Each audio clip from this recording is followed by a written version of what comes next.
به نام خدا، با عرض سلام به همه شما عزیزان. فرامرزی هستم با مجموعه دروس امریکن انگلیش فایل سطح 5 Unit 8 A page 74. در این درس در زمینه گرامر جرنز و انفینیتیوز رو ادامه میدیم. قبلا کار کردیم اینها رو، اما میخوایم زمانهای پرفکت، کنتینیوس و حالت پسیوش رو بخوایم کار بکنیم و چند تا کاربرد جدیدش رو.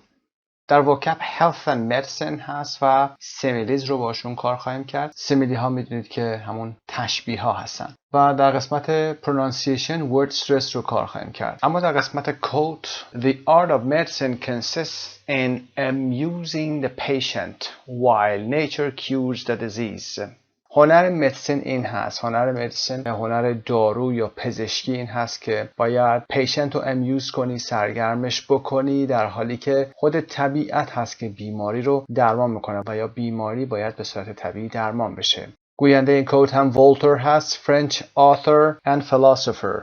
ولتر در انگلیسی تلفظ میشه ولتر و میدونید که ولتر کی هست؟ حتما بین سالهای 1694 و 1788 زندگی میکرده و بهترین اثرش احتمالاً داستان کاندید هست. عنوان درسمون هم trick or treatment هست. بریم برای قسمت 1 speaking. Part A. How much medical vocabulary do you know? Take the quiz with a partner. در قسمت پایین ما یه سری کلمه داریم، وکب های مربوط به مدیکال هست، یعنی پزشکی هست. 5 دقیقه با خودتون وقت بدید و با دوستتون یا به تنهایی حتما این اصطلاحات رو کار بکنید. هر چقدر اطلاعات دارید در موردشون بدید و بعد میایم پاسخ‌ها رو با هم کار میکنیم. خب نمبر 1 و نمبر 2 رو اینجا کار میکنیم. A. A bruise. B. A blister. C. A rash.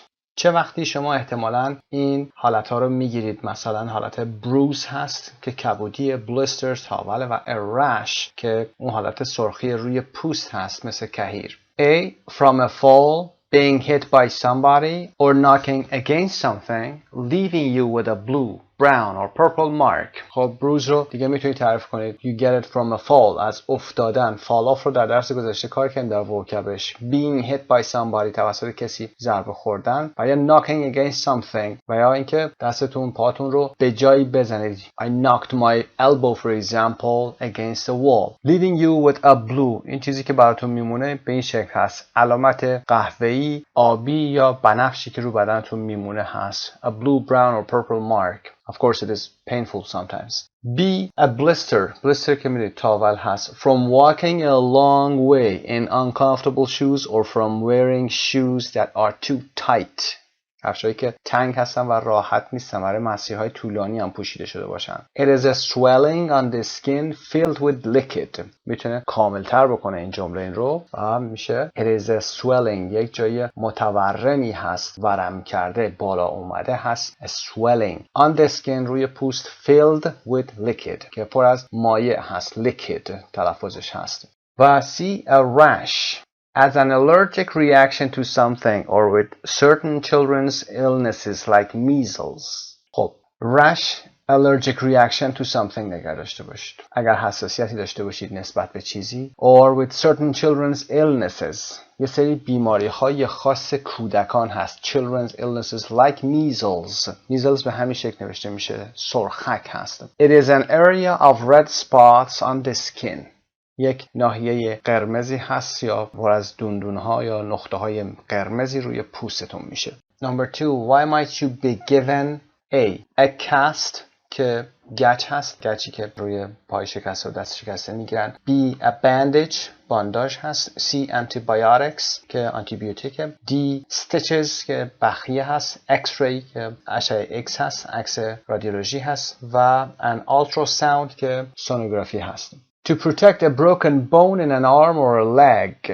برای پروتکت کردن یک broken bone، یک استخوان شکسته در بازو، حالا دست و یا پا. It is a hard cover that is placed around the broken body part. A hard cover هست، یک پوشش ضخیم و محکم هست که around broken body part، برای قسمتی که با استخوان شکسته هست یا بدن قسمتی از اون شکسته شده دورش قرار میگیره. B. A bandage. Bandage to cover a cut that is not serious. برای پوشوندن یک کات، یک زخمی که خیلی جدی نیست. It is a small piece of material that sticks to the skin. بانداژ یک ماده کوچیک چسبناکی هست، یک پارچه میتونه باشه، یک چسب میتونه باشه که به پوست میچسبه. That sticks to the skin. Antibiotics if you have a bacterial infection. اگر عفونت باکتریایی داشته باشید but not for a virus اما ویروسی نباشه it is a kind of medicine for example penicillin که یک نوع دارو میتونه باشه. حالا penicillin که اسمش هست و اسم دارو هم آورده. و D stitches for a deep cut برای یک زخمی که عمیق‌تره or after an operation بعد از عمل it is a short piece of thread used with a needle to sew up a wound.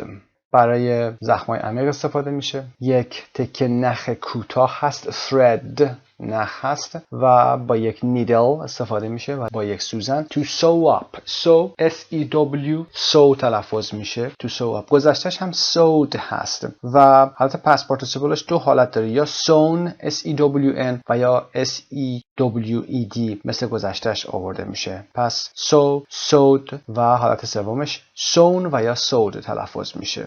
یه مثال هم میتونیم بزنیم sew up یعنی که بستن اون زخم رو داره میگه. جمع میکنید میدوزید و میبسید. Can you sew up this hole in my socks? Can you sew up this hole in my socks? میتونید این سوراخی که توی جوراب من به وجود اومده رو بگیرید بدوزی یعنی بدوزی و جمع بشه.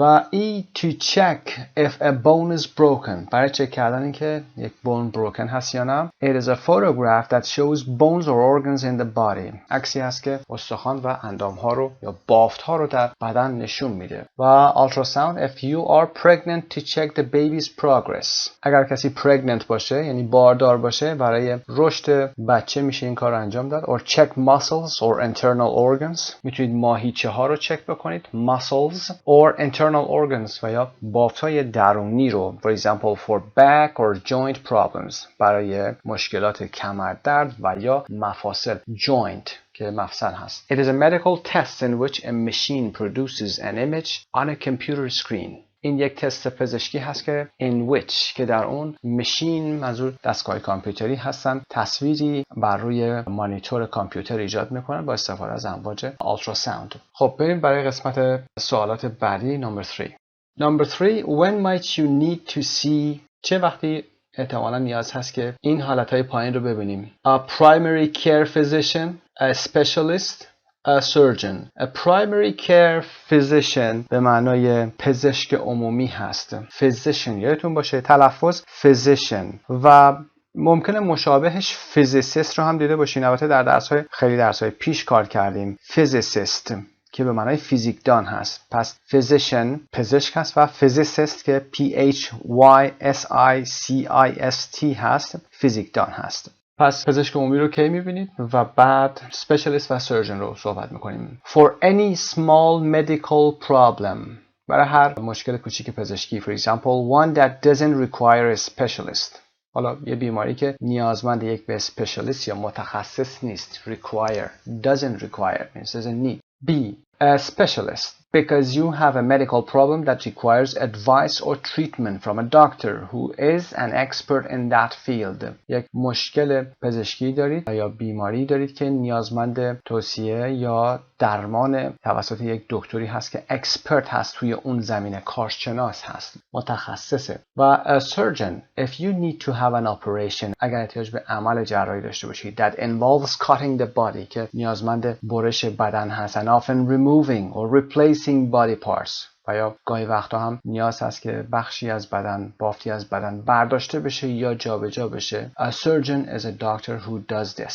یک جراح پزشکی هست که این کار رو برای شما انجام میده. For what are the symptoms of symptoms نشانه های بیماری رو داریم میگیم. بیماری های a cold سرما the flu که آنفلوانزا هست food poisoning که مسمومیت غذایی هست a heart attack که حمله قلبی هست و asthma که آسم هست. A cold sneezing coughing a runny nose عطسه کردن سرفه کردن و آبریزش بینی a runny nose. و B the flu same as for a cold شبیه همین حالت سرماخوردگی but also with a temperature همراهش a temperature هست یعنی تب هست and general aches and pains و دردهای عمومی هم داره.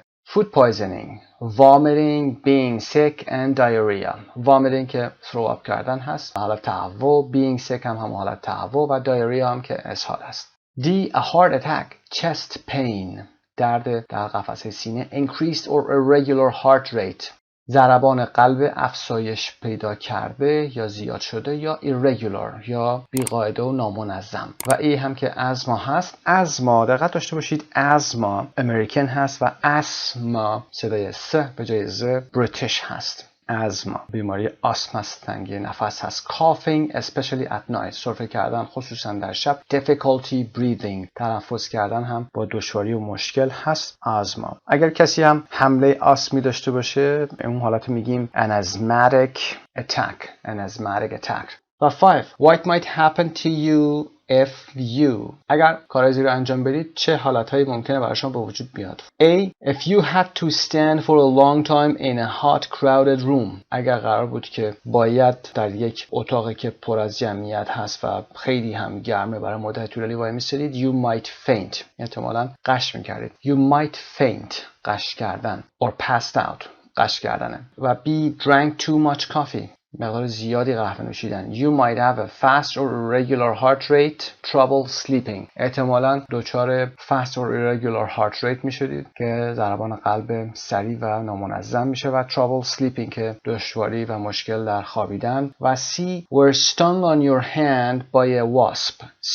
sting نیش زدن هست. were stung یعنی اینکه یک wasp یک زنبور شما رو نیش میزد روی حالا پوستتون، روی هندتون، دستتون. You might have an allergic reaction, get a rash, your hand might swell. خب ممکنه که allergic reaction پیدا می‌کردید، حساسیت پیدا می‌کردید، rash پیدا می‌کردید که یعنی پوستتون سرخ شدید میشه و اینکه your hand might swell که هندتون هم میتونه ورم کنه، تورم پیدا کنه. و turned on a light with wet hands با دست خیس لامپ رو روشن کردن you might get an electric shock or get electrocuted. خب electric shock ممکنه بهتون داده بشه یعنی شوک الکتریکی، برق بهتون اون حالت پیدا بکنه. و get electrocuted تلفظ electrocuted cute حالت آخرش هست تلفظ میشه. معمولا هم get electrocuted میشه یعنی حالت مجهول استفاده میشه. I might get electrocuted شاید برق منو بگیره. یه مثال میزنیم she was electrocuted by a hairdryer یک سشوار برقی برق بهش داد یا یه سشوار برقی باعث برق گرفتگی اون شد. سایت مجموعه زبان ایرانی. Part B. Look at some commonly held beliefs related to health and medicine below. With a partner, discuss each one and decide if you think it is true or a myth. خب ببینید که یه سری جمله‌ای که در پایین اومده یه سری عقایدی هست که حالا مربوط به سلامتی هست و دارو و پزشکی هست. ببینید کدومی که از اونها true هست و یا myth هست. myth که میدونید افسانه هست، یک میتونه باور نادرست باشه یا خیالی یا هر موضوعی که غیر علمی باشه یعنی true نباشه میتونه myth باشه، غیر علمی میتونه باشه. Never shower in a thunderstorm. در طوفان بر زمان رعد و برق دوش نگیر. این عنوان از نام کتابی به همین اسم گرفته شده. Surprising facts and misleading myths about our health and the world we live in. Truth or myth? Number 1. Avoid eating late at night if you don't want to gain weight. اگه نمیخواید وزنتون بالا بره if you don't want to gain weight. اینجا دقت داشته باشید weight noun هست پس weight هم تلفظش بکنید. وقتی که weight حالت verb باشه دیگه تیش تلفظ نمیشه هرچند نوشته میشه. For example, how much do you weigh? چند کیلو هستی؟ خب برگردیم به جمله اصلی خودمون. Avoid eating یه نکته هم اینجا وجود داره. بعد از avoid ما gerund داریم. Avoid eating, avoid drinking. اجتناب کردنه. اگه میخواید که وزنتون بالا نره آخر شب late at night آخر شب از خوردن اجتناب کنید. Number 2. If you stay out in the cold and wind you are more likely to catch a cold. You are more likely اینو قبلا صحبت کردیم در موردش یعنی احتمال بیشتری براتون وجود داره که to catch a cold که سرما بخورید. اگر چی؟ اگر در سرما و باد بیرون وایسی. Number 3. Never take a shower during a thunderstorm. موقع thunderstorm رعد و برق دوش نگیرید. You might get electrocuted. ممکنه که برق شما رو بگیره. Number 4. Reading in dim light will ruin your eyesight. eyesight قوت یا قدرت بینایی شما هست. Reading in dim light. dim یعنی وقتی که نور رو کم بکنید، یه جایی نور کم باشه میگیم dim light. یه دستگاهی هم هست به اسم dimmer dimmer. dimmer هستن که لایت رو کم میکنن، در اتاق استفاده میشه. پس جایی که نور کم باشه eyesight شما رو روین میکنه، نابود میکنه، خراب میکنه. Number 5. Some people attract mosquitoes more than others. بعضی از مردم بیشتر از دیگران mosquitoes یعنی پشه ها رو attract میکنن، جذب میکنن، جذب خودشون میکنن. و 6 bottled water is safer than tap water. bottled water یعنی آبی که در بطری نگهداری میشه، هم آبای معدنی که هست، نسبت به tap water یعنی آب شیر آب ایمن‌تر هست، امن‌تر هست، سالم‌تر هست. tap water tap و یا faucet به معنای شیر آب هست، همین که در تصویر می‌بینیم faucet F-A-U-C-E-T. هر دوش هم صحیح هست ولی معمولا به tap water میگیم. در آشپزخونه و یه جا دیگه hot tap water و یا cold tap water که شیر آب گرم، شیر آب سرد و غیره هم هست. خب ما اینا رو الان نمیدونیم که کدومشون myth هست و یا true هست. به فایل صوتی 419 باید بریم گوش بکنیم. A doctor talking about these beliefs and then we will decide if you were right. پس بریم قسمت 419. 4.19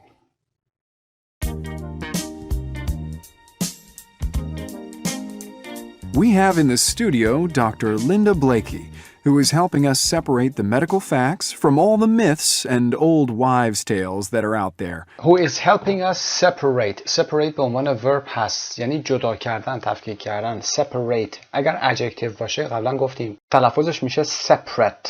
Separate. For example, we have a separate bedroom. یک اتاق خواب جدا هم داریم. But when we are using it as a verb, we pronounce it separate. Separate the medical facts from all the myth. از همه myth ها و اونهایی که افسانه هستن، باور نادرست هستن. And old wives tales. Old wives tales چی هستن؟ Old wives tales به انگلیسی میتونیم بگیم an old idea or belief that has been proved not to be scientific. یعنی علمی نبوده و نیست. در فارسی میگیم شایعه، میتونیم بگیم حرفای خاله زنکی و یا عقیده های سنتی. Old wives tales بیشتر به حرفای خاله زنکی پیش، حالا اگر معادلش نزدیک رو بخوام بدونیم اکویوالنتش میتونه اینها باشه. خب ادامه میدیم. So my first question, Linda, is there any truth in the belief that if you eat a large meal in the evening, you're more likely to gain weight than if you eat the same amount of food earlier in the day? Well, there's a clear answer to that. If you're watching your weight, what matters is what you eat, not when you eat it. If you are watching your weight, اگر ویتتون رو، وزنتون رو تحت کنترل دارید، مراقبش هستید بهتره بگیم. If you're watching your weight, what matters, اون چیزی که مهمه اینه که what you eat. چیزی که میخورید مهمه. Not when you eat it. A calorie at midday is no different from a calorie at midnight. And the idea that your metabolism slows down in the evening is actually a myth. و این عقیده که متابولیسم شما، متابولیسم همون متابولیسم هست که سوخت و ساز بدن شما هست، slows down یعنی کاهش پیدا میکنه in the evening is actually a myth. یک عقیده نادرسته. As a matter of fact, there is a medical condition called night eating syndrome. A medical condition یعنی یک بیماری هست وجود داره که night eating syndrome هست. syndrome همون سندروم هست. سندروم غذا خوردن هنگام شب هست. Which affects 2% of the population, and people who suffer from it eat very little during the day, but often wake up and eat during the night. These people, on average, are no more overweight than people who do not suffer from this syndrome. So I can go out for a big meal in the evening and not feel guilty about it? Absolutely. As long as you don't have a big lunch, too. Well, that's good. The next question I'd like to ask you about is catching colds. It's always seemed obvious to me that if you stay out in the cold and wind, you're more likely to catch a cold. But I also remember reading somewhere that this was a myth. What's the truth about that one? Well, colds, we know, are caused by viruses, Right. which you catch from an infected person, for example, when they cough or sneeze. Okay, they are caused by viruses which you catch from an infected person. که از کسی که خودش مبتلا هست و این بیماری رو داره ویروس گرفته میگیری. For example, when they cough or sneeze. زمانی که اونها سرفه میکنن، عطسه میکنن. Now, for many years, doctors believed that the only reason why it was more common to catch a cold in the winter was because people stayed indoors more, and so they infected one another. Right. But recent research has found that being exposed to cold temperatures does in fact lower our body's defenses. اوکی، نکته که در اینجا میگه پاسخ سوالش هست. Recent research has found that being exposed to cold temperatures در معرض هوای سرد قرار گرفتن does in fact در واقع داره تاکید میکنه lower your body's defenses میاد حالتهای دفاعی بدن شما رو ضعیف میکنه، تضعیف میکنه. defenses، اینجا حالت بریتیش این رو نوشته defense. اگر امریکن باشه با سی می نویسن این رو. So that means that if you get cold, you're more likely to become infected by a cold virus or to develop a cold if you've already been infected. It's not a myth. It's true. Okay, that all makes sense to me. Now, something my parents used to tell me was that it's dangerous to take a bath or a shower during a thunderstorm because I might get electrocuted. I've always thought it was crazy. Is it an old wives' tale? In fact, that's actually true. Huh. Between 10 and 20 people a year get an electric shock while taking a bath or shower during a thunderstorm, and some of them die as a result. Wow. It's due to the fact that metal pipes are excellent conductors of electricity, as is tap water. It's due to the fact، به این خاطر هست. It's because، it is because و یا due to که رسمی تره. The fact that، این حقیقت که metal pipes، لوله های فلزی are excellent conductors، رسانه های بسیار خوبی هست، electricity هستن. As is، مثل tap water که شیر آب هست، لوله های آب هستن. So, even though statistically it's not very likely to happen to you, بنابراین اگرچه طبق آمار قرار نیست این اتفاق برای شما بیفته، خیلی این اتفاق برای شما نمیفته، especially if you live in a grounded building, خصوصا وقتی که شما توی یک ساختمانی که گراوند شده باشه، یعنی که به سیستم ارت وصل باشه، you should probably avoid showering during a storm. Okay, I'll remember that. Now, the next one is something I'm always saying to my children.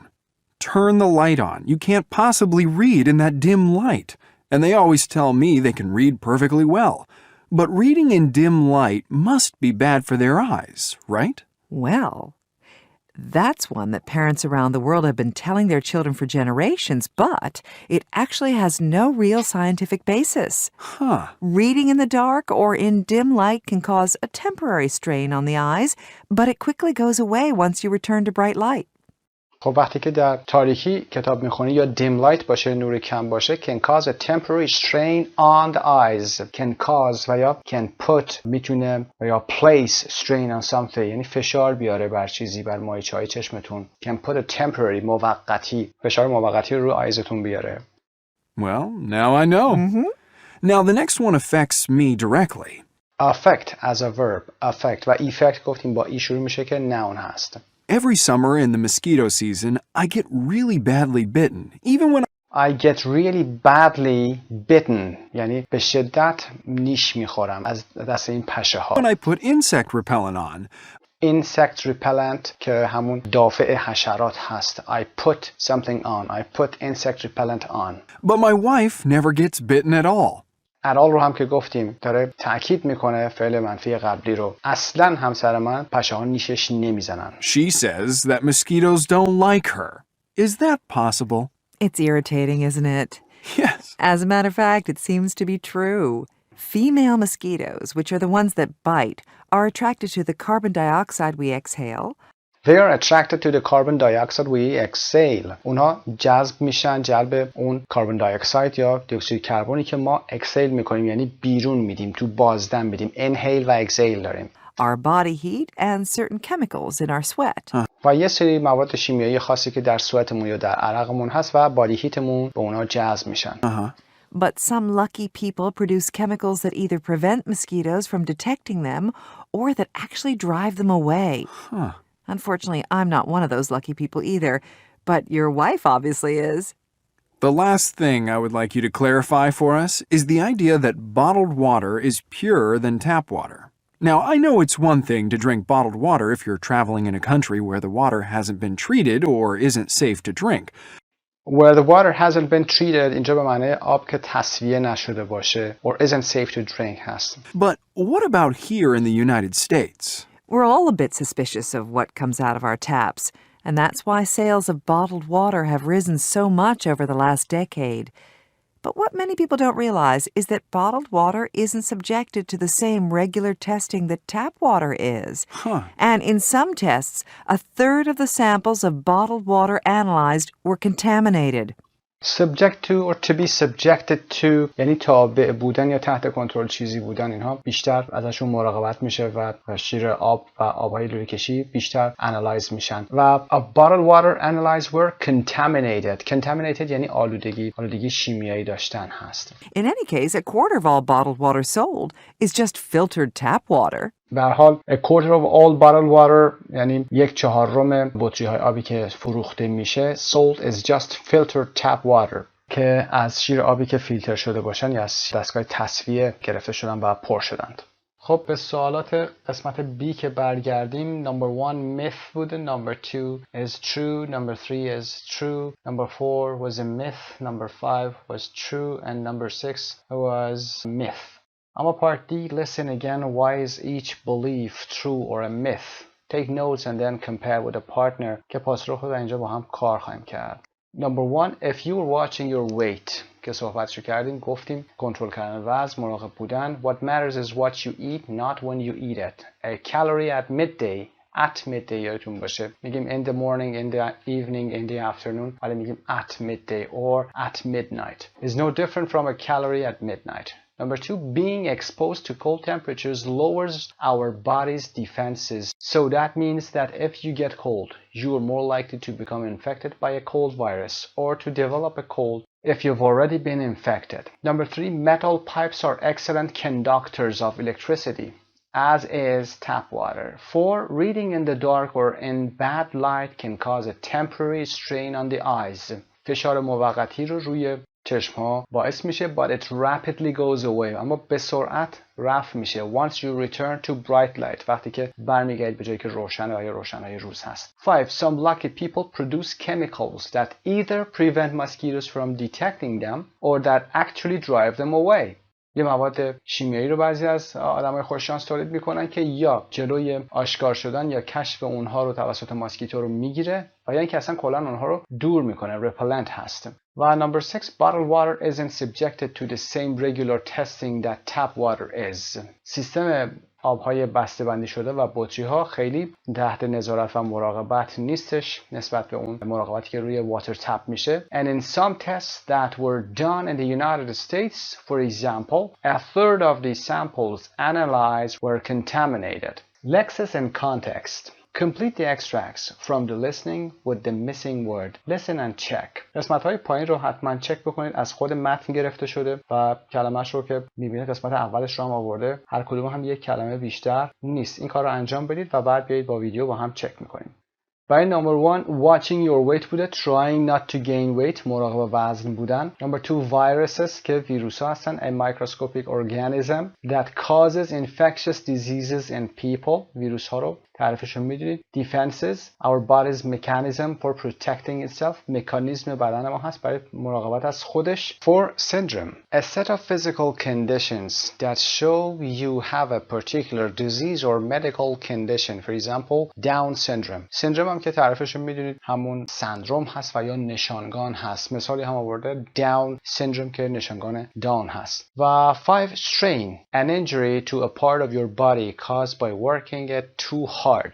وقتی فشار زیادی هم روی عضله بیایید strain میشه، فشار میاد روش که در مورد صحبت کردیم to put or place a strain on something on your body part. و sweat drops of liquid that appear on the surface of your skin when you are hot or sick. قطرات مایعی هستن که روی بدن شما پیدا میشن رو سطح پوستتون وقتی که بدنتون داغ باشه و یا اینکه مریض باشید. sweat عرق هست. به فایل صوتیش هم گوش میکنیم. 4.20 1. If you're watching your weight, what matters is what you eat, not when you eat it. 2. Colds, we know, are caused by viruses, which you catch from an infected person. 3. But recent research has found that being exposed to cold temperatures does, in fact, lower our body's defenses. 4. As a matter of fact, there is a medical condition called night-eating syndrome, which affects 2% of the population. 5. Reading in the dark or in dim light can cause a temporary strain on the eyes, but it quickly goes away once you return to bright light. 6. our body heat, and certain chemicals in our sweat. Part F. Did any of this information surprise you? Will it affect the way you behave? Are there any other strongly held beliefs about health and medicine in your country which you think are probably myths? که برای این قسمت هم حتما باید یک پاسخی پیدا بکنید، یه توضیح کوچیکی هم بدید. بعد از این قسمت میریم برای vocabulary و توضیح similes رو داشته باشیم. Read the information about similes. Then complete sentences 1 to 10 with a word from the list. A simile is a fixed informal or colloquial expression of comparison using as or like. Similes add emphasis to an adjective, adverb, or verb. For example, I think Jane's underweight for her age. She is as light as a feather.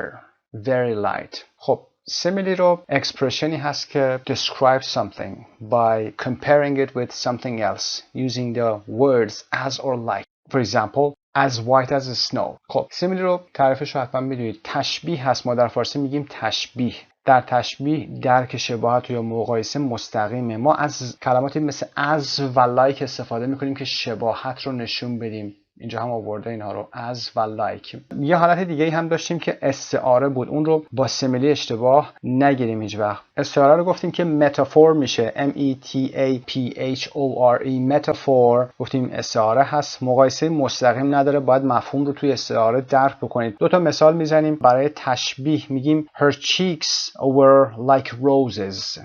گونه های اون دختر شبیه روزز بوده، شبیه روز سرخ بوده. ما اینجا گفتیم were like roses، شباهت مستقیم و قابل درک هست. اما میگیم she's an angel، این دیگه متافور هست، استعاره هست. کسی نمیتونه angel باشه، اما داریم استعاره براش به کار میبریم و میگیم اون مثل یک فرشته هست. she is an angel. خب گفتیم که به چه صورت استفاده میشه. بریم چند تا سیمیلی که در قسمت پایین اومده، 10 تا سیمیلی هست، با هم کار بکنیم. در گفتگوهای روزمره هم خیلی کاربرد دارن اینها.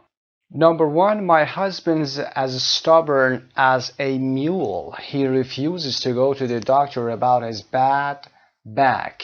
شوهر من is, my husband is, as stubborn as a mule. Mule, M-U-L-E که در قسمت بالا هست در باکس. Stubborn هم یعنی کله شق. مثل یک میول کله شقه. میول هم که میدونید حیوانی هست. is an animal that has a horse and a donkey as parents. که در فارسی میگیم قاطر و پدر مادرش هم که اسب و الاغ هستن. A mule. So somebody is as stubborn as a mule استفاده میشه. سیمیلی هم که آورده شباهت داده این شوهرش رو به یک میول. و number 2, she's as white as a sheet.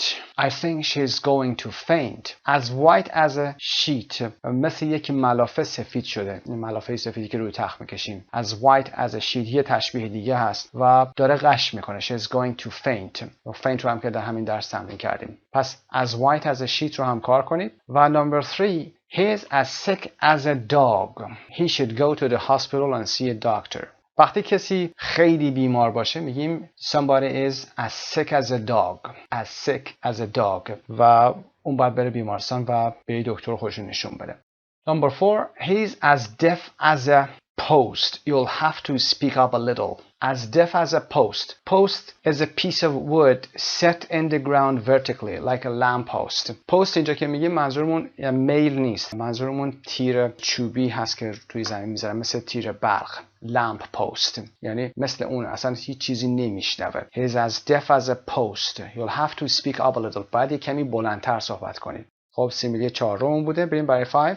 She sleeps like a log, or you can say she sleeps like a baby. Log هم که میدونید یه تکه چوب هست. A thick piece of wood هست. پس کسی که خیلی به عبارت ما در فارسی میگیم تخت میخوابه، خیلی خوابش سنگینه، میگیم she or he sleeps like a log. or like a baby هم هست که در مثال گفتیم براتون. I don't think she's ever had problems with insomnia. فکر نمی‌کنم هیچ وقت با انسامنیا یعنی بیخوابی condition هست، این رو هم یاد بگیرید بعد نیست. insomnia با بیخوابی هیچ وقت مشکلی داشته باشه. Number 6, your mother's as blind as a bat. bat رو که میدونید خفاش هست. مادر شما is as blind as a bat. مثل یک خفاش blind هست، نابینا هست. I think she should get her eyes tested. فکر میکنم بهتره که چشماشو برای آزمایشی بگیره. As blind as a bat.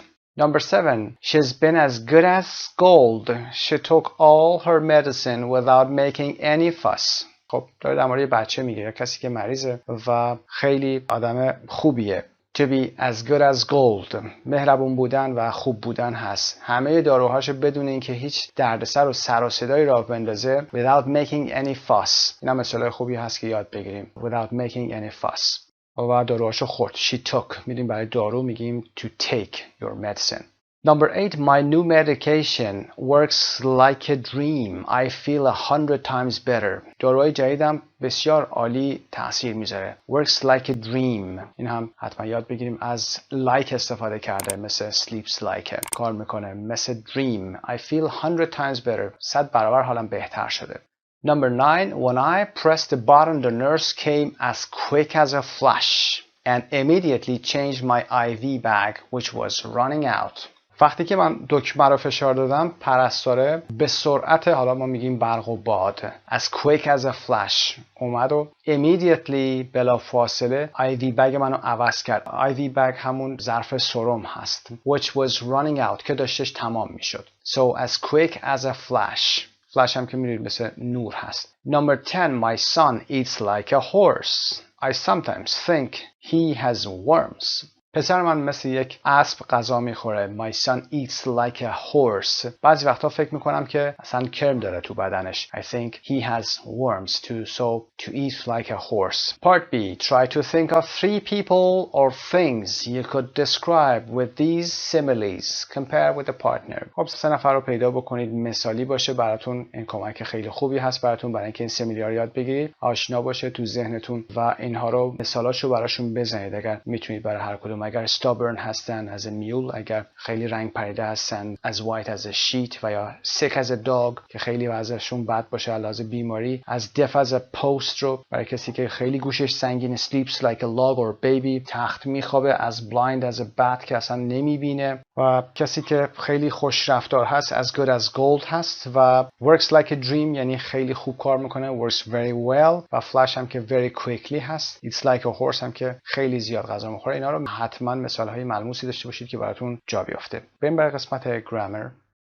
Part 3, grammar, gerunds and infinitives. Listen and write the verbs or phrases in the right box. خب در قسمت پایین ما 24 تا فعل یا عبارت داریم. حتما باید در قسمت‌های مختلف اینها رو قرار بدید. یعنی در قسمت to infinitive, gerund که اسم مصدر هست و بیس فرمش رو حتما باهاش آشنا هستید چون قبلا با infinitive و gerund بیس فرم کار کردیم. به فایل صوتی گوش کنید، قسمت رو انجام بدید، بعد میریم برای توضیح که اینها مقدمه هست برای قسمت گرامرمون. 4.21 Agree. Avoid. Can't afford. Can't help. Can't stand. Deny. Had better. Happen. Imagine. Involve. It's not worth. Let. Look forward to. Manage. Miss. Practice. Pretend. Refuse. Regret. Risk. Suggest. Tend. Threaten. Would rather. خب برای قسمت to infinitive افعال agree, can't afford و میتونه can afford هم باشه، فقط منفی نیست، اما چون در اینجا ما can't afford داشتیم در این قسمت قرار میگیره. agree to, can't afford to, happen to, manage, pretend, refuse, tend, threaten در این قسمت قرار میگیره. در قسمت gerund avoid هست که در همین متن درس مثالش رو زدیم. avoid. can't help, can't stand, deny, imagine, involve, it's not worth, look forward to, miss, practice, regret, risk و suggest میتونه باشه و base form هم had better, let و would rather هست که در grammar به تفصیل توضیح خواهیم داد و مثال بیشتری خواهید داشت. Part B, use your instinct. Cross out the wrong form. Check if both are possible. خب در قسمت پایین ببینیم که خودتون به صورت غریزی میتونید این رو حل کنید. پاسخهای صحیح رو در بیارید. اگر هر دوتاش درست هست و میتونه possible باشه که چک جلوش میذارید. اگر نه که پاسخ اشتباه رو cross out میکنید، روش خط میکشید. Number 1, I regret not going to the doctor earlier. پشیمونم از اینکه زودتر پیش دکتر نرفتم. و یا I regret not having gone که زودتر پیش دکتر نرفتم. Number 2, I hate being told that I've gained weight. I hate being told. اینکه من وزنم اضافه شده، از این بدم میاد که به من بگن. I hate being told, not I hate telling. Number 3, I would like to have brought you some flowers, but I didn't have time. دوست داشتم که برات گل می آوردم اما وقت نداشتم. I would like to have brought you. Number 4, I was unwise not to take or not to have taken all the antibiotics. اشتباه کردم که همه آنتیبیوتیک ها رو نخوردم. Not to take و یا not to have taken. Is there anywhere to park near the hospital? جای هست برای پارک کردن. Anywhere, anything, something و غیره. از این ساختار استفاده میکنن که بعدش حالت to infinitive دارن. I have enough tablets to last until the end of the month. به اندازه کافی قرص دارم که تا آخر ماه دوام بیاره. Enough tablet. ساختار enough به این شکل هست. Enough of something to do something. و برای قسمت 7, it's no use worrying until you know what's wrong with you. No use worrying. این هم ساختارش هست. It's no use. It's worth و یا it's not worth. بعدم حالت ing داشته باشه. نگرانی فایده نداره مگر اینکه بدونی که مشکل چی هست. و number 8, she was the first woman to become a professor of cardiac surgery. خب اولین خانومی بوده یا زنی بوده که پروفسور کاردیاک سرجری شده، یعنی جراح قلب. کاردی هر چی که هست، کاردیاک، کاردیو، اینا به قلب برمیگرده. استاد جراح قلب شده. She was the first woman to become. حالت the first که در اینجا داره، ادات ترتیبی که استفاده میشه، اون هم بعدش ساختار to infinitive قرار میگیره که حتما در گرامر توضیح میدیم. قسمت C که مراجعه میکنیم به قسمت گرامرمون، page 152. ببینیم موضوع infinitive gerund و base formمون به صورت تکمیلی تر چی هست. Grammar bank, gerunds and infinities, complex gerunds and infinitives. Number 1, we use a passive gerund, being done, or a passive infinitive, like to be done, to describe actions done to the subject. اگر زمانی کاری نسبت به سابجکت جمله ما انجام بشه، ما از ساختار پسیو اسم مصدر و یا پسیو مصدر با تو استفاده میکنیم. مثال های پایینی ببینیم. She loves being told how pretty she is. عاشق اینه که بهش بگن چقدر زیباست. She loves being told که بهش گفته بشه یا از این که بهش گفته میشه عاشق این کار هست. I'm tired of being lied to. خستم از اینکه این همه بهم دروغ گفته بشه. I want the truth. حقیقت رو میخوام. It is very difficult to get promoted in this company. در این شرکت پروموت شدن، ارتقا پیدا کردن خیلی سخته. To get promoted. و یا my car needs to be serviced. ماشین من نیاز داره که سرویس بشه. Needs to be serviced. ساختار پسیو هستن اینها. Number 2, we use a perfect gerund, having done, or a perfect infinitive, to have done, to emphasize that an action is completed or in the past. وقتی بخوایم فعالیتی رو بگیم که در گذشته بوده و یا تاکید بکنیم برای اینکه این فعالیت در گذشته تمام شده، از ساختار perfect gerund مثل having done و perfect infinitive که to have done است استفاده می‌کنیم. چند مثال ببینیم. He thanked them for having helped him. از اونا به خاطری که کمکش کردن تشکر کرد. Having helped them در گذشته هست. برای چی میگیم perfect gerund؟ به خاطر اینکه از قسمت سوم فعل استفاده شده. هر کجا perfect میگیم یعنی از قسمت سوم فعل استفاده شده. Having studied one language before makes it easier to learn another. یه زبان دیگه رو قبلا خونده باشید براتون یادگیری زبان دیگه رو آسان‌تر میکنه. Having studied در گذشته هست.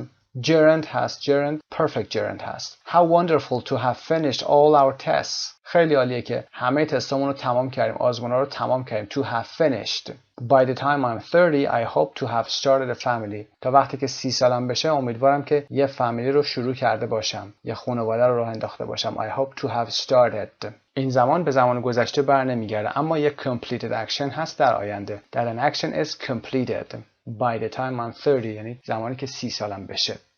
There is no difference between using a simple gerund or infinitive and a perfect gerund or infinitive. تفاوتی بین این ساختاران وجود نداره. He denied stealing or having stolen the money. یعنی از این ساختار ساده ing یا gerund استفاده کردیم و یا ساختار کامل gerund استفاده کردیم تفاوتی نداره. سرقت پول رو deny کرد، انکار کرد. It was our fault. It was foolish not to lock or not to have locked the car. این فالت خودمون بود، اشتباه خودمون بود، احمقانه بود که در رو قفل نکرده. یعنی که not to lock و not to have locked ساختارشون به یه معنا میشه، خیلی نزدیک به هم هستن. Number 3, we use the perfect infinitive after would like, would love, would hate, would prefer, and would rather to talk about an earlier action. Compare, I would like to visit Bali when I go to Indonesia in the future. I would like to have visited Bali. I was in Indonesia, but I didn't visit it. خب ساختاری که در اینجا می‌بینیم ساختار would like, would love, would hate و would prefer و would rather هست که می‌دونید بعدش ساختار to داریم، یعنی infinitive داریم. اگر زمان گذشته رو می‌خوایم در مورد صحبت بکنیم باید از ساختار perfect infinitive استفاده بکنیم. مثال اول میگه I would like to visit Bali. اوکی، دوست دارم که از بالی یا میل دارم که تمایل دارم که از بالی دیدن کنم، برم بالی رو ببینم. When I go to Indonesia in the future. ولی وقتی میگیم که I would like to have visited یعنی که من رفتم، دوست داشتم که بالی رو هم میدیدم. I was in Indonesia but I didn't visit it. در اندونزی بودم اما بالی رو نرفتم، ندیدم. I would like to have visited. I would like to have seen your face when they told you won the competition. وقتی که مسابقه رو برنده شدی دوست داشتم چهرت رو میدیدم. I would like to have seen you. It means that I didn't see your face. We would rather to have stayed in a more central hotel but they were all full. We would rather to have stayed. ترجیح میدادیم که در یک هتل مرکزی تر یعنی وسط شهرتر اقامت میکردیم اما همشون پر بودن. We would rather to have stayed. Number 4, we use a continuous infinitive, to be plus verb plus ing to say that an action or event is in progress around the time we are talking about. از ساختار continuous مثل همیشه میدونید که زمانی که کاری در حال انجام شدن هست تداوم داشته باشه استفاده میکنیم. مثال ببینیم I'd like to be lying on the beach right now. دلم میخواست الان روی ساحل دراز کشیده بودم. To be lying. تمایل داشتم به این کار. She seems to be coughing a lot. Do you think she's okay? به نظر میرسه که خیلی داره سرفه میکنه. فکر میکنی حالش خوب باشه؟ در حالی که الان داریم صحبت میکنیم این اتفاق داره میفته. Other uses of gerunds and infinitives. Number 1, we use the gerund after certain expressions with it or there. یه ساختارهایی داریم که با it و there شروع میشه مثل it's no use, there is no point, it's not worth. اینها بعدشون ما gerunds داریم. It's no use worrying. نگرانی فایده ای نداره. There is nothing you can do. کاری نمیتونی انجام بدی. Is there any point asking him or in asking him? فایده ای داره که ازش بخوای. He never has anything useful to say. اون هیچ وقت چیز مناسبی برای گفتن نداره. It's no good talking to my dad because he doesn't listen to me. حرف زدن با پدرم فایده ای نداره چون هیچ وقت بهم گوش نمیکنه. پس از ساختارهای it's no use, there is no point و یا it's not worth, it is not worth buying for example. ارزش خریدن نداره. بعد از این ساختارها ما ing داریم.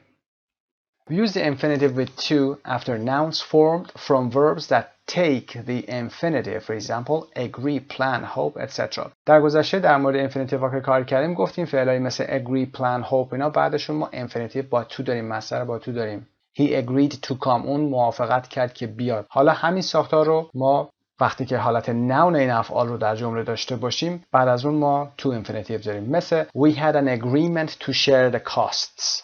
میتونه باشه we agreed to share the cost. We had an agreement to share the cost. یه توافقی داشتیم که هزینه ها رو با هم شیر بکنیم. Our plan is to leave on Saturday. برنامه‌مون اینه که روز شنبه اینجا رو ترک بکنیم یا ترک بکنیم اون محیط رو. Our plan is to leave.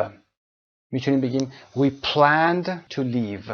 فرقی نداره. چون این اسامی از فعل‌های که به این شکل بودن و بعدشون مصدر با تو بوده این ساختار رو باید براشون باز هم مصدر با تو بیاریم. Number 3, after expressions with quantifiers, for example, enough, too much, a lot, plenty of و یا غیره که بعد از کمیت نماهایی مثل enough, too much, a lot و plenty of و غیره ما اونجا هم باید ساختار infinitive با to داشته باشیم، مصدر با to. You can't visit the Metropolitan Museum of Art in a day. تو یه روز نمیتونی Metropolitan Museum of Art رو ببینی. There is too much to see. چیزای زیادی وجود داره که ببینید. There is too much یه quantifier هست. There wasn't enough snow for us to ski. به اندازه کافی برف برای اسکی کردن وجود نداشت. There wasn't enough of something to do something.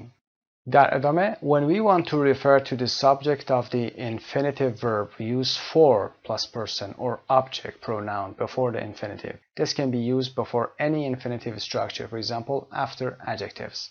اگر مثال میخوایم بگیم It is very difficult for me to decide. برای من خیلی سخته که تصمیم بگیرم. It is very difficult for him to go. It is very easy for me to I don't know. هر مثالی که میخواید بزنید برای این ساختار از ساختار for به علاوه سابجکتشون که اون فرد میتونه باشه، اسم میتونه باشه و یا object pronounش باشه مثل همین me, him و غیره قبل از ساختار infinitive میتونید بیاریم. This coffee is too cold for me to drink. خیلی سرده که من بخوام بخورمش. Or this table is too heavy for me to lift. برای من سنگینه که بخوام این رو بلند کنم. Part 4 after something, anywhere, etc. خب وقتی که something داشته باشیم, anywhere داشته باشیم و یا از این قبیل اینجا هم ما بعدش infinitive داریم با to. Is there anything to eat? چیزی برای خوردن وجود داره؟ There is nowhere to go at night. جایی برای رفتن وجود نداره. و برای number 5 after question words except why یادتون باشه بجز why بجز سوال چرایی بقیش باید حالت to infinitive داشته باشیم. I don't know where to go or what to do. نمیدونم کجا برم یا چه کاری انجام بدم. 6 after superlatives and first, second, last, etc. بعد از superlative که اون حالت تفضیلی هست برترین هست و ترتیبی ها مثل first, second, third و last, etc. مثل جمله who was the first person to walk on the moon. اولین کسی که روی کره ماه قدم زد یا راه رفت who was the first person to walk. مثالمون رو ببینیم. He's the youngest player ever to play for Peru. اون جوانترین بازیکنی هست که برای تیم پرو بازی کرده. The youngest to play. خب با هم برمیگردیم به متن درس اصلیمون. خب در قسمت دی communication guest sentence و این قسمت ما باید به page 120 مراجعه بکنیم. یه مقدارش رو با هم انجام بدیم چون communication ها معمولا پاسخ ها وجود داره و شما فقط کافیه که چک بکنید پاسخ ها رو. مربوط به همین بحث گرامری میشه. بریم اون قسمت 120 رو ببینیم. خب در پیج 120 هستیم. قسمت A look at sentences 1 to 7 and imagine what the missing phrase could be. پاسخش رو در صفحه 122 میتونید ببینید. این رو با یه دوست میتونید تمرین کنید با هم دیگه. قسمت A و B رو میتونید interchangeably با هم دیگه کار بکنید. خب Number 1, I would love to have seen the boss's face when you told him you were leaving. وقتی گفتی داری اونجا رو ترک میکنی، اون کار رو داری ول میکنی، دوست داشتم صورت رئیس رو میدیدم. I would love to have seen. و یا مثال دوم, there is no point که این ساختار رو گفتیم این حالت که وجود داشته باشه. There is no point. It is not worth و یا it's no use. این ساختار رو بعدش حتما ing داریم. There is no point inviting him. دعوت کردنش بیفایده است. There is no point. He never goes to parties. اصلا به مهمانی نمیره. بقیه سوالات هم همیشه بین دو صفحه چک بفرمایید. جای خالی رو پر بکنید که تمرین بیشتری بشه به بحث گرامرتون.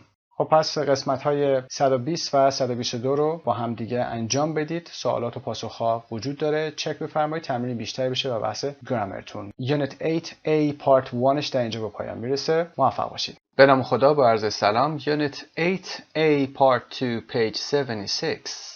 Vocabulary and pronunciation. Health and medicine. Word stress. کلماتی که در این درس می‌خوایم باشون آشنا بشیم کلماتی هستن مربوط به بهداشت، سلامتی و موضوعات پزشکی. این 8 کلمه رو با هم دیگه باید باش آشنا بشیم. مقداری ممکنه که تلفظش سخت باشه. در قسمت پایین این 8 کلمه رو می‌بینیم، توضیحشو بدیم.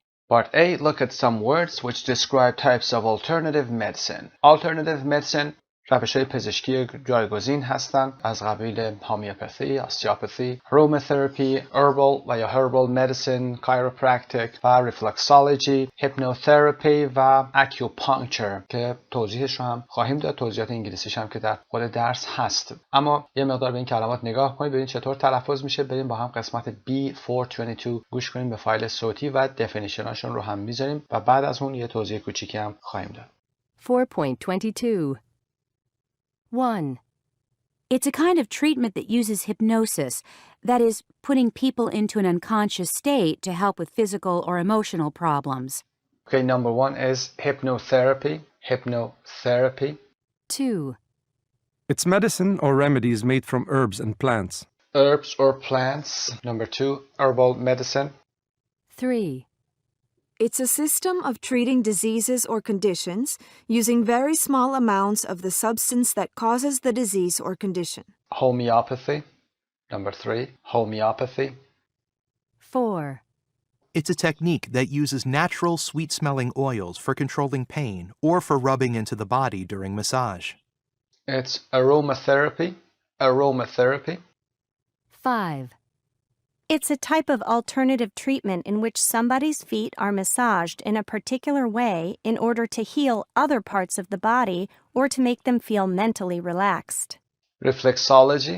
Number 5. Reflexology. 6. It involves treating some diseases and physical problems by pressing and moving the bones in a person's spine or joints. Chiropractic is number 6. Chiropractic. 7. It's the treatment of some diseases and physical problems by pressing and moving the bones and muscles. Osteopathy. Osteopathy. 8. It's a Chinese method of treating pain and disease which uses special thin needles that are pushed into the skin in particular parts of the body. Okay, number 8. Acupuncture. Acupuncture.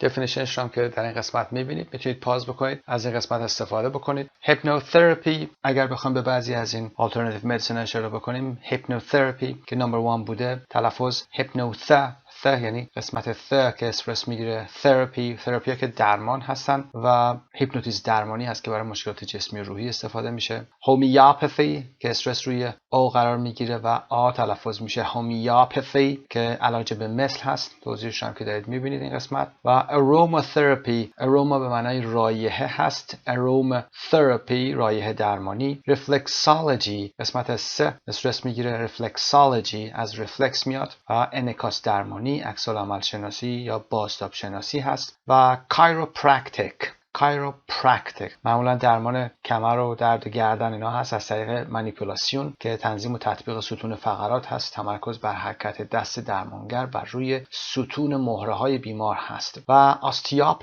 استیاپاثی تمرکز بر روی عملکرد سیستم استخوانی و عضلات هست. اکیوپانکچر که میدونید اون سیستم چینی هست که در انتها آمده، طب سوزنی هست. اکیوپانکچر قسمت اول ا استرس میگیره، اکیوپانکچر. سایت مجموعه زبان ایرانی. Now in part C, listen and check, then underline the main stressed syllable. 4.23. 1, Hypnotherapy. 2, Herbal medicine. 3, Homeopathy. 4, Aromatherapy. 5, Reflexology. 6, Chiropractic. 7, Osteopathy. 8, Acupuncture. خب قسمت main stress syllable رو هم که گفتیم کدوم قسمت هست، با این حال تکستش رو هم میبینیم که آندرلاین شده، ببینیم که کدوم قسمت استرس میگیره. قسمت اول hypnotherapy، herbal medicine. از بین این گروه herbal medicine رو توضیح ندادیم. herbal medicine از herb میاد، herb و یا herb که مربوط به plants میشه، گیاهان و همون داروهای علفی و گیاهی هست. گزینه بعدیمون homeopathy هست، aromatherapy و reflexology. Number 6 chiropractic, osteopathy و number 8 acupuncture. In part D, listen and underline the main stress syllable in the following words. In which word families does this stress change? خب از خانواده همین اسامی بالا کلمات دیگه هم وجود داره، به تلفظشون نگاه کنید ببینید که در کدومی که از اینها تلفظ تغییر میکنه، استرس جابجا میشه. 4.24. An acupuncturist. A chiropractor. A homeopath. Homeopathic medicine. Hypnosis. A hypnotherapist. An osteopath. A reflexologist. خب استرس در کلماتی که در خانواده‌شون تغییر داشته در گزینه اول نیست. اکیوپانکچر و اکیوپانکچریست یکی هستن، ولی برای کایروپرکتیک که قسمت پرکتیک بوده کایروپرکتور قسمت اول میاد. کایروپرکتور استرس قسمت اول تغییر میکنه کایروپرکتور. و هومیوپث ما داشتیم هومیوپاثی که رشتهش بوده هومیوپاثی و این قسمت میشه هومیوپث قسمت اول استرس میگیره. و برای قسمت بعدیمون هومیوپاثیک مدیسن و گزینه بعدیمون هومیوپاثیک که تغییر داریم اینجا. اونجا هومیوپاثی بوده و اینجا هومیوپاثیک هست هومیوپاثیک مدیسن. برای هیپنوتراپی که در گزینه بالا داشتیم هیپنوتراپی قسمت تراپی استرس میگرفت، اما در اینجا هیپنوسیس. برای هیپنوتراپیست تغییری نداریم. و برای گزینه بعدیمون استیوپاثی بوده که اینجا ما اوستیوپاث داریم. در ریفلکسولوژی هم که تغییر نداره ریفلکسولوژیست تغییر خاصی نداریم. Part 5 Listening and Speaking. What forms of alternative medicine are popular in your country? Why do you think some people are skeptical about them? خب تایپ های alternative medicine اگر در کشورمون میشناسید میتونید اسمشون رو با عناوین انگلیسیشون بیان بکنید. For example aromatherapy, herbal medicine که خیلی رایج هست herbal medicine. الان گزینه های دیگه ریفلکسولوژی و غیره هم که دارن استفاده میکنن و میتونید در موردشون صحبت کنید. اگر فکر میکنید که میتونید در قسمت دوم رو هم جواب بدید. Why do you think some people are skeptical about them? چرا بعضی از مردم خیلی به این گزینه ها اعتماد ندارن و مشکوک و مردد هستن؟ اگر میتونید پاسخ بدید. وگرنه در این قسمت ما 2 صفحه متن داریم که میتونید اطلاعات بیشتری کسب بکنید. یه فایل صوتی هم هست به شما کمک میکنه که در ارتباط با این موضوع بیشتر بتونید صحبت کنید. 425 Listen to 4 people talking about their experiences with alternative medicine. Complete the chart. خب سپیکر A, B, C, D داریم. 4 نفر سپیکر هستن. سوالات این شکل هست. What did they use؟ از نوع alternative medicine چی بوده؟ What for؟ برای چه بیماری بوده؟ Was it successful؟ که در نتیجه باید خلاصش رو در جدول کتابتون پر بکنید. خب فایل صوتی رو با هم گوش میکنید. 4.25 Have you ever used alternative medicine? Yes. What did you use? Acupuncture. And did it work? Well, it actually did. I had a terrible time I lost my sense of taste and smell. Wow. Which started off with a cold, and then I completely lost my sense of taste and smell for about 3 or 4 months, and it was very debilitating. It was very debilitating. قسمت B استرس میگیره. Debilitating یعنی واقعا ضعیف کننده و ناتوان کننده بود. And it was really pretty frightening. I can imagine. You suddenly realize that there is no point in eating at all because There is no point in eating. اصلا غذا خوردن فایده ای نداره. you can't enjoy any of it. And all the beauty of life kind of goes.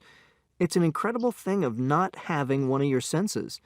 And somebody recommended acupuncture to me, and I went along and I said, do you think you can do anything about it?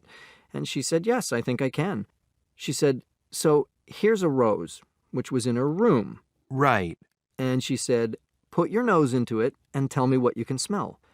I put my nose into it, and I couldn't smell anything at all, absolutely nothing at all.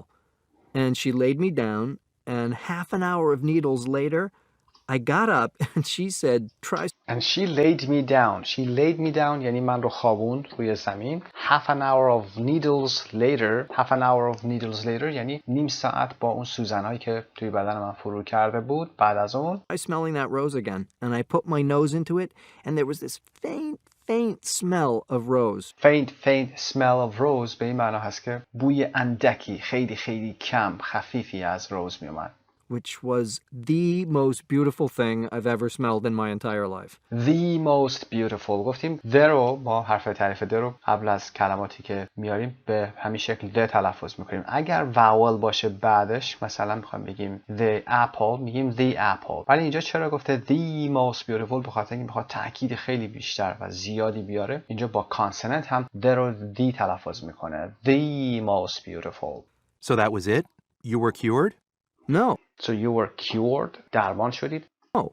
Well, over the course of the next 2 weeks, Over the course of the next 2 weeks. Over the course رو کار کردیم گفتیم در طول مدت 2 هفته بعدش. very slowly it came back.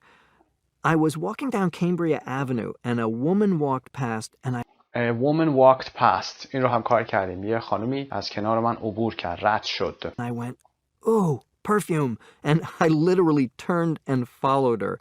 If she'd seen me, she would have thought I was really weird because I practically had my nose in her hair. But anyway, it all came back. Wow. Ever since my children were born. Well, even before my children were born, which is a really long time. Ever since my children were born. از زمانی که کودکان من به دنیا آمدن. اصطلاح خوبی که برای خودتون میخواید استفاده بکنید. موضوع رو میخواید از ابتدا شروع کنید. Ever since I was. Ever since my children were born. از زمانی که. Ever since I started this English, for example, or learning Chinese. Time ago now, we've used alternative medicine.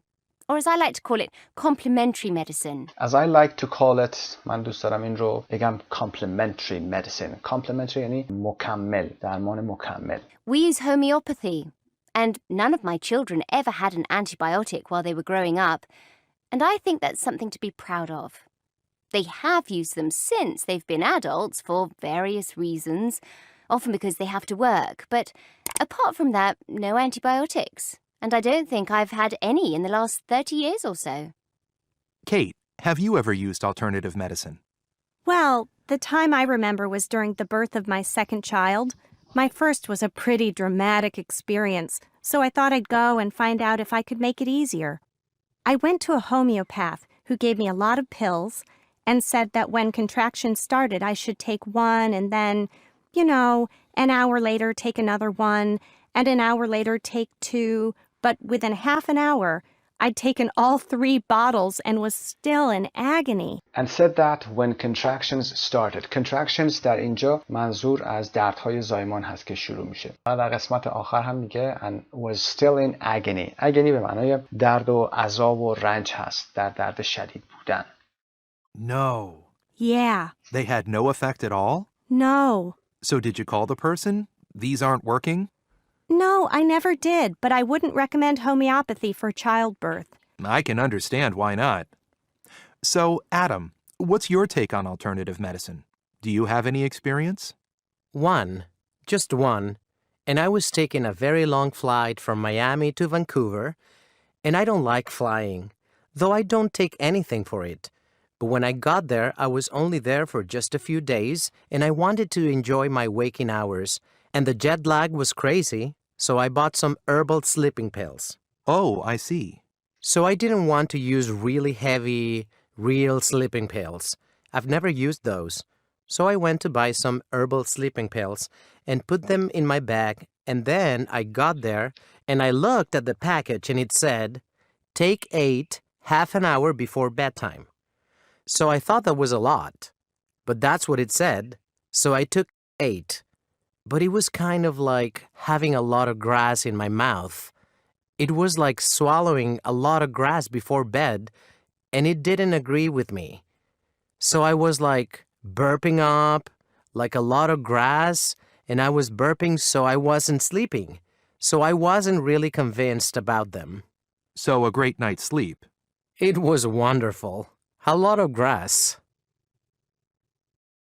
خب پاسخ‌ها برای speaker A, B, C, D. What did they use? Speaker A, acupuncture. What for? He had lost his sense of taste and smell. حس چشایی بویش از دست داده بود. Was it successful? Yes. Speaker B, homeopathy. What for? Instead of using antibiotics. Was it successful? Yes. Speaker C, homeopathy or homeopathic medicine. And what for?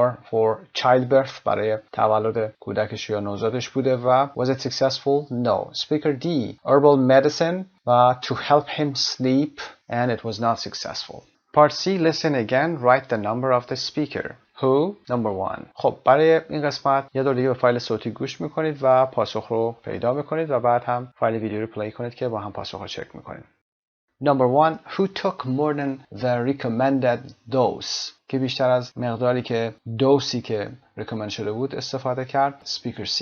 Number 2. Who had a physical side effect? side effect اثرات جانبی دارو هستن. اثرات جانبی فیزیکی یا جسمی اینجا هست. D speaker D. Number 3 who felt slightly better immediately after the treatment. بعد از درمان کی احساس میکرد که اندکی بهتر شده. Slightly felt better. 3A بوده. Number 4 who had been unwell for some time before trying alternative medicine. قبل از اینکه alternative medicine استفاده بکنه کمی حالش بد بوده. 4 is A who has been using alternative medicine for a very long time. Speaker B who thought that the dose they had to take was very high. 6 is D who tried alternative medicine because of a previous bad experience. به خاطر اینکه bad experience قبلی داشته، سابقه داشته، سعی کرده که از alternative medicine استفاده بکنه. 7 پاسخش C هست. Number 8 who never gave their children conventional medicine. چه کسی به کودکانش یا بچه هاش conventional medicine یا داروهای متعارف و یا متداول رو نداد که speaker B بوده. و برای قسمت سپیکینگتون Have you ever used any alternative medicine or do you know anyone who has? Was your or their experience positive or negative? خب در مورد این موضوع صحبت بکنید. حداقل 4 مورد ما داشتیم که در موردش صحبت شده. شما هم از تجربیاتتون اینجا صحبت کنید و سعی کنید از کلماتی که گفته شده هم استفاده کنید. Part 6. Reading and speaking. Read a review from the Sunday Times about a new book on alternative medicine and answer the questions with a partner. یه ریویوی هست از Sunday Times در مورد کتاب جدیدی درباره a new book on alternative or a research on something. حرف اضافهش اینجا آن هست و سوالات زیرو با پارتنرتون پاسخ بدید. سوالات یه دور میخونیم و بعد از اینکه ریدینگ رو تمام کردیم به پاسخ سوالات میپردازیم. Do the authors of the book believe that alternative medicine is a trick or a valid form of treatment? Number 2. Do they think there are any exceptions? استثناءاتی هم وجود داره. Number 3. Does the reviewer agree? کسی که این موضوع رو مورد تحقیق قرار داده ریویور هست آیا موافق هست با موضوع alternative medicine؟ بریم متن رو با هم بخونیم. Trick or treatment, alternative medicine on trial. Trick or treatment از trick or treat اومده که میدونید حتما از موضوع هالووین هست. Trick or treat رو بچه ها تو موقعی که جشن هالووین میشه میرن در خونه ها و بالا با کاستیوم هایی که میپوشن لباس های عجیب و غریب در میزنن و میگن trick or treat، یعنی اگر به ما شکلات یا چیزی ندید ما اون وقت میدونیم با خونه شما چیکار کنیم و ممکنه که پودر آرد و یا غیره رو بپاشن جلوی در خونهشون یا اون جلوی خونهشون رو زباله بریزن. تریک میکنن باشون یا تریت میکنن. خب بریم برای متنمون. For 2400 years wrote the historian of medicine David Wooten, patients believed doctors were doing them good. For 2300 years they were wrong. مورخ پزشکی دیوید هوتون نوشته که برای 2400 سال بیماران معتقد بودن که پزشکان داشتن کمکشون میکردن. 2300 سالش رو اینا داشتن اشتباه میکردن. Only in the past 100 years have treatments in mainstream medicine been consistently subject to clinical trial to discover what works and what doesn't. فقط این 100 سال گذشته بوده که درمانها در mainstream medicine در روش متداول پزشکی been consistently مداماً در حال کلینیک ترایل بوده، یعنی در حال آزمایش های کلینیکی بودن تا ببینن که چه چیزی درست کار میکنه و یا که چه چیزی درست کار نمیکنه یا صحت خیلی از فرضیه ها و داروها رو چک میکردن. Much medicine, though, still stands defiantly outside this mainstream. بسیاری از medicine اینجا منظور درمان ها هست اگرچه still stands defiantly. Defiantly به معنی سرسخت بودن، نافرمانانه، چون به صورت قید هست خارج از دسترس این روش متداول قرار میگیره. Can these alternative therapies really claim to be medically effective judged by today's standards? Or are they no better than the bloodletting and snake oil of darker centuries? آیا این درمان‌های alternative یا جایگزین واقعا میتونن ادعا کنن که to be medically effective که بتونن لحاظ پزشکی مؤثر واقع بشن judged by today's standards با استانداردهای امروز هم جاج شده باشن، قضاوت شده باشن or are they no better than یا اینکه بهتر از گزینه‌های بعدی هم نیستن مثل bloodletting که همون حجامت هست. در قسمت پایین کتاب هم در انتهای همین درس در گلاسری آورده این رو. bloodletting و snake oil که روغن مار هست از darker centuries از قرون تاریک‌تر که قرون قبلی هست. Simon Singh, a science writer, and Edward Ernst, a doctor, have set out to reveal the truth about the potions, lotions, pills, needles, pummeling, and energizing that lie beyond the realms of conventional medicine. Simon Singh که یک نویسنده علمی هست و ادوارد ارنست که یک پزشک هست have set out یعنی کاری رو شروع کردن و میخوان به پایان برسونن تا آشکار کنن حقایقی رو در مورد potions که معجون ها هستن، lotions که محلول ها هستن، قرص ها و needles که سوزن ها، pummeling که همین کوبیدن مشت بر روی قسمت های بدن هست برای اینکه کایروپرکتیک بکنیم و یا غیره، و energizing و انرژی دادن ها که lie beyond the realms of که بیرون از یا فراتر از realm یعنی هیته، مکانی که تحت حکومت کسی یا چیزی هست، هیته conventional medicine هست. conventional یعنی متعارف، یعنی امروزه، متداول.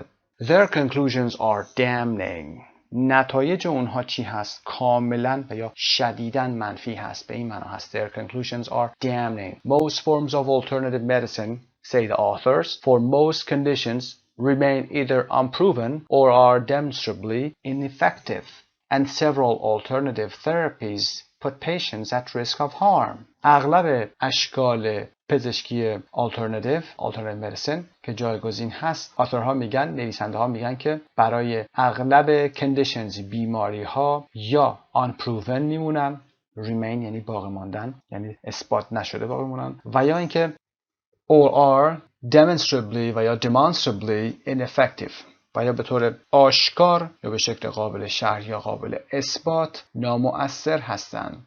And several alternative therapies و چندین درمان جایگزین put patients at risk of harm. بیماران رو در ریسک خطر قرار میدن یا صدمه قرار میدن. One by one, they go through the most influential alternative therapies, acupuncture, homeopathy, chiropractic, and herbal medicines, and subject them to scientific scrutiny. One by one, یکی پس از دیگری, they go through the most influential alternative therapies. آنها یکی پس از دیگری مؤثرترین یا پرتأثیرترین این درمانهای alternative رو میان مورد بررسی قرار میدن که acupuncture، homeopathy، chiropractic و herbal medicine هستن و subject them، اونها رو تحت scrutiny scientific قرار میدن. scrutiny یعنی بررسی یا موشکافی زیاد. In each case, they ask what the evidence is for saying that a given therapy works. در هر مورد اونا میپرسن که چه شواهدی وجود داره که بخوایم بگیم این تراپی کار میکنه، این درمان کار میکنه. Acupuncture, homeopathy and chiropractic all come out badly. Come out badly یعنی همه اینها بد از آب در میان. Singh and Ernst build a compelling case that these therapies are at worst positively dangerous. Chiropractic neck manipulation can result in injury or death, and at best are more or less useless. Compelling به معنای قانع کننده هست اینجا. سینگ و ارنست یک کیس قانع کننده ای رو میان میسازن، یک کیس سخت رو میان میسازن که این تراپی ها are at worst در بدترین حالت positively dangerous هستن، یعنی به معنای قطعاً خطرناک. Positively dangerous به این معنا هست. Chiropractic neck manipulation، وقتی که یک کایروپرکتیک میاد گردن رو manipulation میکنه یعنی که میاد روی مهره ها کار میکنه و فشار میاره. Can result in injury or death، حتی میتونه صدمه بزنه یا اینکه به مرگ منتهی بشه. و در بهترین حالت اینجا and at best به این معنی هست are more or less useless، کم و بیش useless and بیفایده هستن.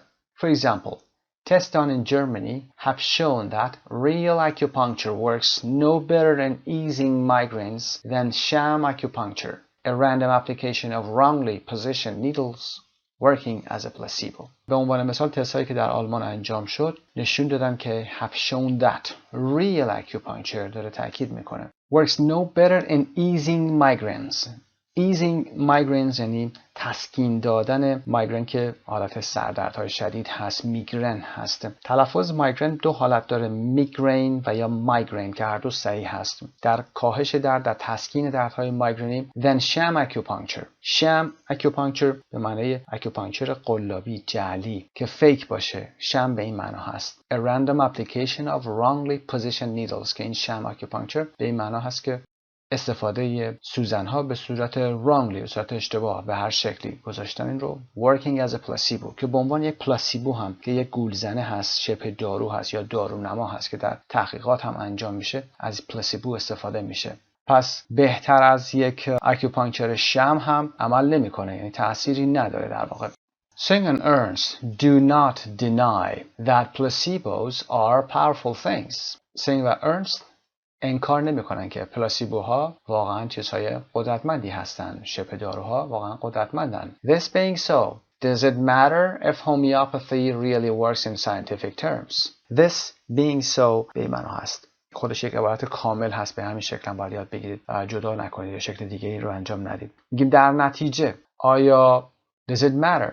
آیا مهم هست که مثلا هومیوپاتی واقعا از لحاظ پزشکی و یا علمی کار میکنه یا واقعی هست یا نه؟ If it makes me feel better to rub arnica cream into a bruise, what harm is done? The authors argue that it does matter for 3 reasons. اگر من روغن آرنیکا رو روی بروزم که در درس قبلی کار کردیم، روی کوفتگی بدنم، جای کبودی بدنم میزنم و خوب میشم، احساس بهتری میکنم، چه صدمه‌ای به من میزنه؟ نویسنده ها استدلال میکنن یا بحث میکنن که it does matter، بله اهمیت داره، به 3 دلیل. بریم 3 دلیل رو با هم بخونیم.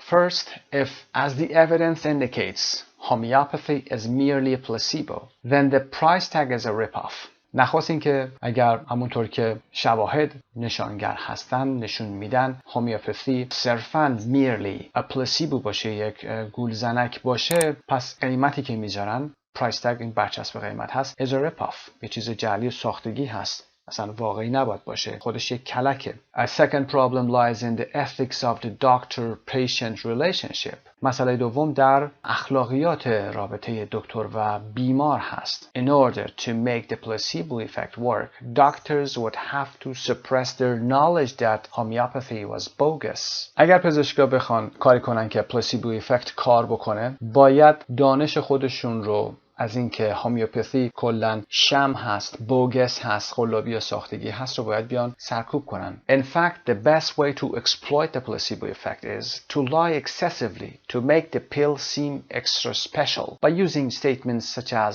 this remedy has been imported from Timbuktu, etc. در حقیقت بهترین راه برای استفاده to exploit، بهره برداری، این هست که placebo effect درست کار بکنه، اینه که lie excessively، به صورت افراطگونه‌ای دروغ بگی که باعث بشی این دارو یا این قرصی که میخواید استفاده بکنید extra special به نظر برسه. چطور؟ با استفاده از عباراتی مثل اینکه این دارو یا درمان از تیمباکتو که در مالی آفریقا هست وارد شده، آورده شده و یا غیره. Third and most worrying, by putting his or her faith in homeopathy, a patient may fail to seek out more effective conventional treatment. سوم این که خیلی نگران کننده تر هست، این هست که یک بیمار وقتی که اعتقاد پیدا بکنه به اینکه هومیوپاتی واقعا کار میکنه، دیگه دنبال روش‌های درمانی مؤثر، متداول یا متعارف نمیگرده و یا نخواهد رفت، seek out نخواهد کرد. In the case of a minor bruise, this doesn't matter. It's altogether more serious when it comes to asthma or even cancer. در ارتباط با یک بروز یا یک کبودی خیلی کوچیک اهمیتی نداره. به صورت کلی این بحث وقتی جدی میشه که به موضوع آسم یعنی تنگی نفس و یا حتی به کنسر یا سرطان برسیم. Does this mean that all alternative therapies are to be dismissed? آیا این به این معنا هست که همه تراپی ها یا درمان های alternative باید dismiss بشن، یعنی مردود بشن، مردود شمرده بشن؟ In the case of herbal medicines, Singh and Ernst admit that some are effective, but even here they argue that once an alternative treatment passes proper tests, it is accepted into the mainstream and ceases to be alternative. در مورد herbal medicines که داروهای گیاهی هستن، سینگ و ارنست اقرار میکنن، میپذیرن که admit that ساختارشو داشتیم که some are effective، بعضیاشون موثرن، اما حتی تو این مسئله هم اونا بحث میکنن که وقتی که یک alternative treatment یا درمان جایگزین تست های مناسبش رو پاس میکنه، از اونها سربلند بیرون میاد، وارد بحث داروهای مینستریم یا متداول میشه یا متعارف میشه و دیگه آلترناتیو محسوب نمیشه، از اون سیستم خارج میشه. Two examples they give are fish oils for preventing heart disease as well as osteopathy, a gentler alternative to chiropractic. دو تا مثالی که اونا میدن در ارتباط با این هست که یکیش فیش اویلز هست، روغنای ماهی هستن برای جلوگیری از بیماری قلبی، و همچنین آستیوپاتی که یک روش نرمتر و آرامتری هست نسبت به chiropractic. They would like to see all alternative medicines jump through the same expensive hoops as mainstream drugs. اونا تمایل دارن که ببینن این داروهای آلترناتیو هم همانند مینستریم دراگز، یعنی داروهای متعارفی که الان داره استفاده میشه، هم از فرایند پیچیده و گران قیمت عبور بکنن تا به این نتیجه اصلی برسن، یعنی پاس بکنن نتایج رو. یک اصطلاح هست to jump through the same, to jump through the hoop، یعنی از یک فرایندی عبور بکنن، یک چالشی رو عبور بکنن تا به نتیجه برسن. Until they have passed such tests, they should come with cautions. Warning, this product is a placebo. Though, of course, any such warning would work against the placebo effect. تا زمانی که این داروها این تست ها رو، آزمون ها رو پاس بکنن، باید با این علامت کاشنز بیان، با این علامت های هشدار بیان. هشدار، این دارو یک پلاسیبو هست، یعنی یک شبه دارو هست. اگرچه این داروها اثر پلاسیبو افکت رو از بین خواهد برد و یا اثر مخالفی رو ایجاد میکنه. The authors admit that in the 19th century, patients were sometimes better off with homeopathy, that is, no treatment at all, than with the mainstream practices of bloodletting, vomiting, sweating, and blistering, which generally stress an already weakened body. But point out that today's medicine is, of course, infinitely more effective in the treatment of disease.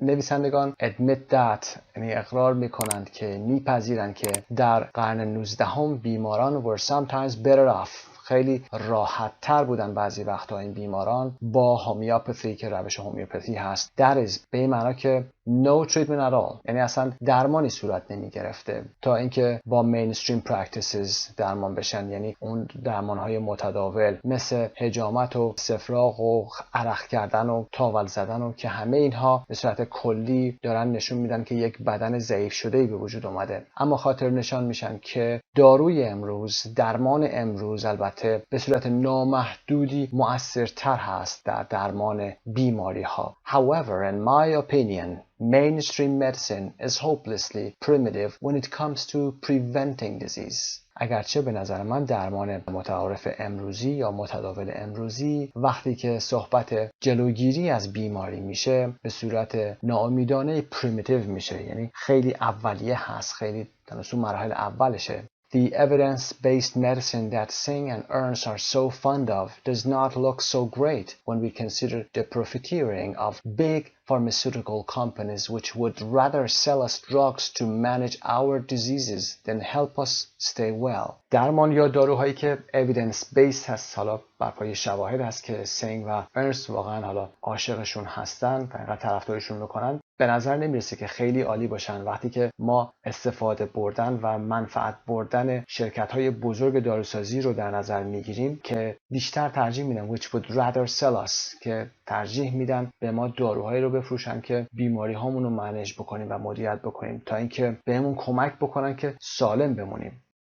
Alternative medicine flourishes in the space that conventional medicine, which focusing on cure rather than prevention, neglects. Alternative medicine زمانی یا در مکانی فلورش میکنه، رشد میکنه، شکوفا میشه که conventional medicine، روش پزشکی متعارف که تمرکزش بر درمان هست تا اینکه prevention باشه، اونجا بی‌اعتنایی داره میکنه، neglect میکنه. Is it any wonder that some people against all the evidence prefer the warm lies of the alternative practitioners to the cold drugs of the men in white coats?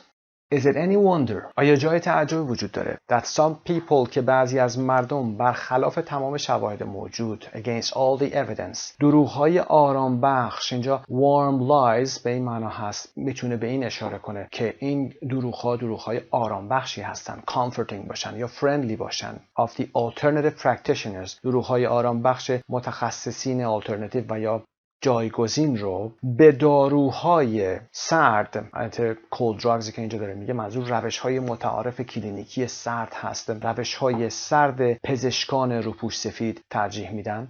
پس آیا جای تعجب وجود داره که بعضی از مردم برخلاف تمام شواهد موجود دروغ‌های آرامبخش متخصصین آلترناتیو رو به داروهای سرد که همون روش‌های متعارف کلینیکی هست پزشکان روپوش سفید ترجیح میدن؟ خب این مطلب رو هم کار کردیم، میریم برای قسمت بالا سوالات رو اول پاسخ بدیم. Question 1. In general, the authors believe alternative medicine is a trick.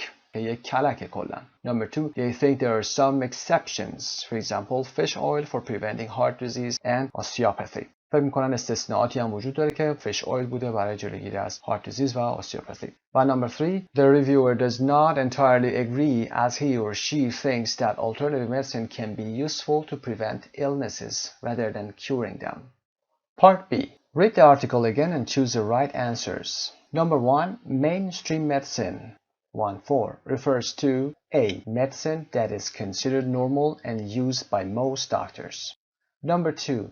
Damning in paragraph 1.16 means extremely negative که در متن گفتیم که واقعا کاملا شدیداً منفی هست. In paragraph 3 the German tests are cited to show اشاره شده گفته شده are cited گفته میشه to show that the answer is B.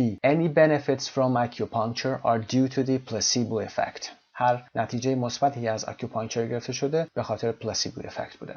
Number 4. What most concerns the authors about alternative medicine is that seriously sick patients may choose to use it and not get effective mainstream treatment. Number 5. Fish oils are given as an example of a medicine that should no longer be considered alternative.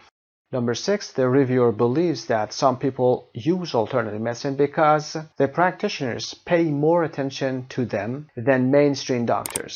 Practitioner به اصلا میگن که از این روش‌های پزشکی آلترناتیو دارن استفاده میکنن. دکتر نیستن یعنی MD نیستن، مدرک پزشکی ندارن. خب بریم برای قسمت بعد. C. Find the opposite of the bold word or expression in the text. این قسمت رو حتما خودتون انجام بدید بعد به ویدیو مراجعه بکنید. Number 1. Alternative medicine oppositeش conventional or mainstream medicine هست که روش جایگزین هست و بعدم که روش متعارف رو oppositeش میشه. Number 2. A proven theory یا فرضیه که proven شده باشه تایید شده باشه. An unproven theory is the opposite. فرضیه تایید نشده. 3. Effective treatment and ineffective treatment. وقتی که پیشوند این رو میاریم دقت داشته باشید که ما دیگه استرس رو تغییر نمیدیم. Effective, ineffective. درمان موثر، درمان نامؤثر. 4. A useful remedy. درمان useful مناسب و a useless remedy که مثلا میدونید. و 5. Real acupuncture و sham or bogus acupuncture که طب سوزنی واقعی و طب سوزنی فیک یا غیر واقعی هست. bogus و یا sham که اون صفت این acupuncture داره استفاده میشه. bargain و rip off. bargain معامله درست هست و rip off هم که یک معامله دروغین هست. برای این قسمت فایل صوتی رو میتونید پاز کنید. هر قسمت این سوالات براتون خونده میشه. با توجه به اطلاعاتی که گرفتید باید بتونید به این سوالات پاسخ بدید. اگر فکر میکنید که الان براتون زود هست این سوالات رو پاسخ بدید، حتما این درس رو مطالعه کنید، با لغت‌های جدیدش کار کنید، اصطلاحات جدیدش کار کنید، موضوعات رو بحث بذارید و بعد بیاید به این سوالات پاسخ بدید که بسیار سوالات خوبی هست. خب متن رو میخونیم که alternative medicine only works because of the placebo effect. Mainstream medicine is far more effective in treating serious diseases. Some alternative medicine can actually be harmful. All alternative medicines should be tested in the same way that conventional medicines are. Drug companies have no interest in preventing or eradicating diseases, only in controlling them. Eradicate رو قبلا کار کردیم، ریشه‌کن کردن هست. Alternative medicine does more than mainstream medicine to prevent illness.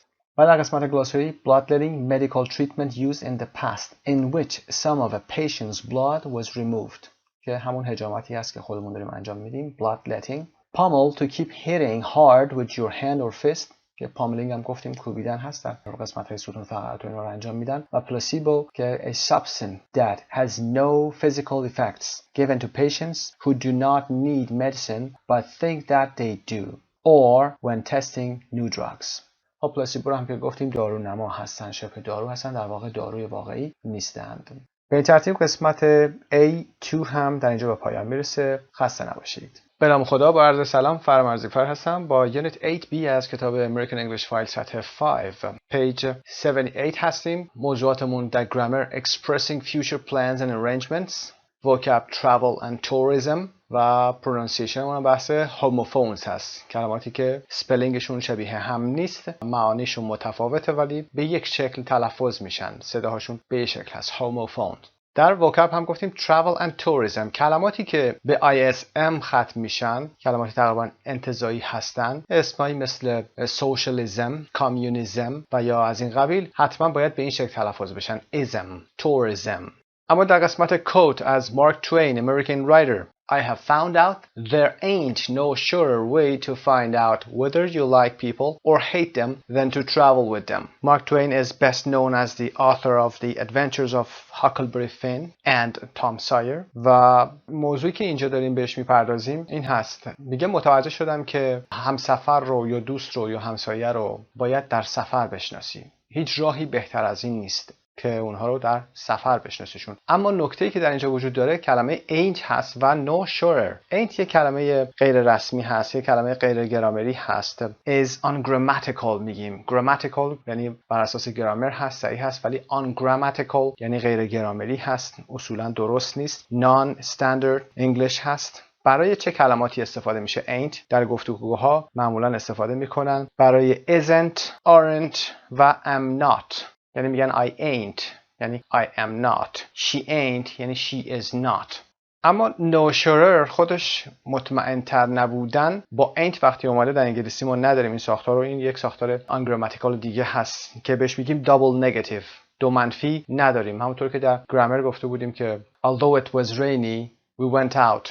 ولی اگر بگید although it was rainy but we went out، دو تا منفی سازی در تضاد همدیگه در انگلیسی درست نیست که به این حالت میگیم double negative. بریم برای موضوعمون a moving experience. moving اینجا میتونه به معنای تأثیر برانگیز باشه، احساس برانگیز باشه. در قسمت اول ما reading and speaking داریم. The guidebook series The Rough Guide که قبلا در مورد صحبت کردیم has published a book called 25 Wonders of the World. Think of 5 places, sites, or monuments that you would put in it. Compare your list with a partner. به 25 عجایب دنیا چه چیزایی میتونید اضافه بکنید؟ 7 گانه بوده، الان 25 شده و الان شنیده شده حتی 1000 هست و عدد بیشتر از اونم میتونه وجود داشته باشه. خب بریم برای قسمت B. Read the article once. Why is it called My 25,000 Wonders of the World? متن رو با هم میخونیم و بعد به این سوال پاسخ بدیم. سایت مجموعه زبان ایرانی. The buses at the Uluru Sunset viewing area were parked 3 deep.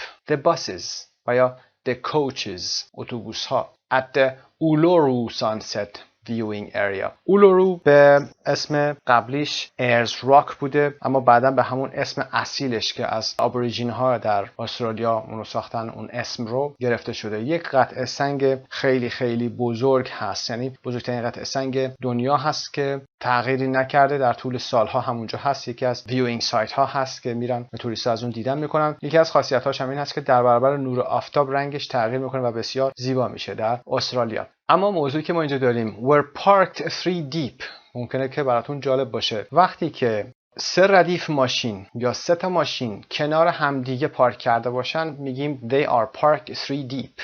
یعنی یک لاین خیابون رو در نظر بگیرید کنار سایدواک، میتونه یه رو یعنی یه ردیف ماشین قرار گرفته باشه، رو بعدی که دابل پارک میکنه باهاش و رو بعدی که دوباره میشه 3 تا لاین ماشین کنار هم دیگه میگیم they parked 3 deep. به این حالت اگر 5 تا بشه میگیم 5 deep.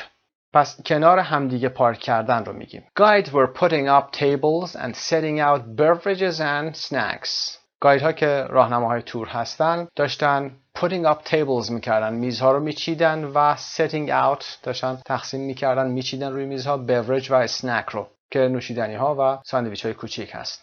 10 minutes to go. 10 دقیقه وقت برای شروع بود.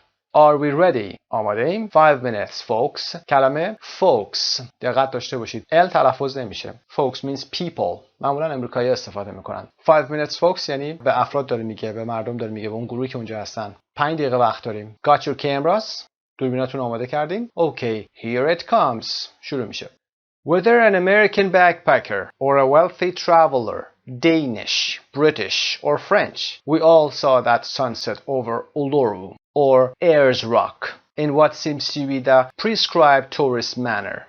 Mouth full of corn chips, glass full of Chateau somewhere, and a loved one posing in a photo's foreground as the all-time #1 Australian icon behind us glowed briefly red. خواه یک بکپکر امریکایی باشید، یعنی کسی که با کوله پشتی به سفر میره، و یا یک مسافر wealthy, rich، ثروتمند، دانمارکی باشید، بریتانیایی باشید یا فرانسوی، هممون سانست رو در اولورو دیدیم. سانست، غروب خورشید. over اولورو. over رو در درس گذشته کار کردیم. عبور خورشید رو حالا فرض میگیریم خورشید حرکت میکنه، چون به صورت معمول ما فکر میکنیم که خورشید داره حرکت میکنه. همون حرکت هلیکوپتر یا هواپیما که گفتیم بر فراز چیزی حرکت کردن از نقطه به نقطه دیگه رو با اوور نشون میدیم. در بالای اولورو سانست حرکت میکنه. or Ayers Rock که گفتیم توضیحش رو، اسم قبلیش بوده. در غروبی که به نظر میرسه seems to be the prescribed tourist manner. prescribed یعنی از پیش نوشته شده. scribe یعنی نوشتن. pre از پیش، انگار از پیش تعیین شده رفتار توریستا. دهانشون پر از corn chips, glass full of Chateau somewhere، یک لیوانی یا گیلاسی پر از Chateau somewhere که نوع نوشیدنی هست، حالا مال هر کجا میتونه باشه. و اینکه and a loved one posing in a photo's foreground، و یک شخصی که محبوب حالا کسی دیگه هست یا معشوق کسی دیگه هست در تصویر، در جلوی تصویر پوز کرده. گفتیم این پوز رو یعنی که ژست گرفته، در حالی که نماد شماره 1 همیشگی استرالیا all time #1 Australian icon، نماد شماره 1 همیشگی استرالیا پشت سر ما glowed، درخشان شدن، briefly red، به صورت مختصر و کوتاهی قرمز رنگ شد. Back on the bus, our guide declared our sunset to be pretty good, although not the best she had witnessed in her 6 years. موقع برگشت توی اتوبوس راهنمامون اعلام کرد که سانست ما، غروب اون روز ما، نسبتاً خوب بود. pretty good. اگرچه بهترینی نبود که اون در طول 6 سالش دیده بود. 6 سال راهنما بودنش.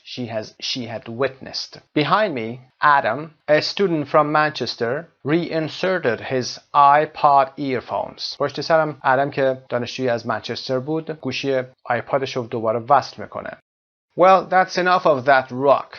Indeed, shattered from getting up at 5 in order to see Uluru at dawn, I felt empty and bored. What was the point? What made this rock the definitive sunset rock event? Why had we come here?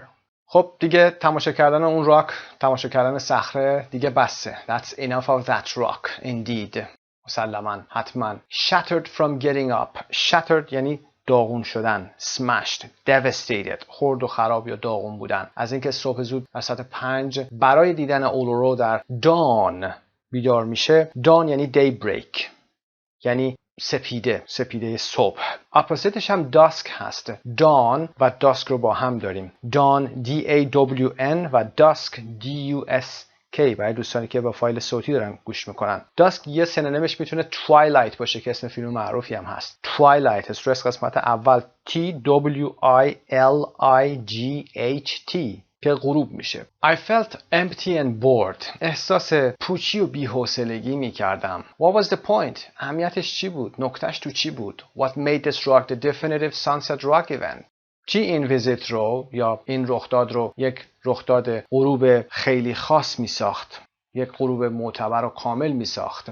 Why had we come here? ما برای چی اومده بودیم اونجا؟ Well, خب I suppose my sons would remember it always. من تصور میکنم که پسرای من همیشه اون رو به خاطر خواهند سپرد. Would remember it. بعد از would دیگه base form میاد. Except they'd missed the magical moment while they checked out a rival tour group's snack table which had better chips.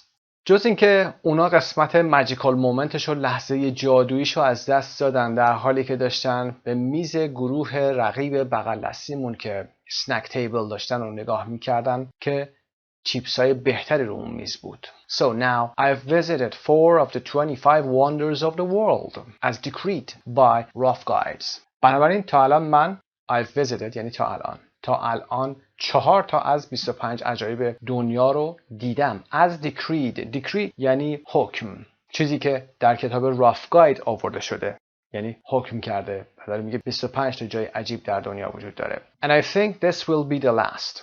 و من فکر میکنم که این آخریش باشه.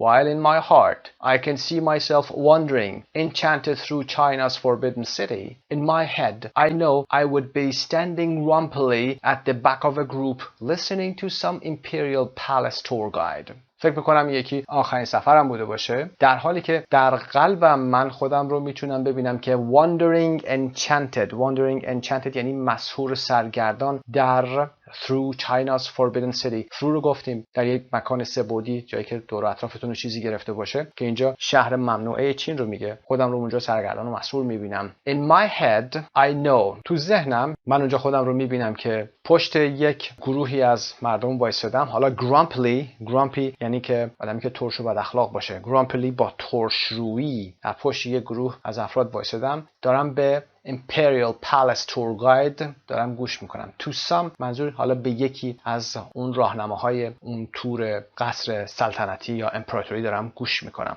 At the Grand Canyon, I would be getting angry with tourists watching it through their cameras. Eyes are not good enough since they lack a recording facility. کلا نویسنده داره میگه که از این وضعیت توریست ها رضایت نداره، از این وضعیت بازدیدها و سیر و سیاحت ها رضایت نداره، که رفتارهای مردم درست نیست به این شکل وقتی که میرن برای بازدید از مکانهای مهم. در گرند کانیون، میدونید گرند کانیون در امریکا هست، کالورادو. would be getting angry، من عصبانی میشم از دست توریست ها که watching it through their cameras، دارن از طریق دوربین هاشون دارن به اون نگاه میکنن، دوربین هایی که فیلم میگیره. Eyes are not good enough، چشما انگار خوب نیست، کافی نیست. Since they lack a recording facility، از اونجایی که since اینجا به معنی از اونجایی که چشما دستگاهی برای فیلم برداری و ریکوردینگ، ذخیره کردن فیلم ها یا اون صحنه ها ندارن، به نظر میرسه که کافی نیست و همش دارن از پشت دوربیناشون نگاه میکنن.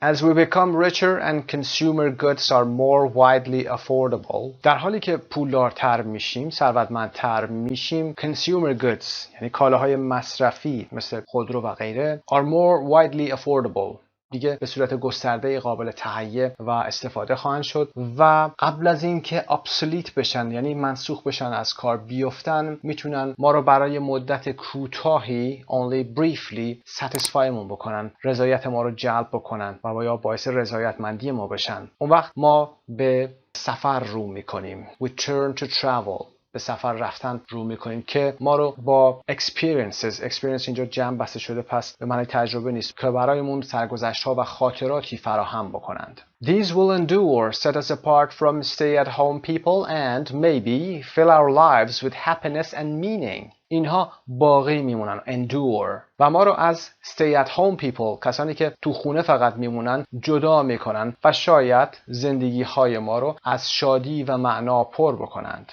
Books with helpful titles like 1000 places to see before you die are bestsellers. کتاب‌هایی تحت عنوان‌هایی مثل 1000 مکان قبل از مردن bestsellers هستند، پرفروش هستند. ادامه میدیم از قسمت پایین. I bet many backpacks on the Machu Picchu Inca Trail are filled with copies with little check marks penciled in the margins after each must-see site has been visited.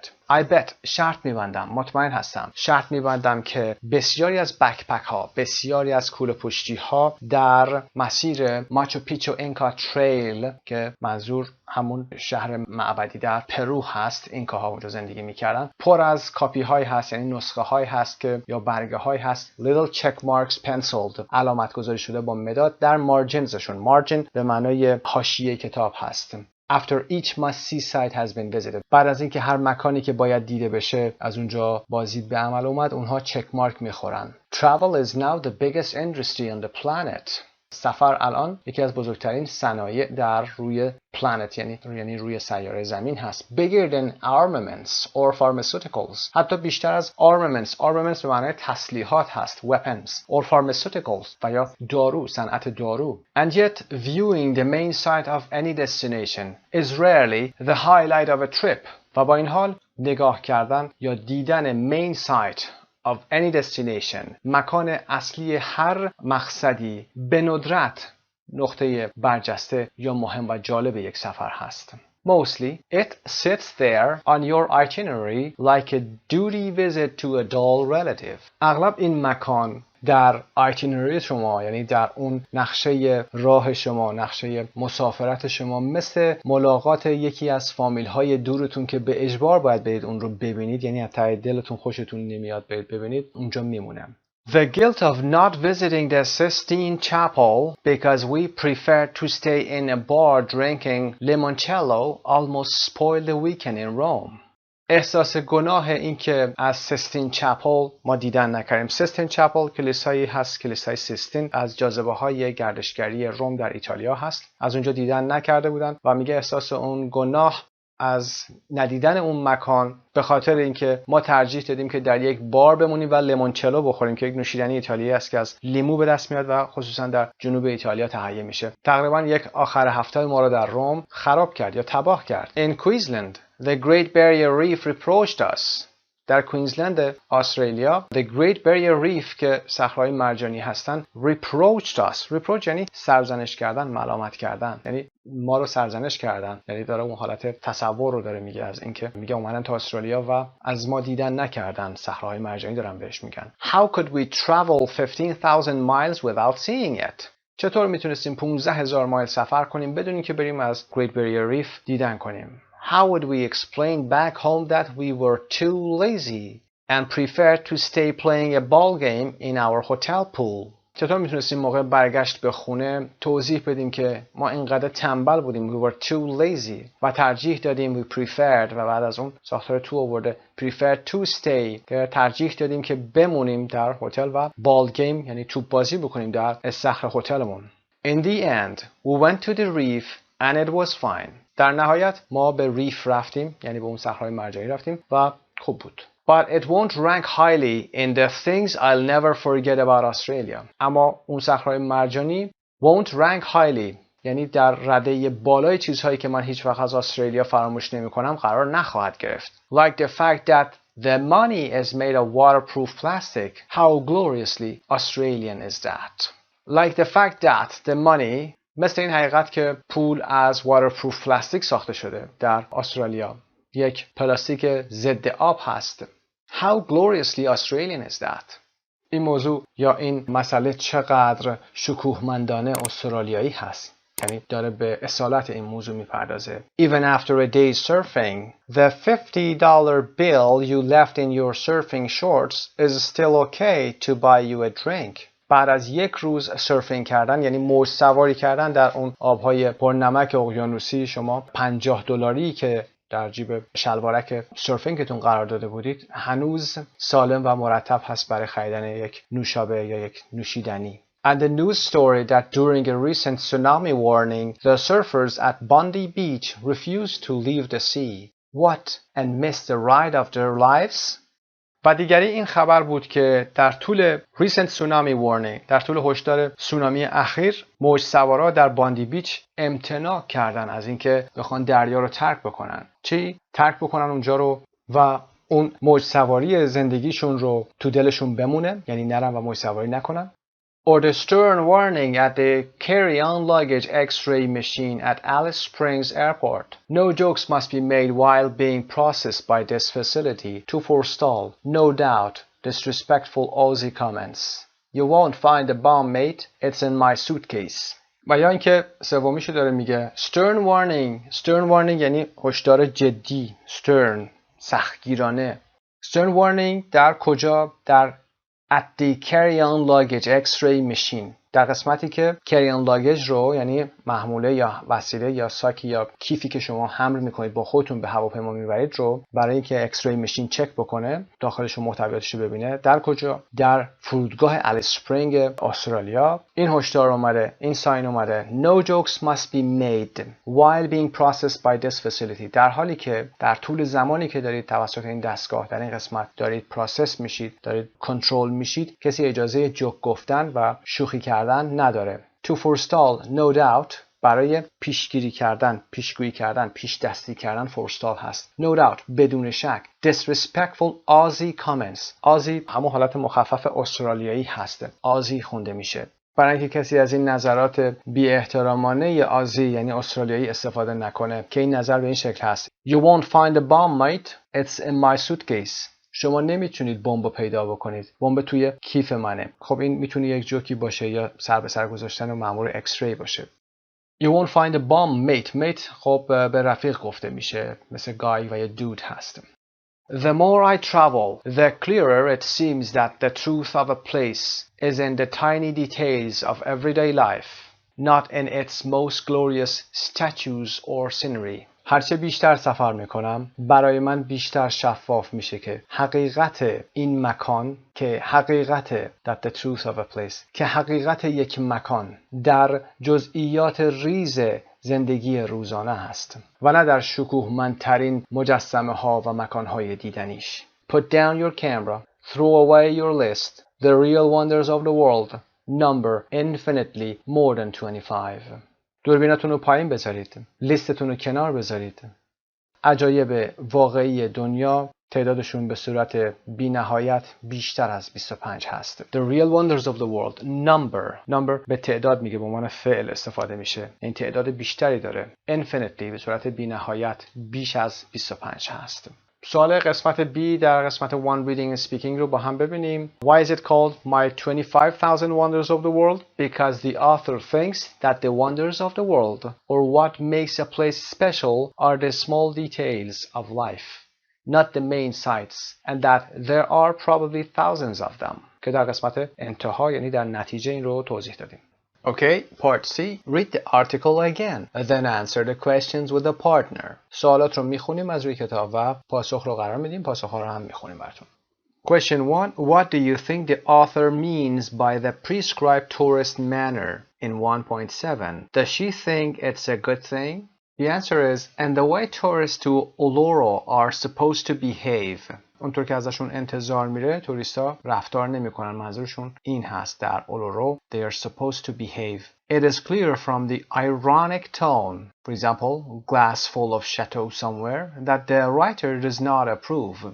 از روی اون تون یا لحن آیرونیک یا طعنه‌آمیزی که استفاده میکنه و میگه glass full of chateau somewhere که کسی میره حالا جایی رو میخواد بره ببینه، میاد دیگه میخواد گیلاسشو پر بکنه. مثلا این دوتا با هم سنخیتی ندارن. وقتی که میرید برای دیدن مکان زیبایی مثل موزه و یه جای دیگه، خوردن نوشیدنی ها و غیره، خیلی کار جالبی نیست. که does not approve که تایید نمیکنه، قبول نداره این کار رو. Number 2. What were her main emotions after seeing the sunset? اولین ایموشن مهمش، احساس اصلیش چی بوده بعد از اینکه سانست رو میبینه؟ Exhaustion, emptiness, boredom. Exhaustion که خستگی هست، emptiness پوچی و boredom که کسالت هست. Number 3. Why does she think that Uluru is probably the last wonder of the world she will see?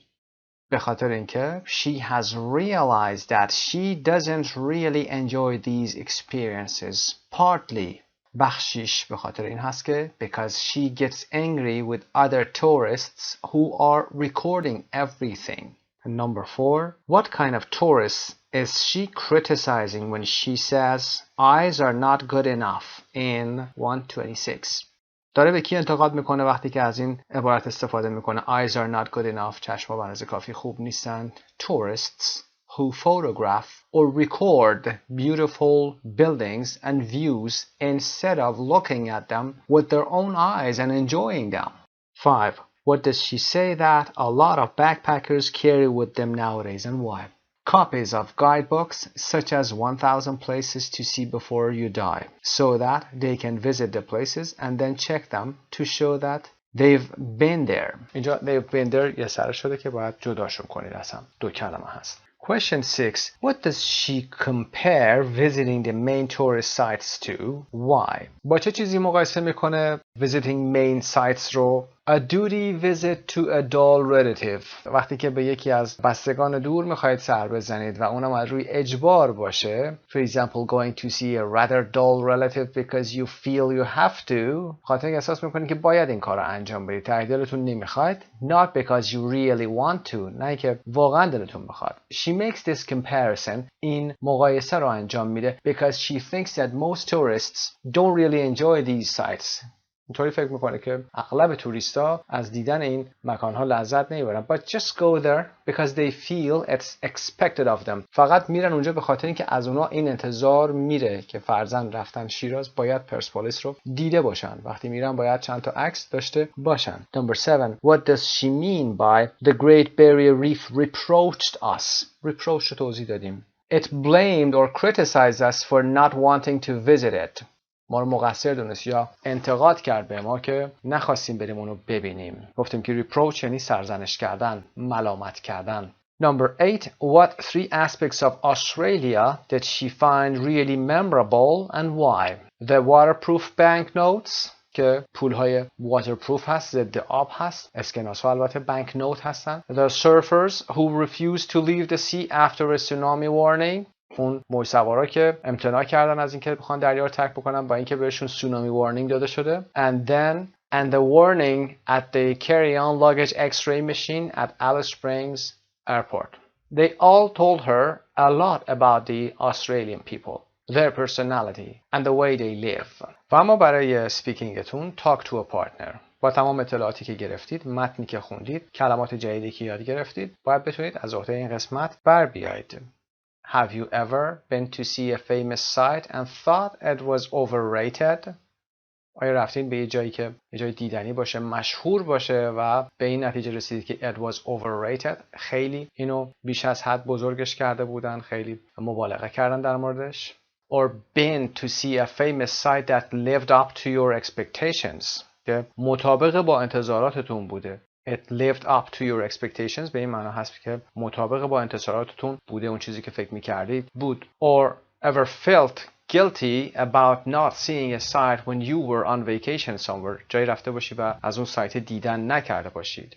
Or been disappointed at not being able to see a famous site. بیان که رفتید جایی رو دیدید اما disappointed شدید، مایوس شدید که چرا رفتید اونجا رو دیدید. در مورد هر کدوم از اینها مثال هایی بیان کنید به زبان خودتون، در حد توان خودتون حتما 2 جمله 3 جمله بیان بشه. Number 2. Think of the last place you visited as a tourist. Can you think of a tiny detail of everyday life that made the place or the moment special? این نکته‌ای که در انتها آورده، صحبت کرده، نتیجه گیریه رو شما هم میتونید ببینید مثال بزنید. What real wonders of the world would you recommend to people visiting your country or your town? به کسانی که از شهر شما یا کشور شما دیدن میکنن چه real wonders of the world رو recommend میکنید، پیشنهاد میکنید، عجایب واقعی جهان رو. Now part 2 vocabulary and speaking. برای این قسمت 5 دقیقه با خودتون وقت بدید و در مورد travel tourism قسمت‌های خالی پایین رو اگر میتونید به تنهایی یا با دوستتون پر بکنید. Find words from the text in one that mean. خب در قسمت reading one که در صفحه 78 داشتیم این کلمات رو میتونید پیدا بکنید. حتما این کار رو انجام بدید بعد به پاسخ‌ها مراجعه کنید. Number 1. Backpacker. A person who travels cheaply carrying their equipment and clothes in a bag they carry on their back. Backpacker به چه کسی میگیم؟ A person who travels cheaply. ارزون سفر میکنه. Carrying their equipment. Equipment گفتیم uncountable پس جمع نمیبنیم. And clothes in a bag they carry on their back. پشتشون حملش میکنن. Number 2. Site. What is a site? An interesting place in a town or city often visited by tourists. Number 3. Destination. What is a destination? The place where you are going or you are going to. 4. Itinerary. A plan of a trip including the route and the places that you visit. Well, number 5, scenery. What is a scenery? The natural features of an area.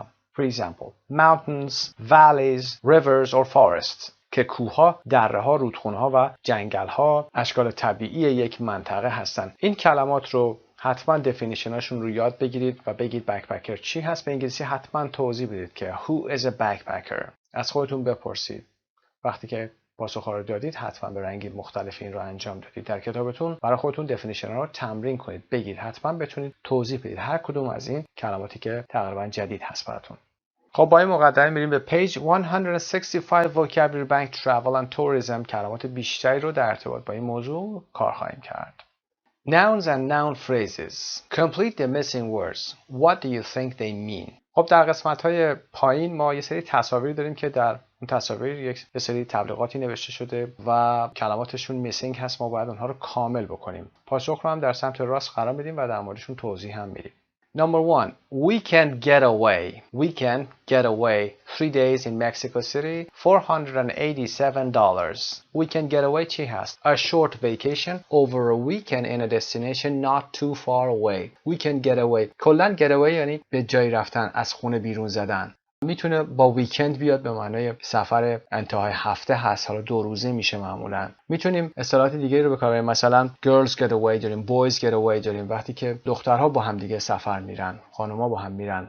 boys getaway زمانی که پسرها با هم تصمیم میگیرن یک اردویی رو با هم برن، یک تعطیلاتی رو با هم برن.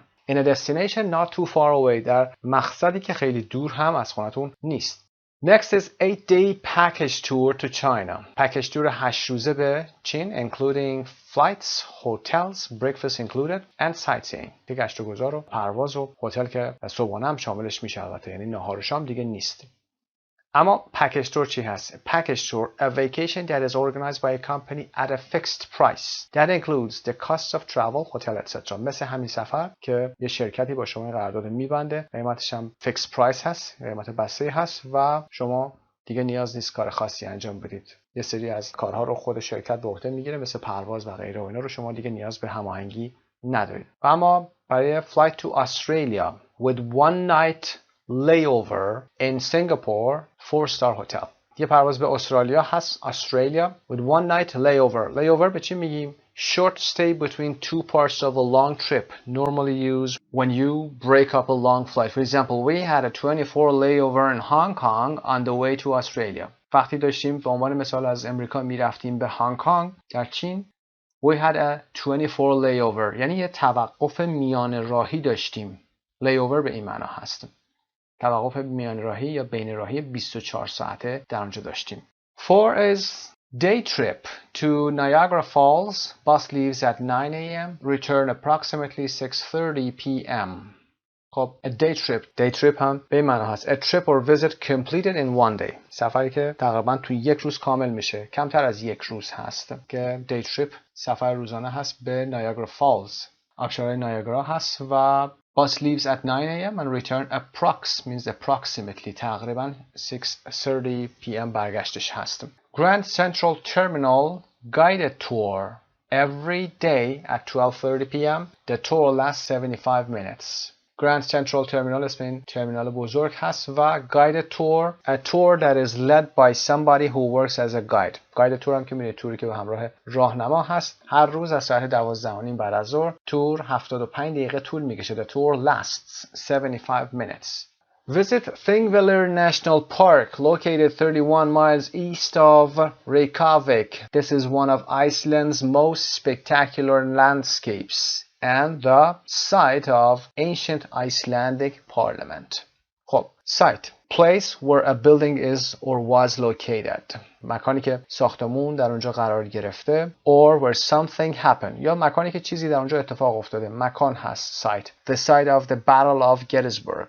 محل یا مکان نبرد گتیسبورگ هست. Also a campsite که اردوگاه میشه. A place where you can camp. اردوگاه هست و شما اونجا میتونید کمپ بزنید.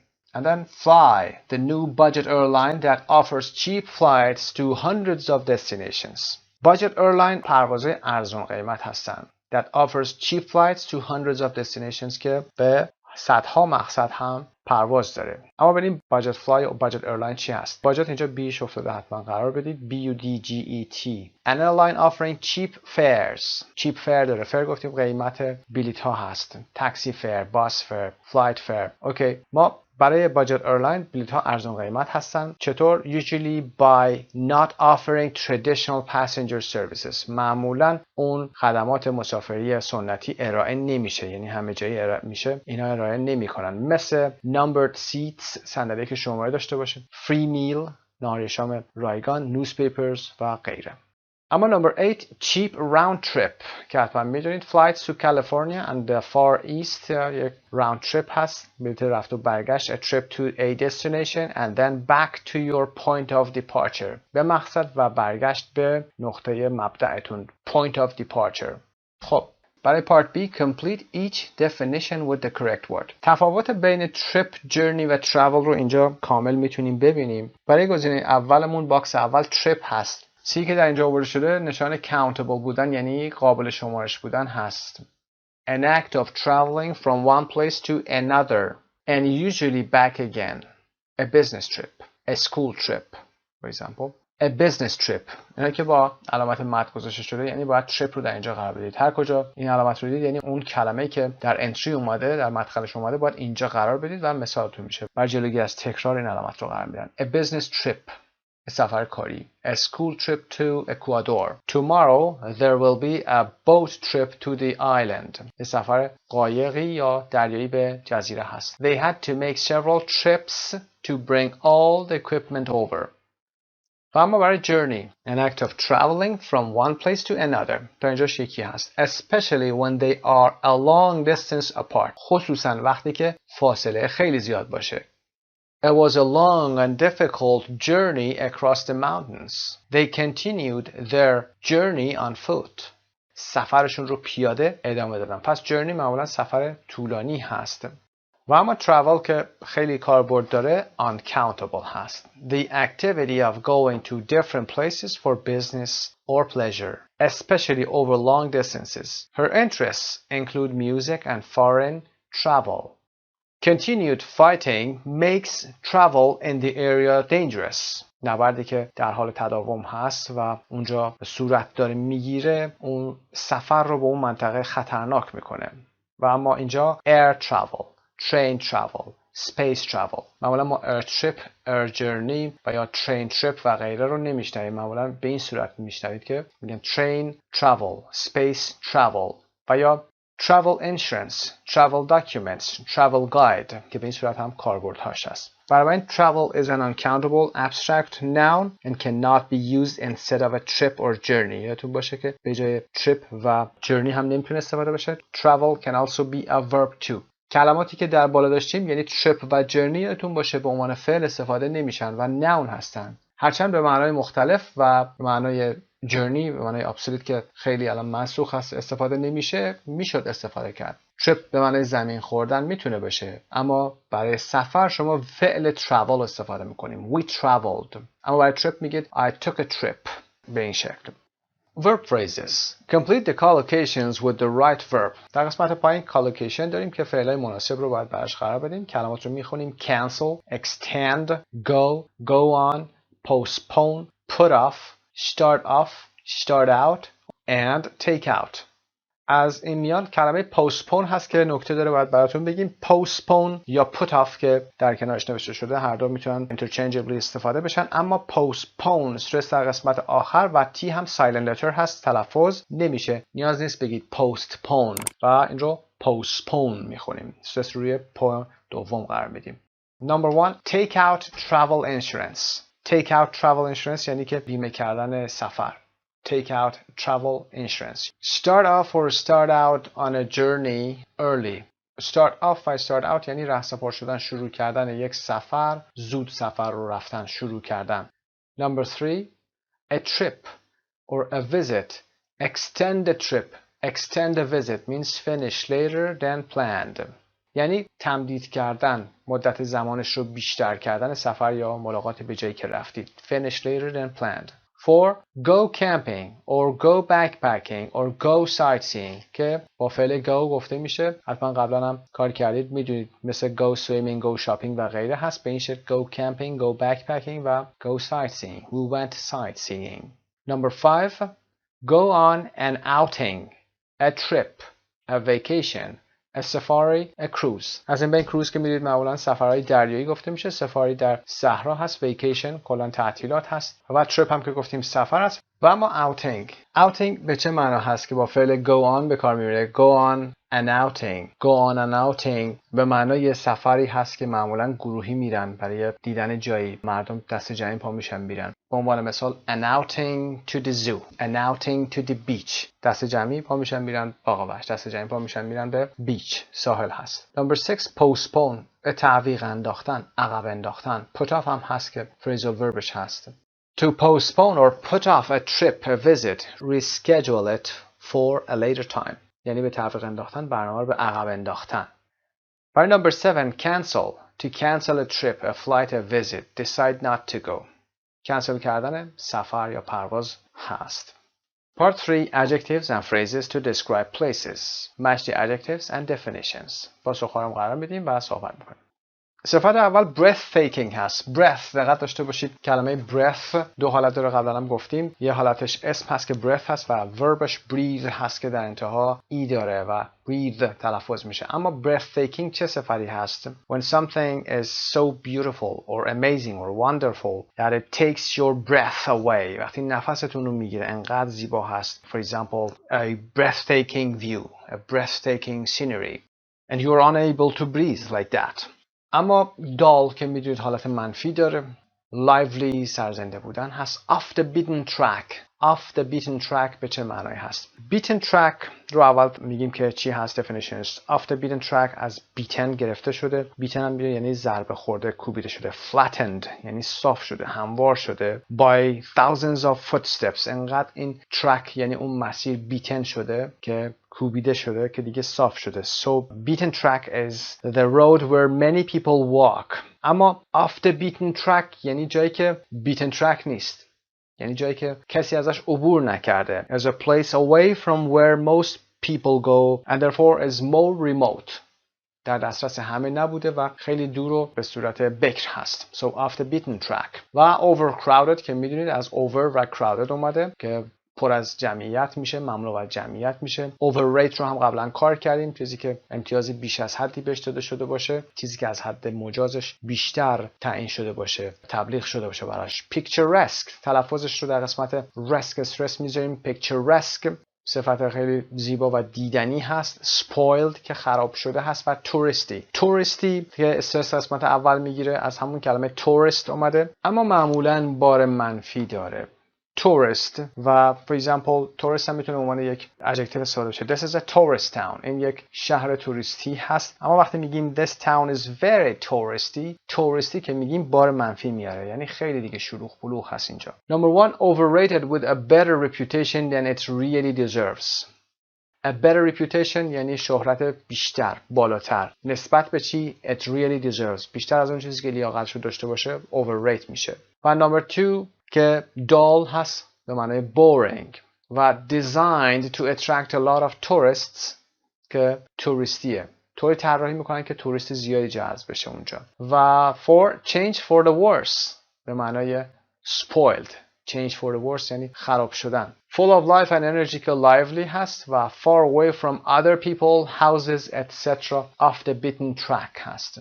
with too many people or things in it, overcrowded و very impressive or surprising or spectacular که breathtaking میشه و pretty especially in a way that looks old-fashioned چیزی که old-fashioned به نظر میرسه اما باید زیبا هست. picturesque هست، مثل ساختمان‌های قدیمی رو میتونید با picturesque بیایید توصیف کنید. در قسمت پایین can you remember the words on this page, test yourself or a partner. حتما کلمات جدید رو تمرین کنید، یادداشت برداری بکنید و حتما definition ها رو صحبت بکنید در موردشون. بریم با هم به درس اصلیمون page 79. Part C. Complete the questionnaire with a partner. Which alternative would you choose in each case and why? Try to use the expressions below. قبل از اینکه کوئسشنر پایین رو که مخصوص سپیکینگ شما هست برید سراغش expressing preferences رو با هم کار میکنیم. میخواید از گزینه هایی که در قسمت پایین اومده انتخاب بکنید. خیلی خوب هست که از این useful language استفاده بکنید. ببینید میخواید یه گزینه رو انتخاب بکنید بین یکی یا دوتا یا چند تا، میگید I'd prefer یعنی I would prefer. I'd prefer to. ساختار would رو گفتیم به این صورت هست. وقتی که would like میشه would prefer میشه بعدش ما حالت to plus base form رو داریم، یعنی شکل اصلی فعل رو. to هم که اینجا وجود داره. I'd prefer to go for example. I'd prefer. برای گزینه بعدی I'd که همون I would هست I'd rather دیگه اینجا to نیاز نداره. I'd rather go. I'd rather stay. حالا میخواید بگید بیشتر ترجیح میدم. I'd much rather stay than go out. بیشتر ترجیح میدم بمونم که بخوام برم. و I'd go with option B. این هم اصطلاح خوبی هست. I'd go with option B. من آپشن B رو ترجیح میدم یا گزینه B رو ترجیح میدم.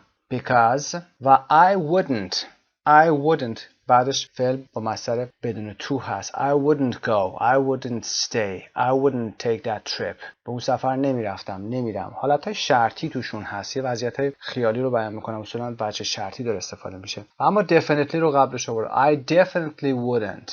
من قطعا این کار رو انجام نمیدم. و یا وقتی گزینه‌ای به شما داده میشه میتونید این اصطلاح رو استفاده کنید. Given the choice, I'd, for example، حالا گزینه B، گزینه C رو انتخاب میکنید. این انتخابا رو که حالا بهم دادن، من میتونم از بینشون اینو انتخاب کنم. و گزینه بعدی رو ببینیم. If it were up to me, I'd. If it were up to me یعنی if it were، یعنی حالت شرطی هست. اگر من باشم، اگر به من باشه is up to me. If it were. گفتیم که if it was نمیگیم چون حالت شرطی داره، از گزینه were استفاده میکنیم. If it were up to me یعنی اگر به من مربوط باشه، اگر دست خودم باشه. I would و یا I'd prefer, I'd rather. پس I'd prefer to و I'd rather بدون to استفاده میکنید. گزینه‌های پایین رو حتما با این عبارات به کار ببرید. اما گزینه‌های پایین گزینه‌های ساده‌ای هستن. ما فقط یک دور متن رو براتون میخونیم. شما از بین اینها انتخاب میکنید و میتونید در موردشون توضیح بدید. استفاده بکنید از expressing preferences که در اینجا اومده. ولی قسمت 6 رو که احتمالاً یکی دو تا نکته توش وجود داشته باشه رو توضیح میدیم. What kind of a traveler are you? شما چه مسافری هستید؟ 1. You are in Naples, Italy for work and you have one free day. You can A. Go on a day trip to Pompeii which is about an hour away. A day trip گفتیم سفر روزانه هست که یه روز طول میکشه. B. Spend a day shopping, walking and getting to know the city. Spend a day گفتیم spend کردن رو با مصدر gerund میاریم. Spend a day shopping, spend walking. C. Stay in your hotel, go to the pool and have a great meal. خب از expressing preferences که در بالا اومده استفاده کنید. میتونید بگید که for example I prefer to spend the day shopping. و یا I'd rather or I'd much rather stay or I'd much rather spend. هر کدوم از اینها که خودتون میدونید بتونید از گزینه‌هایی که استفاده میکنید هم بتونید دفاع بکنید و براش دلیل بیارید. 2. Your family is planning a vacation. Which would you try to persuade them to choose? کدومی که از اینا رو persuade میکنید که انتخاب بکنن، وادارشون میکنید، ترغیبشون میکنید. A. Going on a safari in Botswana که در آفریقا هست. سفر safaris در صحرا with accommodations in tents که اسکان در چادر هست. Renting a villa on a lively but very touristy Greek island. Very touristy گفتیم بار منفی داره. منطقه که خیلی توریستیه، پر از توریست هست. C. A package tour to Brazil with several day trips to the main sites included. 3. You and 3 friends want to go away for a short vacation together. The possibilities are گزینه‌ها به این صورت هستن. A 3-day getaway in a foreign city. Staying at a cheap hotel. Getaway رو گفتیم که برای سفر هست. یه سفر 3 روزه in a foreign city در یک شهر foreign هست، خارجی هست. 3 days in a luxury spa hotel in your country. Luxury spa hotel هتلی هستش که سپا داره، یعنی استخر آب گرم داره، سونای آب گرم داره و آب گرم معدنی هم میتونه باشه. A week camping somewhere off the beaten track with beautiful scenery. A week camping که کمپینگ هست، چادر زدن هست، اردوک زدن هست و somewhere off the beaten track در موردش توضیح دادیم که یه جای ریموتی هست و معمولا کسی اونجا نرفته و بکر هست. 4. You have to go on a business trip from San Francisco to Tokyo that involves a long distance flight. یه سفر طولانی هست. There are 2 possible itineraries. Itinerary رو گفتیم که برنامه سفرتون هست. A. An economy class flight that leaves very early in the morning with a 24-hour layover in Hawaii. 24 layover هم که گفتیم که در بین راهی 24 ساعت در هوایی توقف داره. Flying time San Francisco, Hawaii 5 hours, Hawaii, Tokyo 8 hours. B. A business class flight that leaves at midday but with no layover. Flying time 11 hours. For example, you can say, if it were up to me, I would choose, or I'd rather go with A, for example, or with option A. 5. You and a friend really want to visit Vietnam, which you have heard is very beautiful. You can A. Book a package tour through a travel agent, including guided tours of famous sites. Go backpacking, booking your flight beforehand as pish in advance, but finding accommodations as you go. C. Buy a good guidebook and arrange the trip yourself, booking hotels and transportation on the internet. 6. You are booking a flight with a budget airline. to a major city where you are going to spend a weekend with some friends. Besides the flight, would you also budget airline رو گفتیم که پروازهای ارزان قیمت هستن اما سرویس های معمول رو نمیدن و a major city شهر مهم هست. Besides the flight علاوه بر پرواز شما دوست دارید که کارهای دیگه هم انجام بدید. Besides the flight بریم گزینه ها رو ببینیم. Take out insurance که گزینه A هست. Take out insurance یعنی بیاید پروازتون رو یا سفرتون رو بیاید بیمه هم بکنید. Pay extra to offset your carbon footprint.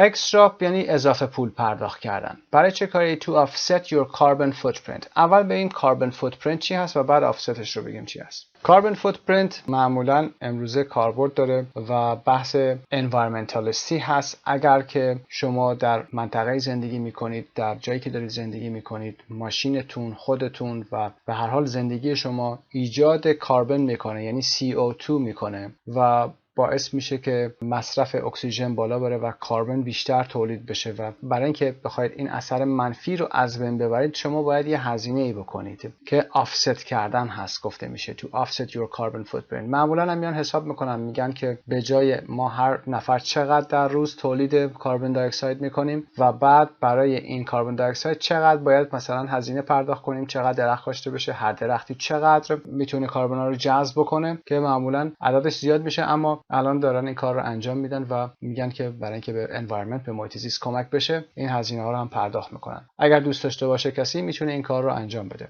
و اما pay extra to check a suitcase. to pay extra که گفتیم در بالا یه پول هزینه بیشتری دادن هست برای to check a suitcase. وقتی که بار رو تحویل میدید اونجا چک میشه که معمولا چند پوند یا چند کیلو میتونید داشته باشید هر نفر. اگر اضافه بار بخوره که اونجا شما باید excess بدید، پول بیشتری باید بدید. و D. Look at your partner's answers again. What kind of traveler do you think he or she is? حتما قسمت بالا رو صحبت بکنید، در مورد هر کدوم از گزینه ها صحبت بشه. اگر فرصت دارید فقط به یک گزینه اکتفا نکنید، همه گزینه ها رو در موردش صحبت بکنید. در قسمت بالا expressing preferences حتما استفاده بکنید. از تجربیاتی که در این درس و درس‌های گذشته داشتید در مورد سفر بیشتر صحبت بکنید. Part 1 از قسمت B Unit 8 به پایان میرسه. موفق باشید. به نام خدا. Part 3 Pronunciation از Unit 8 قسمت B رو ادامه میدیم. Homophones. We visited the site of the Battle of Gettysburg. I didn't have time to see many of the tourist sites in New York. ما مکان یا محل نبرد گتیسبورگ رو ازش دیدن کردیم. We visited the site. ببینید S-I-T-E. اما در جمله بعدی I didn't have time to see many of the tourist sites. tourist sites و یا tourist site که مفردش هست به معنای مناظر توریستی هست. مکانهایی که توریست‌ها میرن میبینن در نیویورک. tourist sites. سایت و سایت هر دو یه صدا رو دارن، یعنی علاوه فونتیکی وقتی که اینها رو مینویسیم به یه شکل آوانگاری میشن اما معناشون متفاوته و اسپلینگشون هم متفاوته، اما چیزی که میشنویم به یه شکل هست. sight and sights are homophones.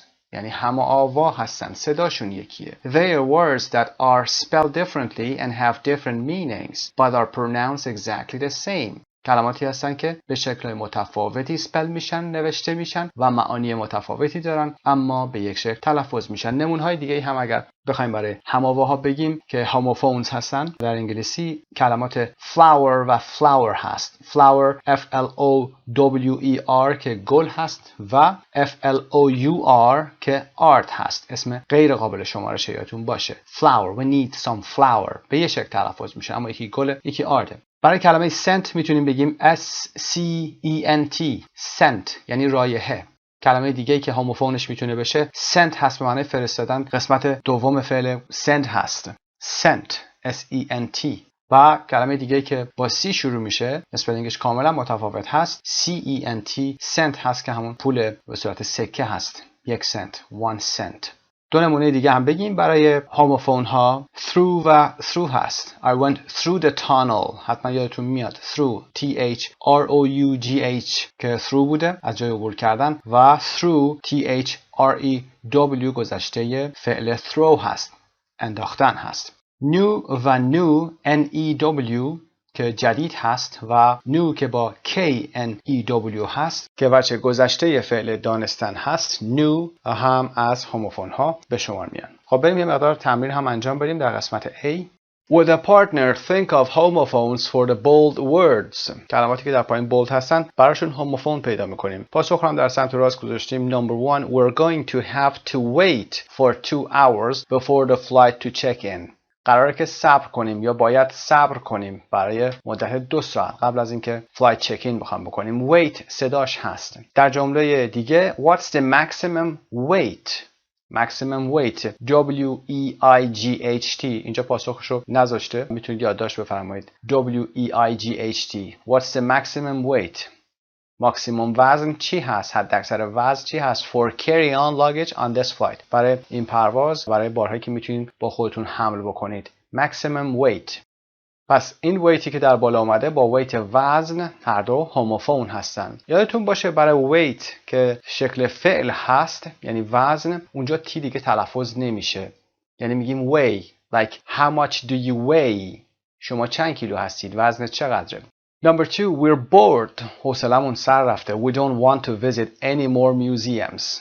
دیگه نمیخوایم موزه ها رو ببینیم. کلمه bored فونتیک ببینید. bored. و در جمله بعدی the passengers are waiting to board the plane. سوار شدن. boarding card. کارت سوار شدن. to board فعلش هست. Number 3 we spent spring break in Cancun. break. spring break. تعطیلات بهاری رو. در جمله بعد the airport bus had to brake suddenly when a truck pulled out in front of us. وقتی یک کامیونی پیچید جلومون، اتوبوس فرودگاه مجبور شد که to brake ترمز کنه. brake و break B-R-A-K-E که فعل هست. فعل ترمز کردن. اما این break به معنای شکستن هم میتونه باشه و به معنای اینجا در حالت spring break به معنای تعطیلات بهاره. Number 4 it's not fair. Jane's family is going to Thailand and we're just going to New Jersey.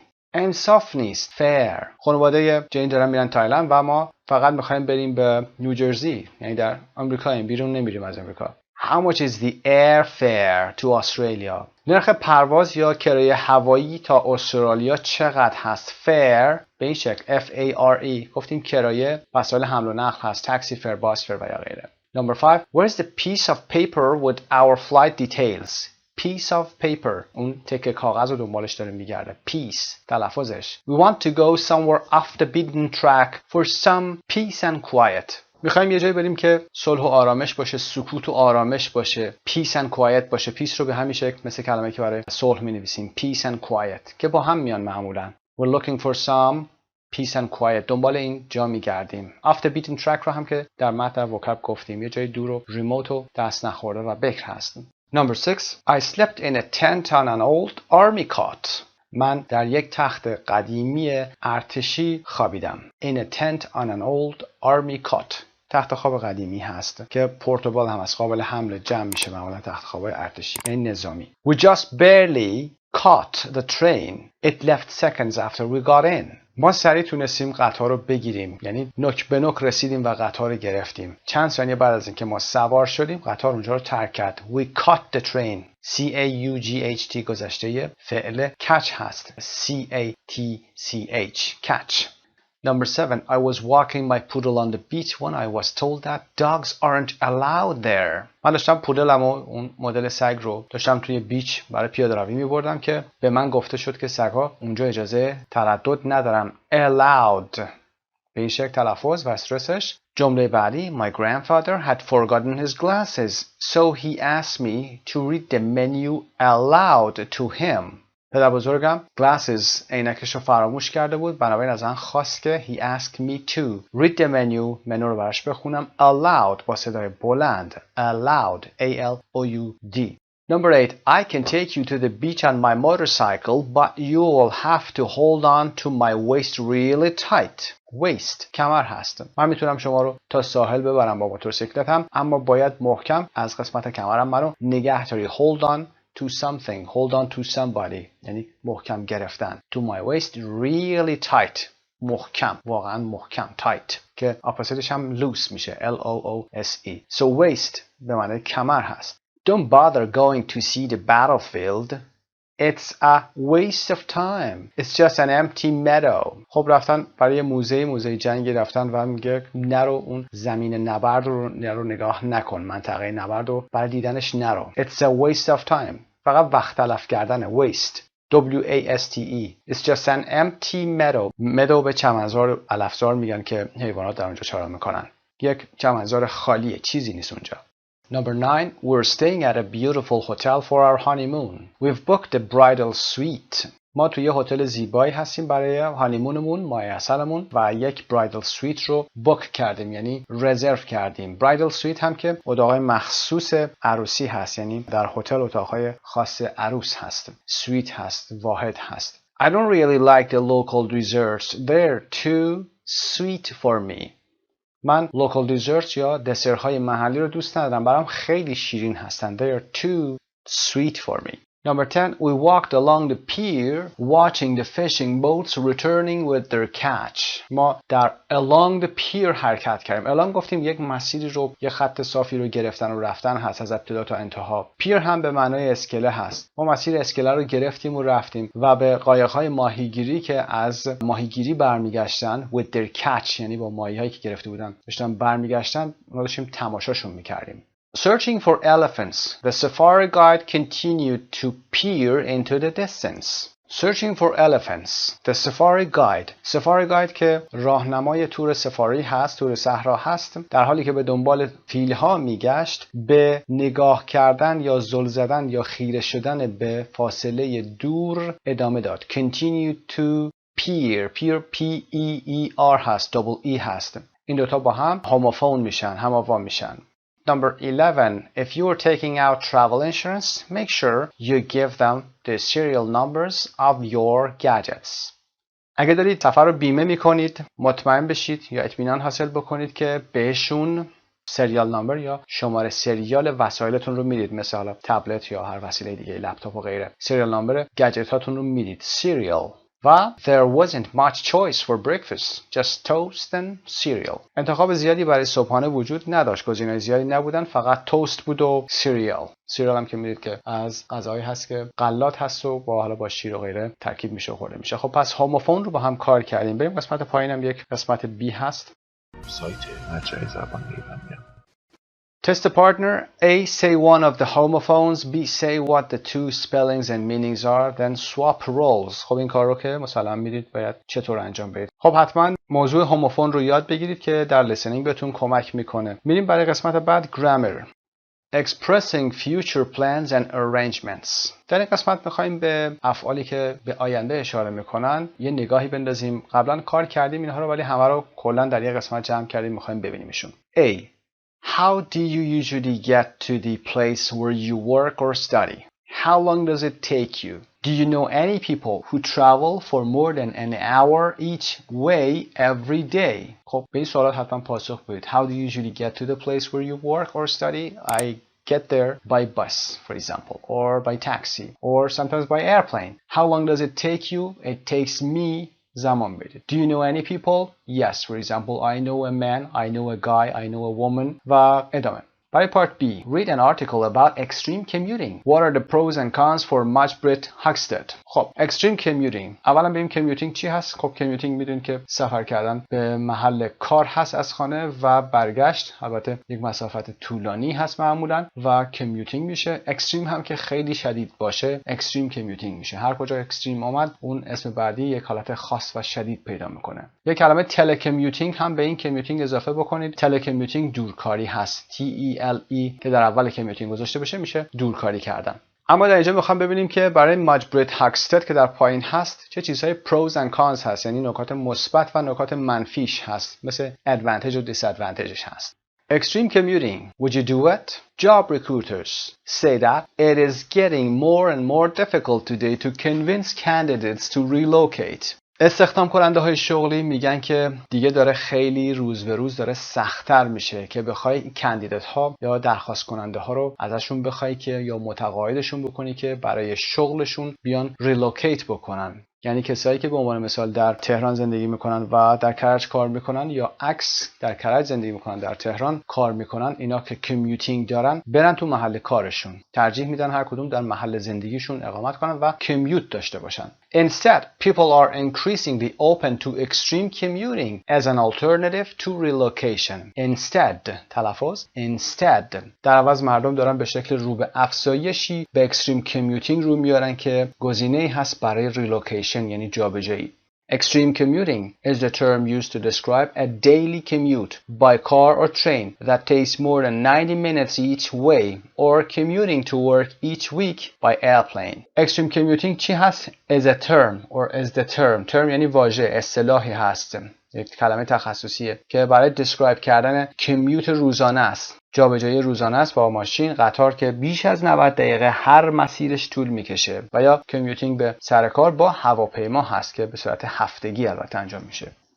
Family ties are the leading reason for resistance to relocating, according to half the recruiters surveyed, while lifestyle preferences, 25%, and housing market costs, 10%, are also contributing factors. ارتباطات خانوادگی دلیل مهم مقاومت برای ریلوکیتینگ هست. For resistance. طبق نیمی از تحقیقاتی که به عمل آمده توسط ریکروترها، در حالی که lifestyle preferences ترجیحات سبک زندگی که 25% هست و housing market costs هزینه های بازار اسکان که 10%، اینها هم contributing factors هستند، عوامل کمک کننده در این موضوع هستند. مجموعه هاکستد works in publishing in New York City. مجموعه هاکستد در انتشارات در نیویورک سیتی کار میکنه. She commutes every day to get from her home in Westport, Connecticut to her office in Manhattan and then back again. اون هر روز از خونه خودش در وستپورت کنتیکت تا دفترش در منهتن کمیوت میکنه و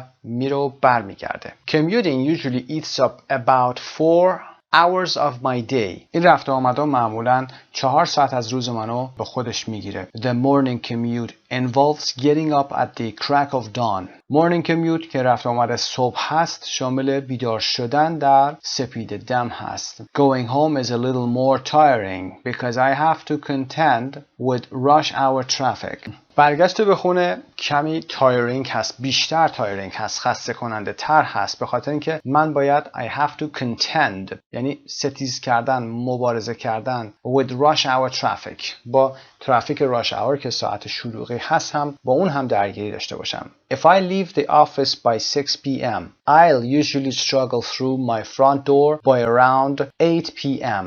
اگر دفتر کارمو ساعت 6 ترک بکنم معمولاً تا دم در خونه برسم، یعنی تقلا کنم و تلاش کنم خودمو تا ساعت 8 میرسونم اونجا. Then I'll have half an hour to run, an hour to eat, watch TV and spend time with my family before I go to bed. به این شکل اگر انجام بدم نیم ساعت برای دویدن دارم، 1 ساعت برای غذا خوردن، تلویزیون تماشا کردن و وقت گذاشتن با خانواده‌ام قبل از اینکه برم به رخت خواب. Before I go to bed. I do it because living in Westport allows me to escape the city. من این کار رو انجام میدم به خاطر اینکه زندگی کردن در وستپورت به من اجازه میده که از شهر فرار کنم. Also, it's a great place to raise a family. همچنین مکان عالیه برای که یه خانواده رو بزرگ کنی یا در کنار خانواده باشی. As for me, I enjoy my job so I feel it's worth the commute. برای من که من لذت میبرم از شغلم به خاطر اینکه احساس میکنم ارزش این کمیوت کردن رو داره. It is worth the commute. The long commute does have its advantages too. رفت و آمد طولانی ادوانتیجز خودش رو هم داره، مزایای خودش رو هم داره، تاکید میکنه does have. It gives me some precious me time when I can read books or interesting articles on my iPad. به من زمانهای خاص خودم رو میده، زمان ارزشمند. Some precious ارزشمند، گرانبها. me time منظور زمان خاص من هست، به صورت گفتاری داره میگه، زمانی که من میتونم کتابامو بخونم یا مقالات جالبم روی آیپدم بخونم. خب برمیگردیم قسمت بالا. Pros and cons. What are the pros and cons for مجموعه هاکستد? Pros. Living in Connecticut allows her to escape the city. It's a great place to raise a family. She has me time when she can read. Cons. که نکات منفیش هست. She has to get up very early every day. At the crack of dawn. dawn رو گفتیم در برابرش dusk داریم. She has to travel for 4 hours every day and put up with rush hour traffic in the afternoon. Put up یعنی کنار بیاد. She has very little time to relax when she gets home. وقتی خونم میرسه خیلی زمان کمی داره. 5.2. Listen to مجموعه on a typical morning and answer the questions. سوالاتی که در پایین اومده رو یه دور نگاهی داشته باشید بهش، بعد به فایل صوتی با هم گوش میکنیم. 5.2. It's 5:30. I'm in bed in my house in Westport, Connecticut, and the alarm just went off. 10 minutes later, I've taken a shower and I'm trying to eat a cup of yogurt with granola. I'm not that hungry, but I have to eat something. I feed my dog and I'll be leaving for work in 20 minutes. I ride a bicycle to the commuter bus station and it takes around 15 minutes.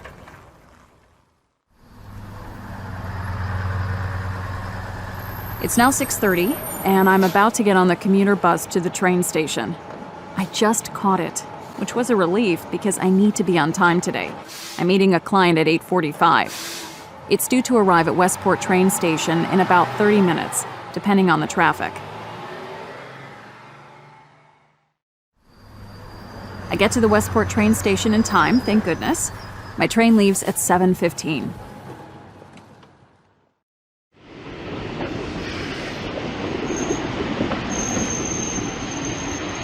It's now 7:15 and I just caught the train, which takes me to Grand Central Station.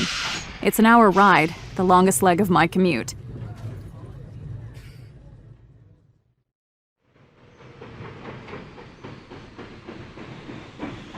The train arrived at Grand Central Station in time today, so now I just take a 15-minute walk and then I'll be there. I desperately need some coffee. Number 1, what time does she leave home? At 6 a.m. What 4 different ways does she travel? She cycles, takes the commuter bus and train, and walks. What time does she get to work? 8:30. She takes the train at 7:15 and it arrives at Grand Central an hour later. It's a 15-minute walk. 5.3. Now listen and complete some of Majmوعه sentences.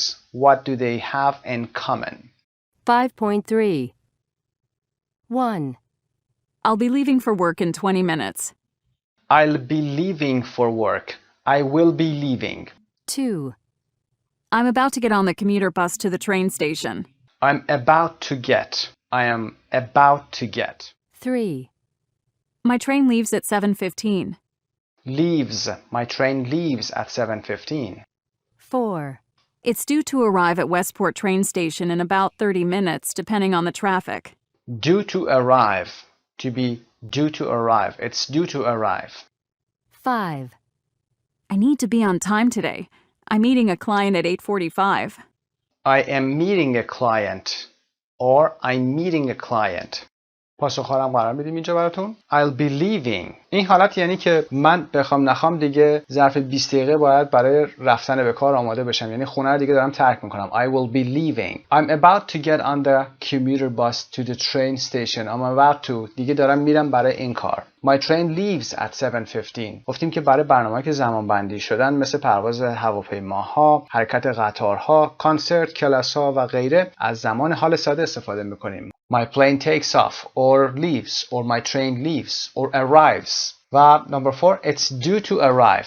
due to رو بیشتر در موردش صحبت میکنیم. قرار هست که برسه و میرسه به این شکل هست در ساعت فلان. و I need to be on time today. باید سر وقت برسم. I'm meeting a client. گفتیم که present continuous رو برای زمانی که arrange کردیم استفاده میکنیم. همه اینهایی که داریم صحبتشون رو میکنیم برای آماده شدن برای قسمت grammar هست. میریم برای قسمت E.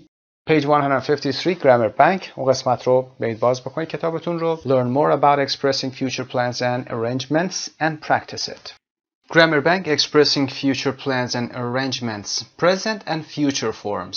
Number 1. The present continuous is the most common way to talk about personal arrangements. For example, fixed plans for the future when the time and place have been decided. از زمان حال استمراری برای بیان وقایعی که در آینده قرار رخ بده و ما برای اون وقایع یا رخدادها برنامه ریزی کردیم، ارنج کردیم همه چیز رو. و نکته مهم برای این قسمت اینکه تایم و پلیسش تصمیم گرفته شده باشه، مکان و زمانش تصمیم گرفته شده باشه، present continuous رو استفاده میکنیم. مثل I'm seeing Sarah tomorrow و یا we're having lunch together. فردا قراره که سرا رو ببینم، یعنی ما ارنج کردیم، زمان و مکان ارنج شده هست. We're having lunch together. حتی رخدادش هم مشخصه. ما در زمان مشخص، در مکان مشخص با همدیگه قراره که نهار بخوریم. 2. Be going to is the most common way to express future plans and intentions and to imply that a decision has been made. ساختار بعدی که داریم برای آینده be going to هست، یعنی با فعل to be و going to، مثل present continuous نیست. از going to استفاده میکنیم. یکی دیگر از روش‌هایی است که برای بیان برنامه‌هامون در آینده و یا مقاصدمون، نیت‌هامون که برای آینده داریم استفاده میکنیم اون رو. تصمیم ممکنه گرفته شده باشه، مثل I'm going to have my hair cut tomorrow. میخوام فردا بدم موهامو کوتاه کنم. I'm going to. این intention منه. البته تفاوتش چی هست با present continuous؟ تفاوت در این هست که time و placeش arrange نشده با کسی. این چیزی هست که در سر من هست، در فکر من هست. intention منه. ممکنم تصمیم گرفته باشم اما فعلا دارم فکر میکنم بهش. She's going to get the last train home. اون میخواد آخرین قطار به خونه رو بگیره. آخرین قطاری که به خونه برمیگرده. She's going to. این قصدش هست. ممکنه که arrange نکرده باشه، بلیتش رو نگرفته باشه. 3. In most cases you can use either going to or the present continuous, but there is a subtle change of emphasis. The present continuous emphasizes that a time and place to do something has been decided. Going to emphasizes the intention. خب present continuous و going to رو گفتیم که برای آینده استفاده میشه و بیشترین استفاده رو هم داریم از اونها برای زمانی که arrange کرده باشیم و یا اینکه قصدی رو داشته باشیم. تفاوت این دو در موضوعی که عرض کردیم هست. در present continuous مکان و زمان تصمیم گرفته شده، اما در going to بیشتر بحث intention هست، یعنی نیت هست، قصد هست. من در فکرم این موضوع رو دارم، هنوز عملیش نکردم و با جایی arrangeش نکردم. I'm meeting Kathy this evening. I'm going to tell her that it's all over. امروز عصر قرار دارم با کثی و اونو میبینم. حالا مکانش و زمانش هم مشخصه. وقتی میگیم I'm meeting Kathy this evening به این معنا هست. و وقتی میگیم I'm going to tell her that it's all over به چه معنایی هست؟ این یعنی که میخوام بهش بگم که دیگه همه چی تمام شد. میخوام بهش بگم، یعنی برنامه ریزی نکردم. یعنی هماهنگ نیست و اون نمیدونه حتی. اما در قسمت اول کسی میدونه که میخوام باهاش ملاقاتی داشته باشم یا همدیگر رو ببینیم. تفاوت present continuous قسمت اول و going to هست. Compare. I'm meeting Kathy. We have arranged to meet. به این معنا. با همدیگه قرار گذاشتیم که همدیگر رو ببینیم. مکان و زمان مشخصه. I'm going to meet Kathy. It's my intention. قصد دارم که ببینمش. But arrangements may or may not have been made. ممکنه که قرار گذاشته شده باشه یا هماهنگ شده باشه، اما ممکنه هم نشده باشه. We do not use the present continuous when it is clear that something is just an intention, not something that has been arranged. وقتی چیزی یک قصد، یک نیت، فقط یک فکر، یک ایده خالی هست، ما دیگه از present continuous استفاده نمی‌کنیم و از ساختار going to استفاده می‌کنیم. 4. The future continuous can often be used instead of the present continuous to refer to future arrangements. future continuous هم میتونه به جای present continuous برای future arrangements استفاده بشه. future continuous رو میشناسید، در مثال پایین داریم I will be going. future continuous. I will be doing. I will be watching. در درس‌های گذشته کار کردیم این رو. گفتیم در یک زمان مشخصی دارم یک کاری رو انجام میدم. For example, I'll be watching television at 8 o'clock tonight.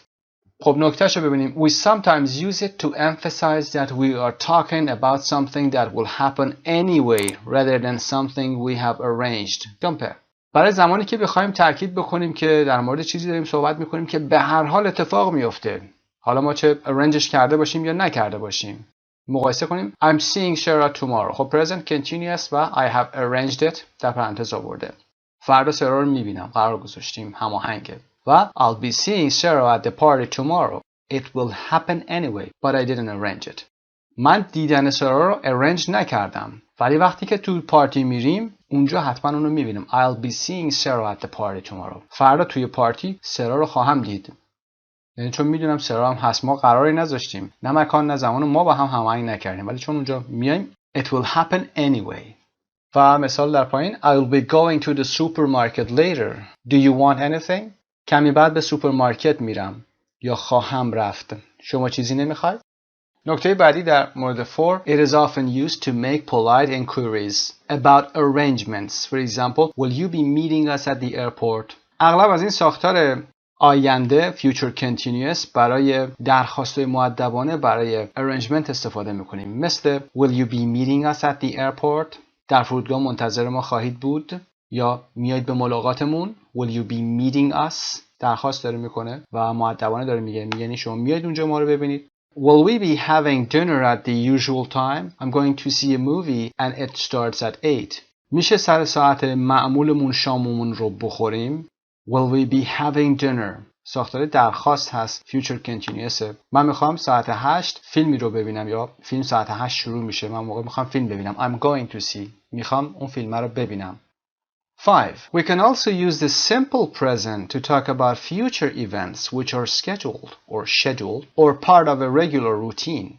ما میتونیم از زمان حال ساده، اینو قبلا گفتیم، برای بیان future events استفاده بکنیم که schedule شدن یا schedule شدن، یعنی برنامه‌ریزی دارن، تایم تیبل دارن یا از یه regular روتینی استفاده میکنن. گفتیم در متن درس پرواز هواپیماها، حرکت قطارها، کلاس‌ها، کنسرت، فیلم و غیره.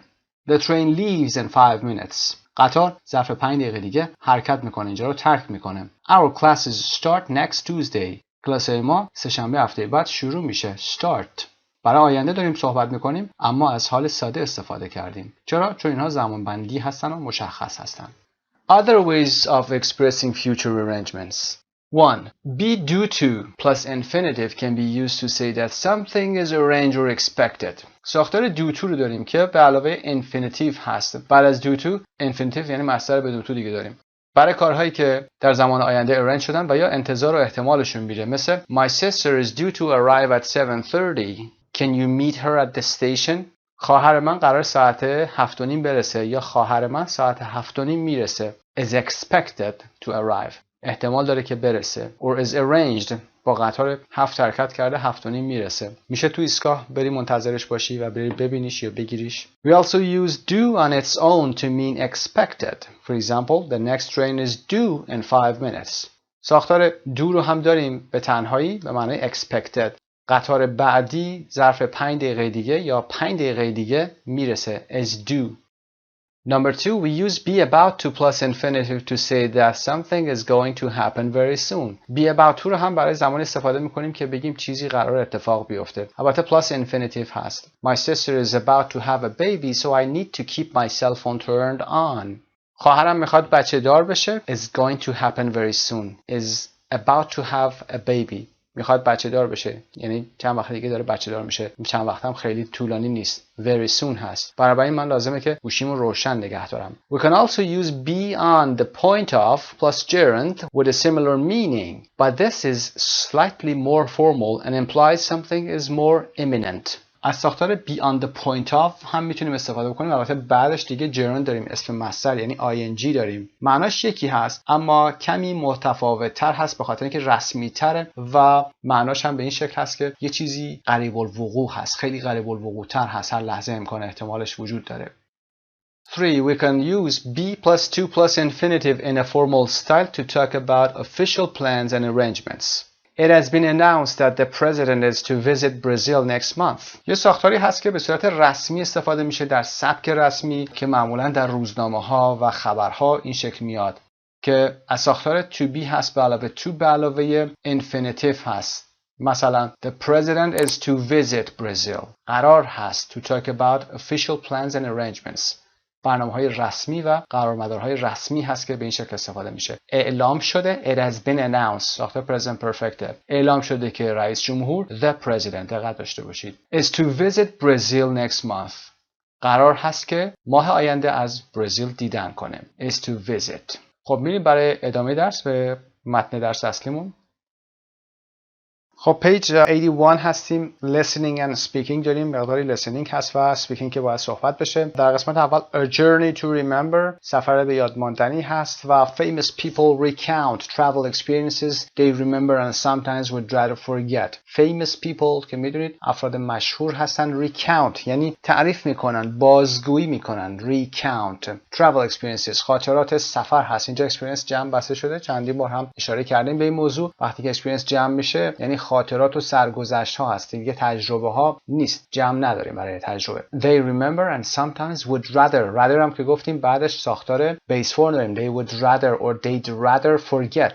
ترجیح میدن که فراموشش بکنن. بریم با هم قسمت 5-4. You're going to listen to a radio program. A journey to remember. in which an orchestra conductor describes a trip he took by air taxi. Listen to part 1 and answer the questions. 5.4 Part 1 I was in Warsaw, in Poland, for a week because I had rehearsals and a concert there. But on I had rehearsals به معنی تمرین هست. تمرین برای قبل از نمایش، برای کنسرت و یا غیره. On the Wednesday, Thursday and Friday of that week, I also had to do rehearsals in Berlin. Oh. I needed to be able to have the rehearsal in Warsaw in the morning, then fly to Berlin for the rehearsal there in the late afternoon, and then straight back to Warsaw late at night in time for the next morning rehearsal. Oh. The only way to get to Berlin and back in time was to fly, so I hired an air taxi. Oh. As soon as I left the rehearsal, there was a car waiting to take me to the airport, and when I arrived at the airport, my heart sank because the weather was not so good. Oh. My heart sank یه چیزی تقریبا در فارسی میگیم قلبم ریخت از ناراحتی یا همچین حالتی. And the operations manager said, "Look, I'm terribly sorry, we can't fly at the moment because of the weather." Finally, the weather cleared and they said we could fly, so I was still hoping to make it in time for my rehearsal. To make یعنی رسیدن، سر وقت رسیدن. To arrive somewhere in time. اگر به جایی برسید و به موقع برسید میگیم we made it. ما سر وقت رسیدیم. However, we got into the plane and I didn't have a very good impression of it. It looked a bit old. Oh. And there was a little hole where the air was coming through where the door had been shut on my side. Oh no. نکته هم در انتها میگه it looked a bit old که کمی قدیمی به نظر میسید این هواپیمای و یه سوراخ کوچیکی وجود داشت که از اونجا هوا میومد، درست جایی که در کنار من بسته میشد. بریم برای قسمت بعد. Question 1. Where was he going to or from and why? From Warsaw to Berlin and back for rehearsals. از Warsaw به ورشو گفته میشه، در انگلیسی به ورشو گفته میشه Warsaw. به برلین در آلمان و back for rehearsals برای تمرین ها. Why did he choose to use an air taxi? چرا از air taxi استفاده کرد؟ Because it was the only way to get there and back in time. برای اینکه به موقع برسه بهترین راهش بود. Number 3. What problem did he find when he got to the airport? The weather was too bad for them to leave. Well, number 4, what problem did he notice when he got on the plane? The plane was old and there was a hole by the door where air was coming through. Number 5, if you had been in that situation, what would you have done? ساختار شرطی هست. اگر شما توی اون وضعیت بودید، شما چی کار میکردید؟ ساختار شرطی نوع سوم هست که بعید هست. خب میتونید پاسخ بدید. For example, if I had been in that situation, I would have gotten off the plane. من از هواپیما پیاده میشدم. Or I would have continued and enjoyed the flight. خب. Part B, listen to part 2 and take notes about the problems that arose during the flight. خب در این قسمت فایل صوتی دیگه داریم. حتما به فایل صوتی گوش کنید و ایراداتی که وجود داشت یا مشکلاتی که پیدا شد اونها رو نوت برداری بکنید، بنویسید و بعد ادامه رو با هم داشته باشید. 5.5 Part 2 I thought, well, never mind, and I put on my seatbelt and finally we took off. The weather was not good, and after about 5 or 10 minutes, I was terribly cold. And I thought, well, I know it can be cold, and it was also very noisy. Normally they give you headphones, but for some reason they didn't. So the noise was very loud, and it got very, very cold. Oh. And then to my horror, I realized that the co-pilot's door wasn't shut properly. And then to my horror, وقتی که اینجا میگیم to my horror یعنی که چیزی که به وحشت من دوباره اضافه کرد و یا چیزی که من دوباره ازش ترسیدم این بود که متوجه شدم که co-pilot's door در سمت کمک خلبان wasn't shut properly. shut رو دقت داشته باشید با S-H-U-T با O یعنی شلیک کردن. wasn't shut properly کامل بسته نشده بود. wasn't closed properly. By this point, the co-pilot himself had realized that the door wasn't shut. So he turned to me and said, "Problema." And then he started gesticulating to the pilot, who was already having difficulties because the weather was very bad and it was raining very hard and there was a bit of a storm. Gesticulating یعنی با حرکت دست و بدنش نشون میداد این حرکتی رو که در حال بسته نشده. I was feeling extremely uncomfortable by now, wishing that I was on the ground, but then came the real drama, because the pilot was trying to indicate to the co-pilot how to shut the door properly. Now, what do you do if you're driving a car and you realize that you haven't shut the door properly? You usually stop open the door again, and then shut it with a bang, or sometimes you don't even stop. You just, while you're driving slowly, you do that.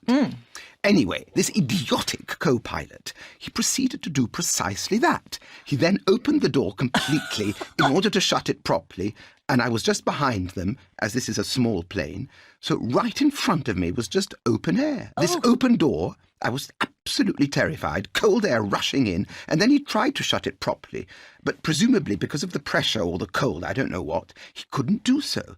And had he not had his seatbelt on, he would have fallen out of the plane. So And had he not had his seat belt on. این ساختار شرطی نوع سوم هست. If he had not که به این شکل هم میتونیم بگیم had he not had his seat belt on he would have fallen out of the plane. اگر کمربندشو نبسته بود از هواپیما پرت میشد بیرون. So he was holding on, partly for dear life, partly to try and shut it unsuccessfully.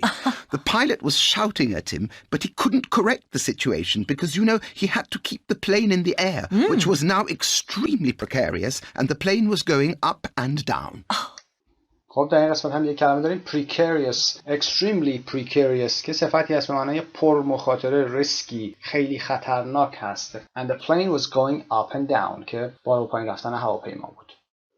پاسخ قسمت B, the weather was very bad, storm, rain. It was very cold and noisy. There were no headphones. مشکل بعدی بوده. The co-pilot's door wasn't shut properly. در کامل بسته نبود. He tried to shut it properly by opening it and closing it as you would with a car door. مثل همون موقعی که شما در ماشینتون اگر باز باشه در حال حرکت همون کار رو خلبان انجام داد. But because of the air pressure, he couldn't shut it. اما به خاطر فشار هوا اون کار نتونست بکنه. نتونست در ببنده. So the plane door stayed open. در همینطور باز موند. The co-pilot would have fallen out if he hadn't had his seatbelt on که شکل دیگه رو در متن گفته بوده که در مورد صحبت کردیم.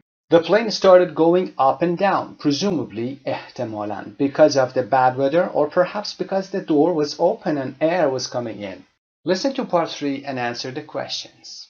به سوالات حتما نگاه کنید قبل از اینکه فایل صوتی رو گوش کنید که یه ایده بگیرید و بعد به فایل صوتی گوش کنید. 5.6 Part 3 Then suddenly I felt that we were going right down and I prayed that we were going to land. To my relief, we landed in one piece, so at least my life was no longer in danger. But as far as the rehearsal was concerned, I realized with horror that because of this emergency in the air, the pilot had had to land at the nearest town. To my relief معادلش رو اگر بگیم در فارسی یه چیزی در حد خدا رو شکر. We landed in one piece یعنی تیکه تیکه نشدیم. سالم رسیدیم روی زمین و یا سالم فرود آمدیم. Which was still quite a long way from Berlin. I had to phone the rehearsal people to say I was going to be late and I was feeling thoroughly miserable. However, we eventually took off and arrived in Berlin and I did my rehearsal. And fortunately, it had been the type of rehearsal where my lateness had not caused a real problem. Then on the way back, the pilots were waiting for me at the airport. This was now about 10 o'clock at night or 9:30. So this time we took off, and I said, "Are you quite sure the door is properly shut? Quite sure?" And they said, "Yes, yes." And I said, "We're very late now. I want you to get back to Warsaw as fast as possible." And they said, "Yes, the wind is in our favor. This aircraft can go very fast." The wind is in our favor. یعنی جهت باد جهت موافق ما هست و اون چیزی که میخوایم هست is in our favor. We should be back soon in Warsaw. Don't worry, everything will go fine. So we took off, and things were, well, nothing was going particularly wrong, but I noticed that they were going rather slowly, but it was still so noisy that I couldn't communicate with them and ask, "Why are you going so slowly?" Eventually, when we landed, I said, "Why were you going so slowly? I told you to go as fast as possible." And the pilot said, "I'm terribly sorry, I didn't know this plane very well, and we were having a fuel problem, so we're running out of fuel." So on the way there, I'd nearly fallen to the ground through an open door, and now we'd been in danger of falling to the ground because of lack of fuel. Okay, the questions and answers. What happened next? Number 1. Did he make it in time for his rehearsal? The plane landed, but they were not in Berlin. They were in another town. He eventually arrived late for the rehearsal, but luckily it wasn't a real problem. Number 2. After that experience, would you have made the return trip with the same company? بعد از این اتفاقی که افتاد، اگر شما بودید همین مسیر برگشت رو با همون شرکت می اومدید؟ Would you have made the return trip with the same company? I wouldn't, for example. Or I would, because I had to. I had no other choice. و 3. What did he do? What happened on the way back? He used the same company on the way back. This time, despite their promises to go quickly, علیرغم قولهایی که داده بودن که سریع بره, they had to go very slowly because the aircraft was running out of fuel. به خاطر اینکه هواپیما داشته سوخت تمام میکرده. It was running out of fuel. Lexis in context. Look at the highlighted expressions. What do you think they mean? Can you remember how the sentences continued? خب پاسخ‌ها هم در سمت چپ گذاشتیم. توضیحشون هم میدیم. Number 1. When I arrived at the airport, my heart sank. My heart sank به این معنا هست. sank البته از فعل sink گرفته شده یعنی غرق شدن. اما این اصطلاح به چه معنی هست؟ I immediately felt sad and depressed because the weather was not so good. بلافاصله احساس ناراحتی و افسردگی کردم خاطر اینکه هوا خوب نبود. My heart sank. از هر چیزی که ناراحت بشید یه دفعه اون وضعیت مطابق میلتون نباشه میتونید استفاده کنید. My heart sank. Number 2. I was still hoping to make it in time. To make it in time یعنی چی؟ To get there in time means to my rehearsal. To make something in time یعنی رسیدن سر وقت. To arrive at the destination in time. We made it. در متن هم توضیحش دادیم. و number 3, then to my horror I realized that. To my horror means feeling horror. For example, great shock or fear. The door wasn't shut properly. با اون حس ترس رو دارم میگه. To my horror. با این احساس ترس دیدم که در هم بازه. Number 4, by this point, the co-pilot himself had realized that. By this point یعنی now. حالا دیگه the door wasn't shut. Now. By this point و یا now the co-pilot. حالا دیگه. Number 5, but presumably because of the pressure or the cold, I don't know what. Presumably used to say that you think that something is probably true. احتمالاً. He couldn't do so. Presumably. و number 6, to my relief we landed. To my relief, feeling pleased that something bad hadn't happened. In one piece داره میگه ادامه‌شو داره میگه که خدا رو شکر سالم رسیدیم به زمین. To my relief. و اگر چیزی به این حالت باشه که خبر خوبی باشه میتونید از این اصطلاح استفاده بکنید. بگید that's a relief. خدا رو شکر چیزی نشد. Nobody was hurt. Number 7. Then on the way back. On the return trip. در سفر برگشت که میگه waiting for me at the airport. و number 8. Nothing was going particularly wrong but I noticed that. Nothing was going particularly wrong یعنی everything was happening as it should. همون شکلی که باید همه چیز مرتب داشت پیش میرفت. هیچ اتفاق خاصی نیفتاد. They were going rather slowly که در ادامه هست. Part E. If you were asked to speak on the program A Journey to Remember, what travel experience would you talk about? It could be an exotic trip when you were traveling somewhere or just something unexpected that happened on your way to work or school. Exotic trip میتونه یک سفر عجیب و غریب باشه. Working groups of 3 or 4 and tell each other about your experience. اگر صورت گروهی هستید حتما این کار رو انجام بدید که به همدیگه کمک زیادی میتونید بکنید. اما در قسمت 6 بریم به page 114 Writing Discursive Essay Part 2 Taking Sides که جانبداری کردن از یک موضوع یا یک طرف قضیه هست. Write an essay that supports your argument. Writing Discursive Essay Part 2 Taking Sides. در جلسه قبل با هم یک قسمت از این discursive essay رو داشتیم. پارت 1ش بوده. اونجا balance argument بوده. یعنی دو طرف برابر بوده. شما چه کاری انجام میدادید؟ تو مقاله باید روی دو تا دیدگاه بحث میکردید. یعنی یک دیدگاه میتونسته مثبت باشه که منفی باشه، که in favor باشه، اینه که against باشه. برای هر دو تا دیدگاه دلایل خاصتون رو آورده بودید و در انتها هم نظر خودتون رو گفتید. در این قسمت ما taking sides داریم، یعنی از یک طرف جانبداری کردن. معمولا هم مخالفت خودتون رو اعلام کردن هست، یعنی یک طرف قضیه رو میگیرید، دلایل خودتون رو میارید. بریم با هم key success factors رو ببینیم. Constructing an argument قسمت اول هست، یک موضوعتون رو بیان میکنید. Sustaining your case with examples. sustain معنی keeping هست و مثالهای خودتون رو در همین جهتی که میخواید بیان کنید میارید. Showing that you have considered the opposing viewpoint. اینکه دیدگاه مخالف رو انتخاب کردید رو هم باید نشون بدید. Analyzing a model text. A. You have been asked to write the following essay. Tourism always does a place more harm than good. تاپیکتون این هست. میخواید بگید توریسم همیشه به جای اینکه اثر خوبی بذاره اثراتش بدتره. bad effectش بیشتره. Discuss the question with a partner. Do you think that the effect of tourism on a country, city or region is in general more positive or more negative? Why? این موضوع رو باید دوستتون بیاید بحث بذارید، صحبت بکنید، بگید که نظرتون چی هست، که آیا شما فکر میکنید تاثیر توریسم بر یک کشور، شهر یا منطقه یا ناحیه region به صورت کلی بیشتر مثبت یا بیشتر منفیه و چراییش رو هم چند مورد بیارید و توضیح بدید. Topic sentences. In a well-written essay, the first sentence of a paragraph establishes what the paragraph is going to be about. This is sometimes called the topic sentence.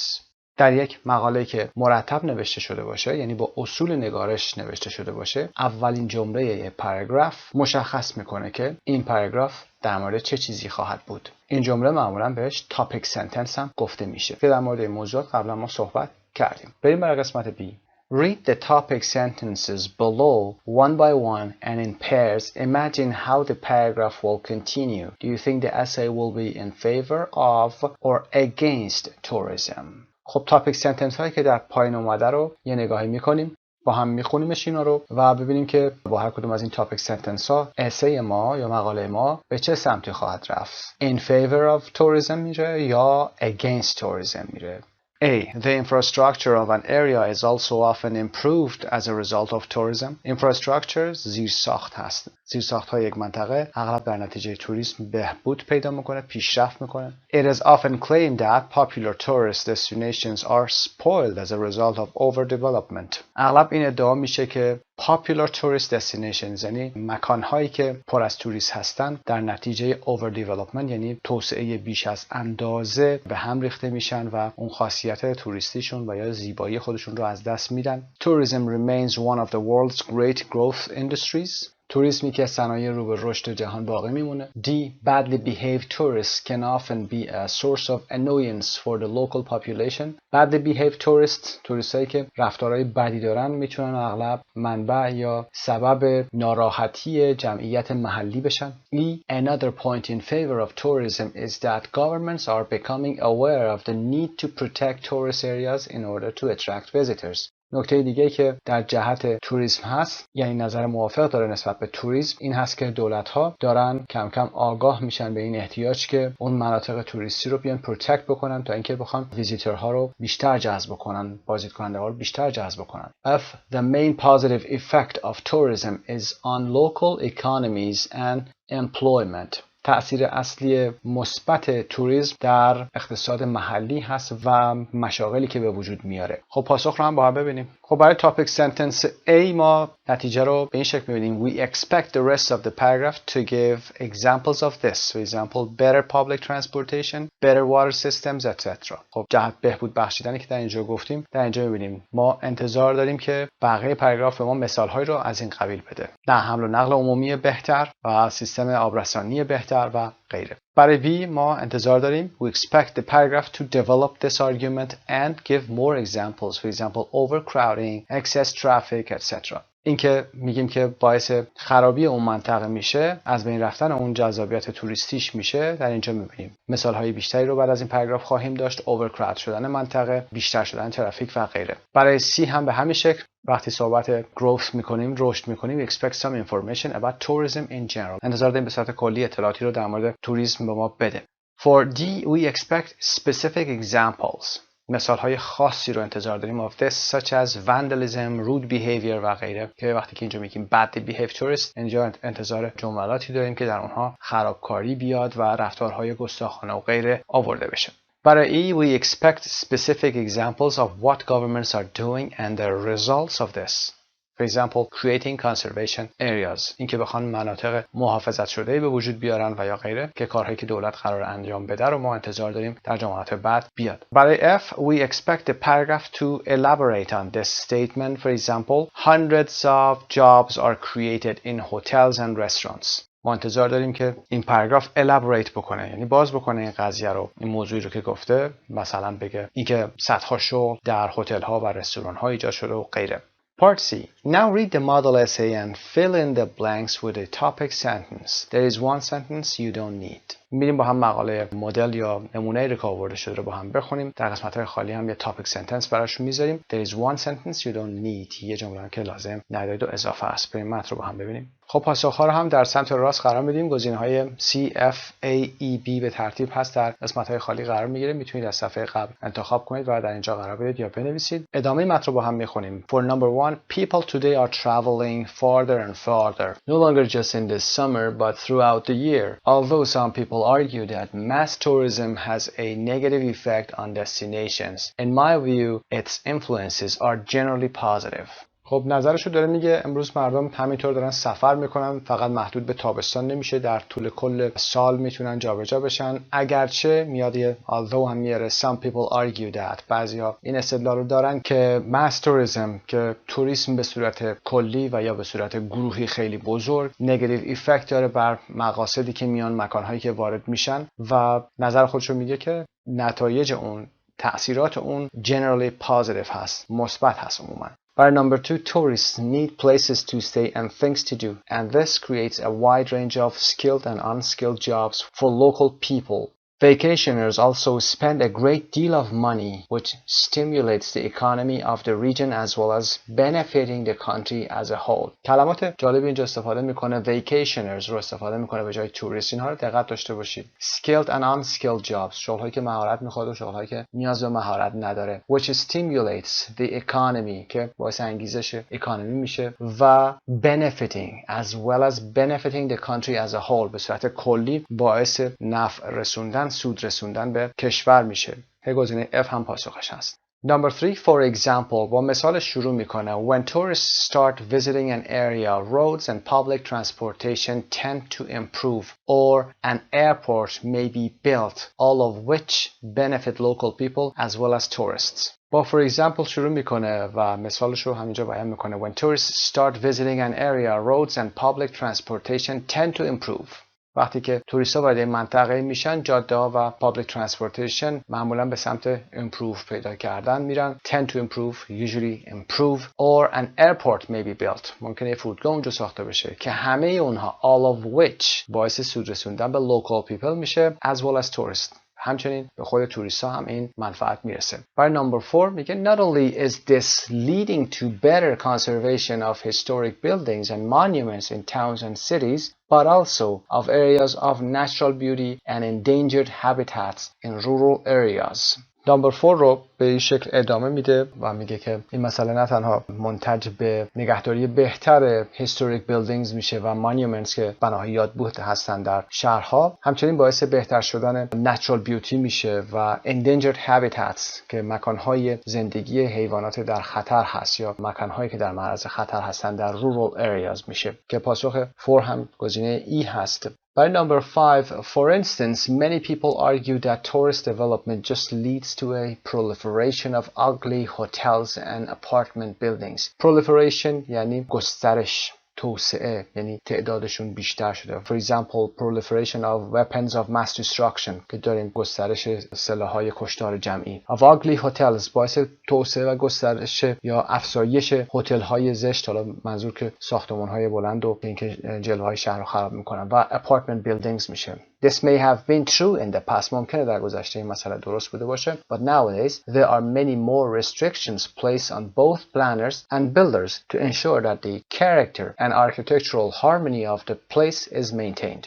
قوانین سختگیرانه‌تری الان وضع میکنن که کسانی که طراح هستن و بیلدرز هستن یا سازنده هستن، اونها باید این مسائل رو حفظ بکنن که تطابق و یا هارمونی معماری و هویتی اون منطقه یا مکان همینطور کیپ بشه، مینتین بشه و به هم نریزه. و نتیجه گیری میکنن. To sum up, I believe that tourism has on the whole a positive influence provided its development is properly planned and controlled. To sum up که میدونید برای جمله conclusion میاریم، یه کاما میذاریم. من معتقدم که tourism has on the whole به صورت کلی داره بیان میکنه positive influence داره، به شرط اینکه provided رو هم در درس‌های خودمون داشتیم. Provided its development is، به این شرط که توسعه‌ای که گفته میشه is properly planned، به درستی پلان شده باشه و کنترل شده باشه. Tourist destinations have a lot to gain from visitors and the business they bring. In my opinion, it is possible for both tourists and local people to benefit and for popular tourist destinations to have a sustainable future. نظرشو به صورت کلی آورده بیان کرده و نظرش هم مثبت هست برای توریسم. در صورتی که تاپیک چی بوده؟ تاپیک میگه tourism always does a place more harm than good. به جای اینکه تاثیر مثبت داشته باشه، اثراتش مثبت باشه، اثرات منفی به بار میاره که در این مقاله ما دیدیم که نویسنده چطور موضوعات رو جمع‌بندی کرده و در نتیجه میگه که نتیجه بهتری داره و مثبت‌تر هست، چه برای اون منطقه و چه برای خود توریستایی که به اون منطقه میان. برای هر دوشون مثبت و سودمند خواهد بود. Part D. Read each paragraph again, including the correct topic sentence. Answer the questions with a partner. Number 1. Where does the writer state his opinion about tourism? نویسنده کجا میاد نظر خودش رو در مورد توریسم میگه؟ In the introduction and the conclusion. در قسمت اول دیدیم که در معرفی میاره میگه و در انتها هم نظر خودش رو میاد میگه. How many arguments are given to support his view? 3 تا از موضوعاتی که آورده شده برای حمایت از نظرش هست. Number 3. What is the purpose of paragraph 5? To give an opposing opinion and then refute it. در پاراگراف 5 ما می‌بینیم که یه مثال میزنه و میگه many people argue that tourist development just leads to a proliferation of ugly hotels and apartment buildings و میاد یک نظر منفی رو علیه موضوعی که خودش داره میگه میاد بیان میکنه، اما بعد میاد بیان میکنه که قوانینی گذاشته شده که جلوی همچین حالتهایی رو یا اشکالاتی رو بیان بگیرن و برای اون منطقه اون مسائل حفظ بشه و صدمه‌ای به اون منطقه وارد نشه و بعد میاد این مسئله رو وقتی با این قوانین میاد بیان میکنه ریفیوتش میکنه، یعنی ردش میکنه و میره که نظر خودش رو دوباره تثبیت بکنه. Using synonyms and richer vocabulary. When you are writing an essay, remember to vary and enrich your vocabulary by using synonyms where appropriate. حتما با این موضوع آشنا هستید، اما یه دور مرور میکنیم. وقتی که دارید اسای مینویسید، آرتیکلی دارید مینویسید، سعی کنید کلماتتون متنوع باشه و وکبی که استفاده میکنید، صفت‌هایی که استفاده میکنید غنی باشه. باید یه وقتایی از سینونیم ها استفاده بکنید، یعنی یک کلمه رو چند بار تکرار نکنید، صفت‌ها رو صفت‌های متنوع استفاده بکنید. در قسمت ای ببینیم find synonyms in the essay for the following words and expressions. چه کلماتی رو برای این قسمت ها و یا عبارات داشتیم که تکرار نشده. یه مثالش رو اونجا عرض کرده بودم خدمتتون، پاسخ رو بیاریم با هم. برای tourists, vacationers و visitors داشتیم، یعنی که به این شکل فقط پشت هم tourist نمیاریم در جمله چون خسته کننده میشه برای ریدر. برای effect سینونیمش رو آورده influences. For example, for instance که حالت رسمی تری نسبت به for example میتونه باشه. و to profit from, to gain from، یعنی بهره برداری کردن، نتیجه مثبت گرفتن. To gain from به جای to profit from هم آورده. در قسمت useful language complete the missing words in the expressions some but not all are in the model essay. بعضی از این expression ها ممکنه که در مدل essay ما وجود نداشته باشن.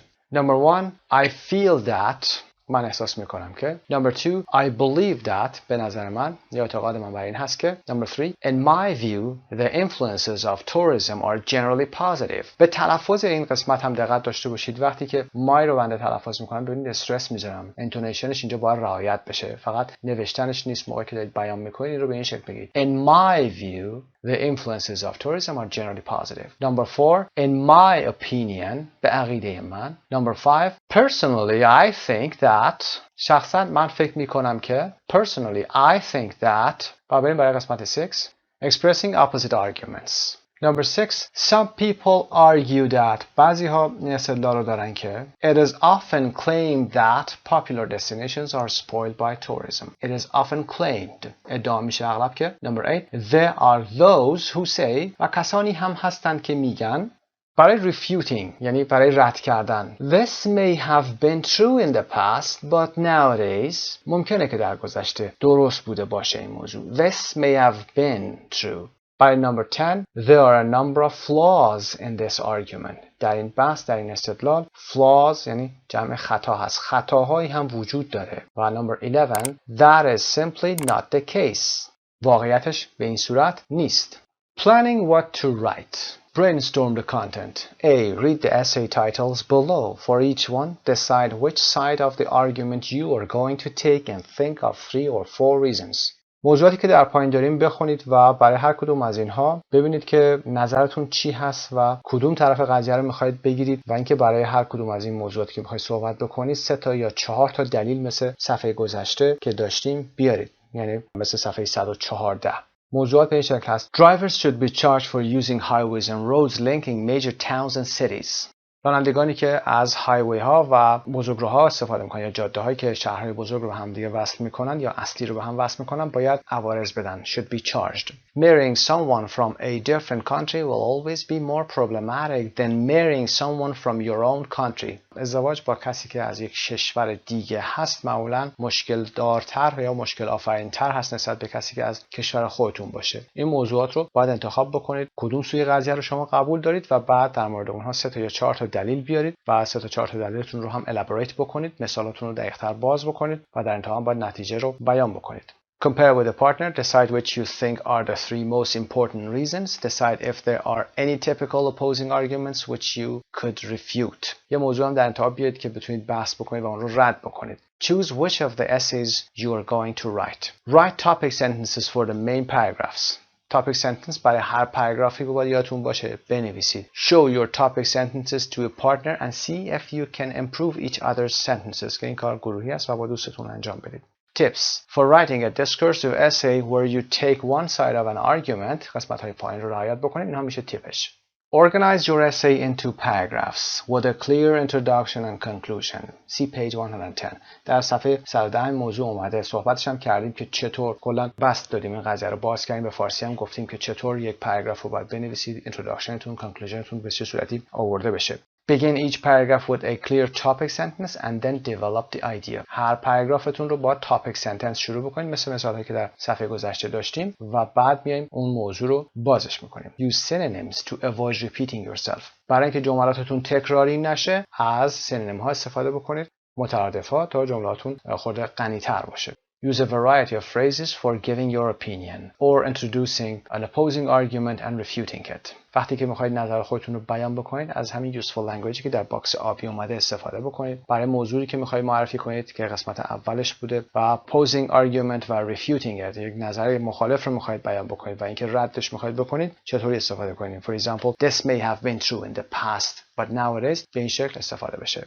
You are going to write one of the essays above. It should be approximately 250 words. حتما این تعداد کلمه رعایت بشه و بریم برای draft your essay in 4 paragraphs. draft میکنید، پیشنویس میکنید این رو 4 پاراگراف بشه. An introductory paragraph where you introduce the topic and state your opinion. نظرتون رو بیان میکنید، introduce میکنید تاپیک چی هست. 3 or 4 paragraphs giving your reasons. حتما این 3 یا 4 پاراگرافی که نظراتتون رو بیان میکنه رو قشنگ elaborate بکنید، مثال هاتون درست بیان بشه، relevant باشه، در ارتباط با موضوع باشه. If relevant, a paragraph stating one or more common counter arguments and refuting each one. اگر میتونید پاراگرافی که counter argument باشه یعنی نظر مخالف باشه و ریفیوتش هم بتونید بکنید بیان بکنید. A conclusion stating what your arguments have shown. نتیجه گیری کنید که در کل در بالا 3 تا یا 4 تا پاراگراف آوردید به چه نتیجه‌ای رسیدید. Edit the essay, making sure your arguments link together and making sure it is the right length. حتما تعداد کلمه رو دقت داشته باشید. ساختار پاراگراف ها درست مشخص باشه. Introduction، پاراگراف های نظراتتون و بعد conclusionتون آورده بشه. در قسمت انتها هم که اسیتون رو برای mistakes in grammar, spelling, punctuation و register حتما دقت داشته باشید. برای چه کسی دارید این اسی رو می‌نویسید؟ برای خودتون دارید می‌نویسید؟ برای کلاستون دارید می‌نویسید و یا یک در سطح یک دانشگاه هست یا در سطح کشوری می‌خواید بره؟ این مشخص بشه. میستیک ها حتما مشخص بشه اگر لحاظ گرامر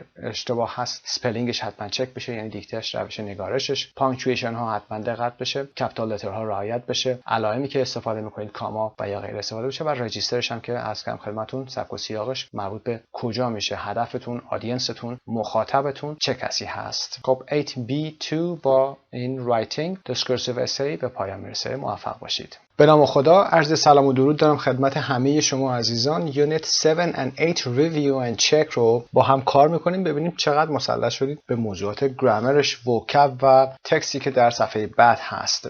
با هم گرامر رو شروع میکنیم. Part A. Put the verb in parentheses and the right form. Number 1.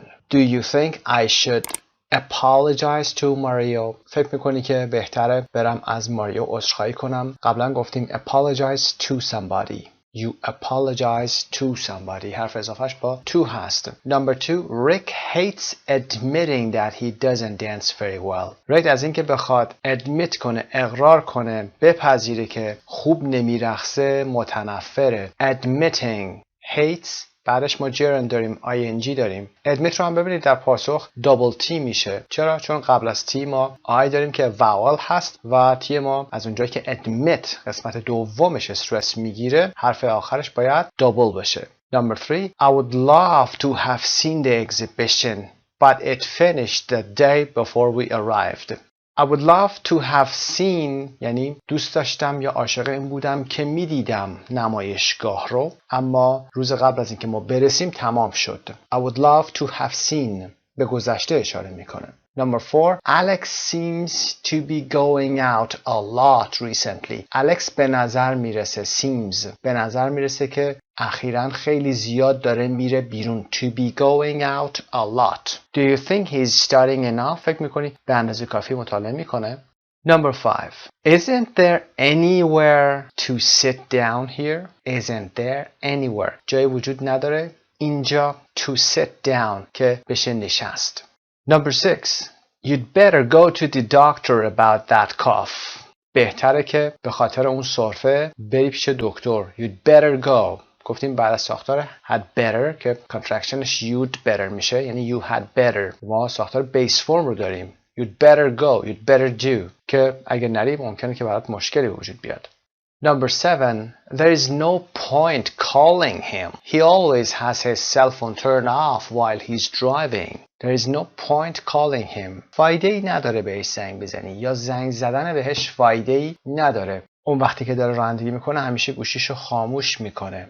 Number 8 It's important for celebrities to be seen at all the right parties. برای سلبریتی ها اهمیت داره که to be seen دیده بشن، در همه مهمانی های درست و proper دیده بشن. You're not supposed to use your cell phone at work, but everyone does. You're not supposed to use. خب یعنی که انتظار میره که شما از تلفنتون استفاده نکنید، یا ما انتظار داریم که کسی از تلفنش استفاده نکنه، اما همه این کار رو میکنن. But everyone does. So you're not supposed to use. Number 10 Let's go get a coffee. بریم یه قهوه بخوریم. The meeting isn't due to begin for 10 minutes. ساختار due to رو داشتیم در گرامر خوندیم. The meeting isn't due to begin. جلسه ظرف 10 دقیقه شروع نمیشه یا قرار نیست تو این 10 دقیقه شروع بشه. Isn't due to begin. ساختار do و to رو داریم. Part B. Circle the right phrases. Check if both are possible. Number 1 I'm supposed to take the medicine every day. ویا I have to take the medicine every day. من باید هر روز این دارو رو مصرف کنم. I'm supposed to یعنی انتظار میره و من باید این کار رو بکنم و I have to هر دوتا صحیح هستن. Number 2 I can hear voices in the apartment next door. I thought the neighbors were away. فکر میکردم همسایه ها رفتن سفر. I can hear voices. گفتیم این افعال حسی رو نمیتونیم ing بدیم بهشون که نشان استمرار باشن، اما با این ساختارهای can میتونیم اینها رو شکل یا مفهوم استمراری بهشون بدیم. مثل این هست I can hear, I can smell. مثال خودمون اینجا I can hear voices in the apartment next door. من از همسایه بغلیا یا آپارتمان بغلیا صداهایی رو دارم میشنوم و نمیتونیم بگیم I am hearing. Number 3, it looks as if or as though there is going to be a storm tonight. به نظر میرسه که انگاری یا گویی قراره که امشب طوفانی بیاد. As if و یا as though در گرامر دیدیم که هر دو صحیح است. Number 4, you should have listened to my advice, but it's too late now. should have listened گفتیم ساختاری هست که در گذشته هست، کاری بود که شما باید انجام میدادید یا بهتر بود انجام میدادید اما ندادید، چون این ساختار مثبته. you should have listened یعنی شما بهتر بود که به من گوش میکردی. to my advice به نصایح من گوش میکردی اما الان دیگه خیلی دیره. you should have listened. Number 5, I'll be working in the office this afternoon, so you can call me there. من امروز بعد از ظهر توی دفتر کار در حال کار کردن خواهم بود. I will be working.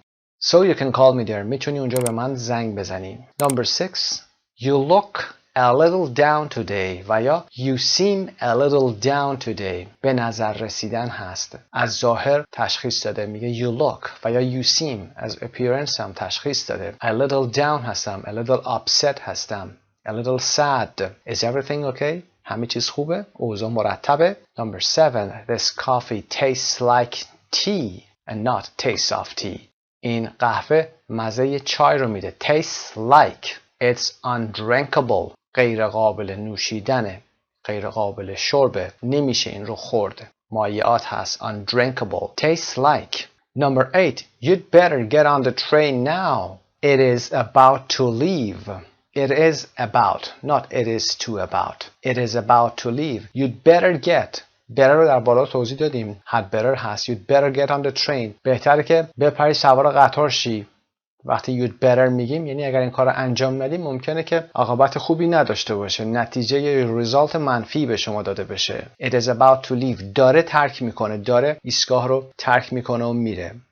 Number 9. I'll have a white suit on or be wearing a white suit so you'll easily recognize me at the airport. I will have a white suit on و یا be wearing a white suit. هر دو گزینه صحیح هست. من یه لباس کت و شلوار سفید تنم خواهد بود. بنابراین شما میتونید من در فرودگاه سریع بشناسی یا به راحتی بشناسید. It smells as if, not like if.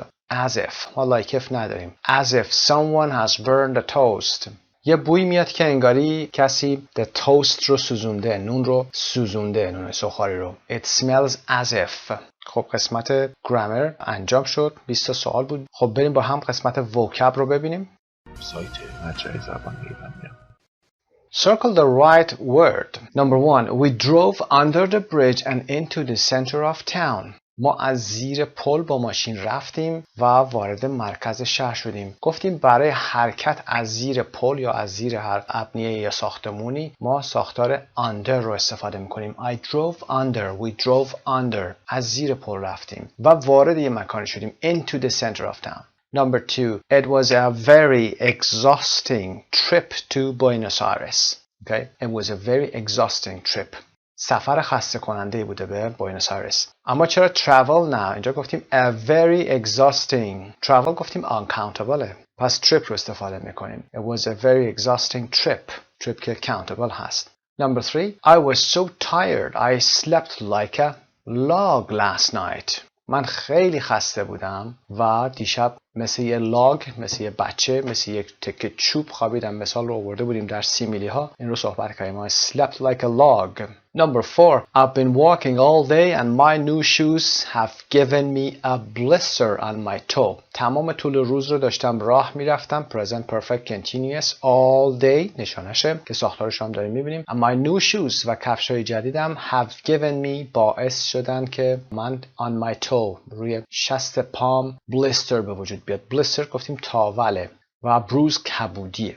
Number 5. The actor scribbled his autograph on the piece of paper. هنرپیشه روی اون تیکه کاغذ امضاشو scribble کرد. scribble گفتیم خط خطی کردن به این شکل هست. doodle گفتیم زمانی استفاده میکنیم که از بی‌حوصلگی و حالا دارید یا چرت میزنید یا دارید به چیزی دیگه فکر میکنید یا دارید رو تلفن دارید صحبت میکنید و اون وقت میایید چیزایی رو میکشید. sketch که طراحی کردنه یعنی طرح زدن هست. scribble یه چیزی بین این دو تا قرار میگیره. Number 6. My husband is as stubborn as a mule. این سیمیلی رو یا این تشبیه رو گفتیم. شوهر من کله شق stubborn خیره است مثل میول گفتیم قاطر هست. در انگلیسی ما این تشبیه رو به این صورت با میول میاریم. هورس رو گفتیم برای اینجا استفاده نمیشه. هورس رو گفتیم برای غذا خوردن میتونیم استفاده کنیم. هرچند سیمیلی دیگه با هورس هم هست اما stubborn رو با میول نشون میدیم.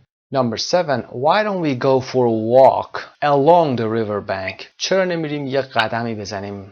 We go for a walk, for a drive, for a swim. یعنی یه قدمی زدن، یه دوری زدن با ماشین، یه آبی به تن زدن. به این ساختار داریم. و along the river bank. along گفتیم که مسیر یک خطی رو گرفتن از ابتدا تا انتها. از along استفاده کنیم. through از میان چیزی هست. river bank هم که ساحل رودخانه هست. Number 8. I only glanced at the woman. من فقط نگاهی به اون خانمه کردم. glanced یه نگاهی انداختنه. gaze خیره شدن هست یادتون باشه. But I would say she was Spanish or Italian. اما میگم که اون یا ایتالیایی بود یا اسپانیایی بود. So I only glanced. Number 9. He never hears the doorbell.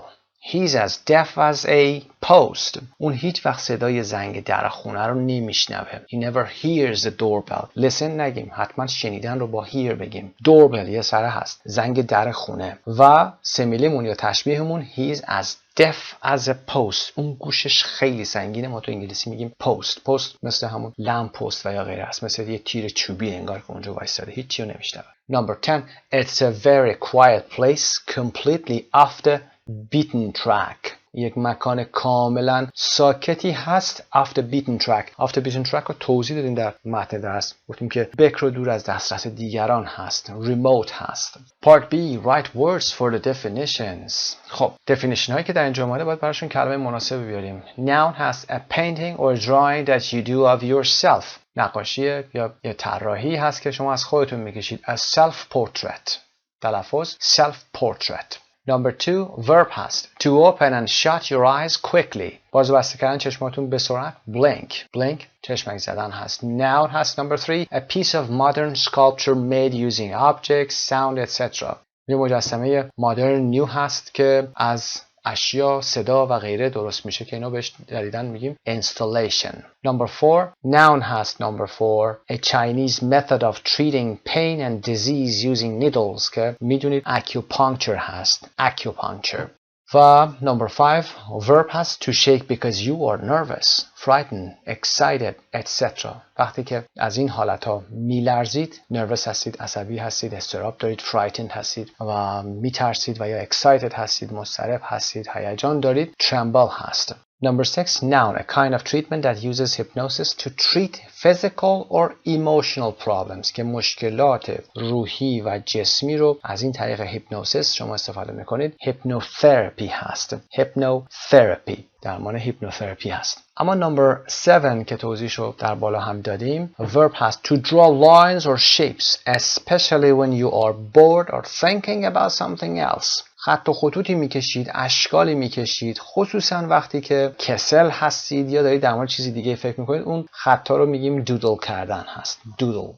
8. Noun هست. The natural features of an area, for example mountains, valleys, rivers or forests. خب natural features هستن، اشکال طبیعی هستن، مناظر یک منطقه هستن مثل کوهستان ها و دره ها، valleys، رودخونه ها و جنگل ها، forest که به اینا میگیم scenery. مناظر طبیعی رو بهشون میگیم scenery. یادتون باشه SCENERY هست. Part C, complete the sentences using the bold word and a prefix. از bold word هایی که در اینجا اومده استفاده میکنید. یه prefix پیشوند هم باید براش بیارید. Number 1, the man didn't speak clearly and I totally misunderstood what he said. اون مرد به وضوح صحبت نمی کرد. Didn't speak clearly and I totally و من کاملا misunderstood what he said. اون چیزی که اون میگفت رو درک نکردم. Understood, misunderstood. Number 2, I get very demotivated when I feel that I'm not making any progress. وقتی احساس میکنم که هیچ پیشرفتی ندارم، خیلی demotivated میشم. Demotivated یعنی بی انگیزه میشم. Number 3, even though the Scottish soldiers were completely outnumbered by the English, they won the battle.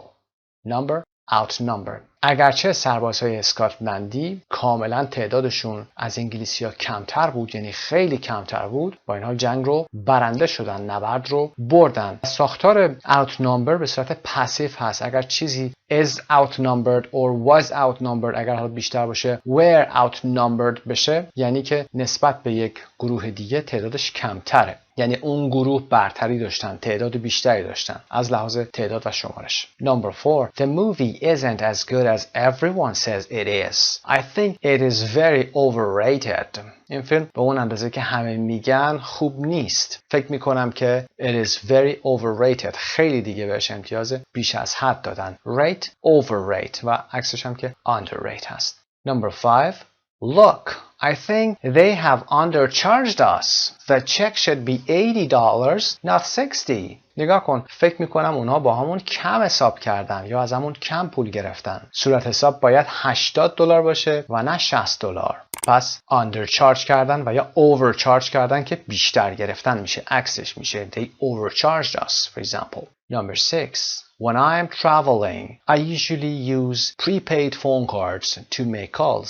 وقتی که سفر میکنم traveling I am traveling یه ال داریم اینجا امریکن هست. در بریتیش یادتون باشه traveling double ال هست. معمولا از چی استفاده میکنم؟ از prepaid phone cards از کارت های شارژ استفاده میکنم. prepaid از قبل پرداخت شده که تماس‌های تلفنی رو برقرار بکنم.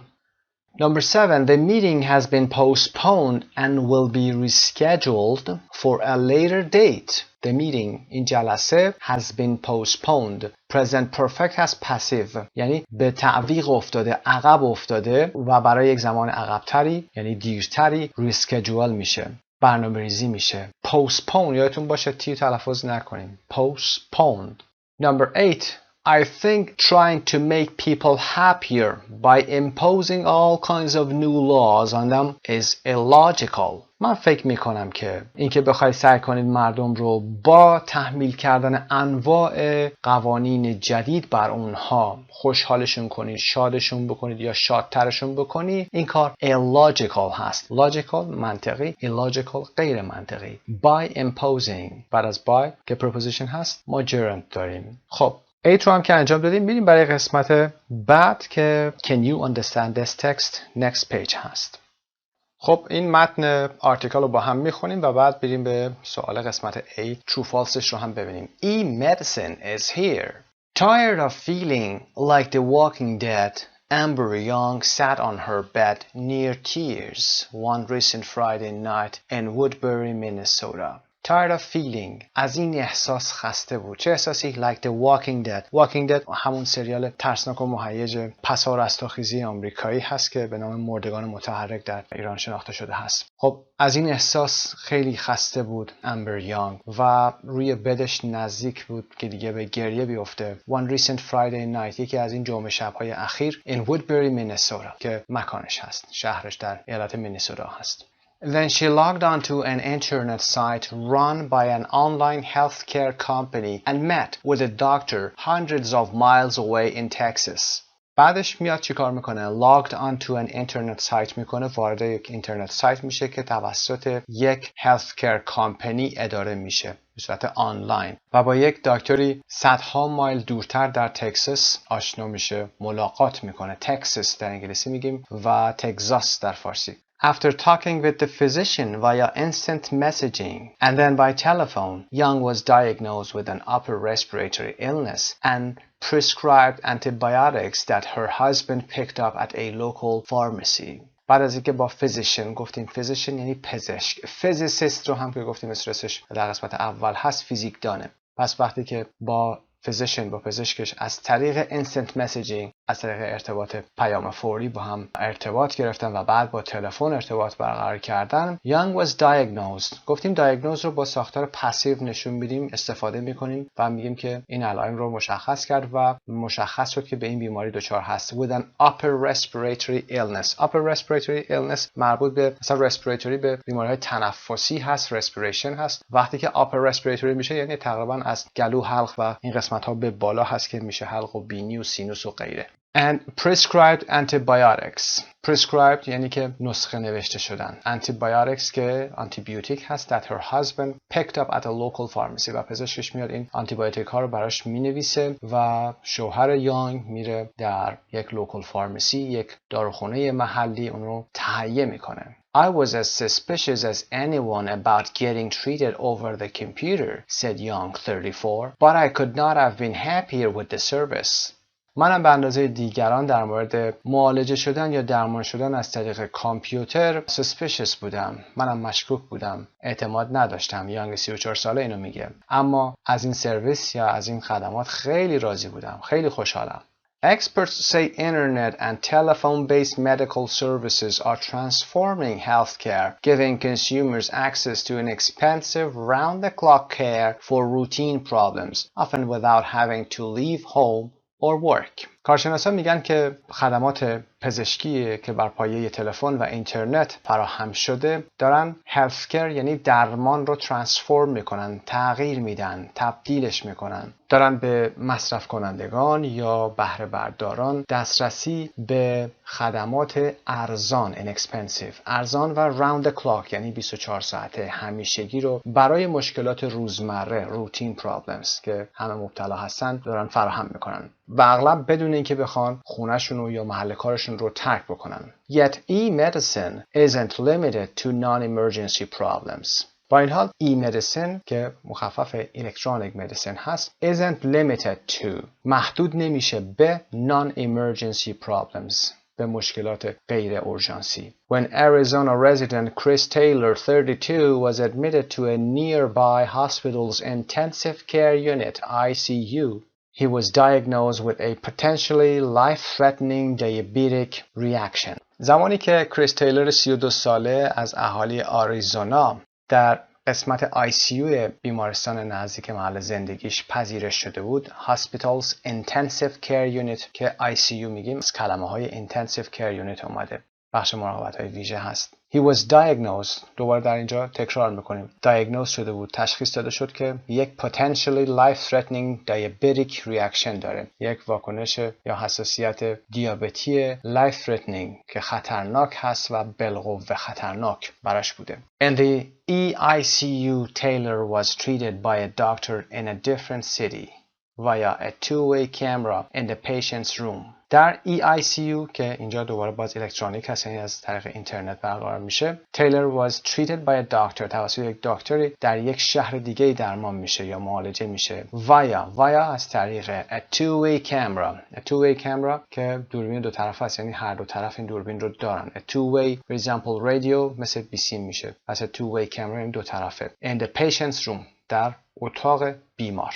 From far away, the doctor evaluated Taylor's condition and regularly communicated with him and his nurses. از راه خیلی دور این پزشک وضعیت یا بیماری تیلر رو evaluate میکنه، ارزیابی میکنه و به طور منظم با اون و پرستارانش ارتباط میگیره. Communicated.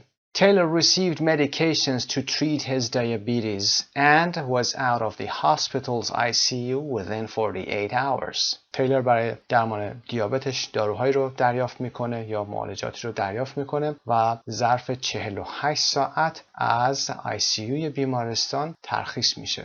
As a patient, Taylor was satisfied that the doctor, located miles away, checked him several times during the day and night. تیلر به عنوان یک بیمار راضی بود از اینکه پزشکش از مایل ها دورتر چندین بار در طول روز و شب اون رو مورد بررسی و چک قرار میده. Another more extreme case of e-medicine took place when doctors in Boston helped a physician at a South Pole station surgically repair the damaged knee of a meteorologist spending the winter in Antarctica. یه وضعیت شدیدتر مورد e-medicine بوده که took place یعنی رخ میده وقتی پزشکان in Boston در بوستون به یک پزشکی در South Pole Station در یک ایستگاه قطب جنوب کمک میکنن surgically repair که از طریق جراحی فردی که meteorologist بوده یعنی هواشناس بوده و زانوش صدمه دیده بیان کمکش میکنن که اون صدمه دیدگی زانوش رو بیان مرمت بکنن و حالش رو بهتر کنن. Spending the winter in Antarctica. Antarctica قطب جنوب هست، قاره قطب جنوبه. Using a telemedicine connection, two specialists in Boston, an orthopedic surgeon and anesthesiologist, helped South Pole physician Dr. Timothy Pollard repair a damaged tendon in the left knee of Dar Gibson, a meteorologist who had injured his knee in a fall. با استفاده از ارتباط تلمدیسین دو متخصص در بوستون، یک ارتوپدیک سرجن که یک جراح ارتوپد بود و یک انستزیولوژیست که یک متخصص بیهوشی بود، به دکتر تیموتی پالارد در قطب جنوب کمک کردن که repair damaged tendon که یک تاندون آسیب دیده در زانوی سمت چپ آقای دار گیبسن که یک متئورولوژیست بود، هواشناس بود و که زانوش در یک حادثه سقوط یا زمین خوردن صدمه دیده بود، کمک کنن که اونو ریپر بکنن. The field of e-medicine developed in the 1970s as a way to deliver healthcare to patients in remote areas, though its growth was slow. رشته ایمرسن یا زمینه ایمرسن در دهه 1970 به عنوان ارائه هلثکر یعنی درمان به بیمارانی که در مناطق دور زندگی می‌کردند توسعه پیدا کرد، اگرچه رشدش آرام بوده یا کند بوده.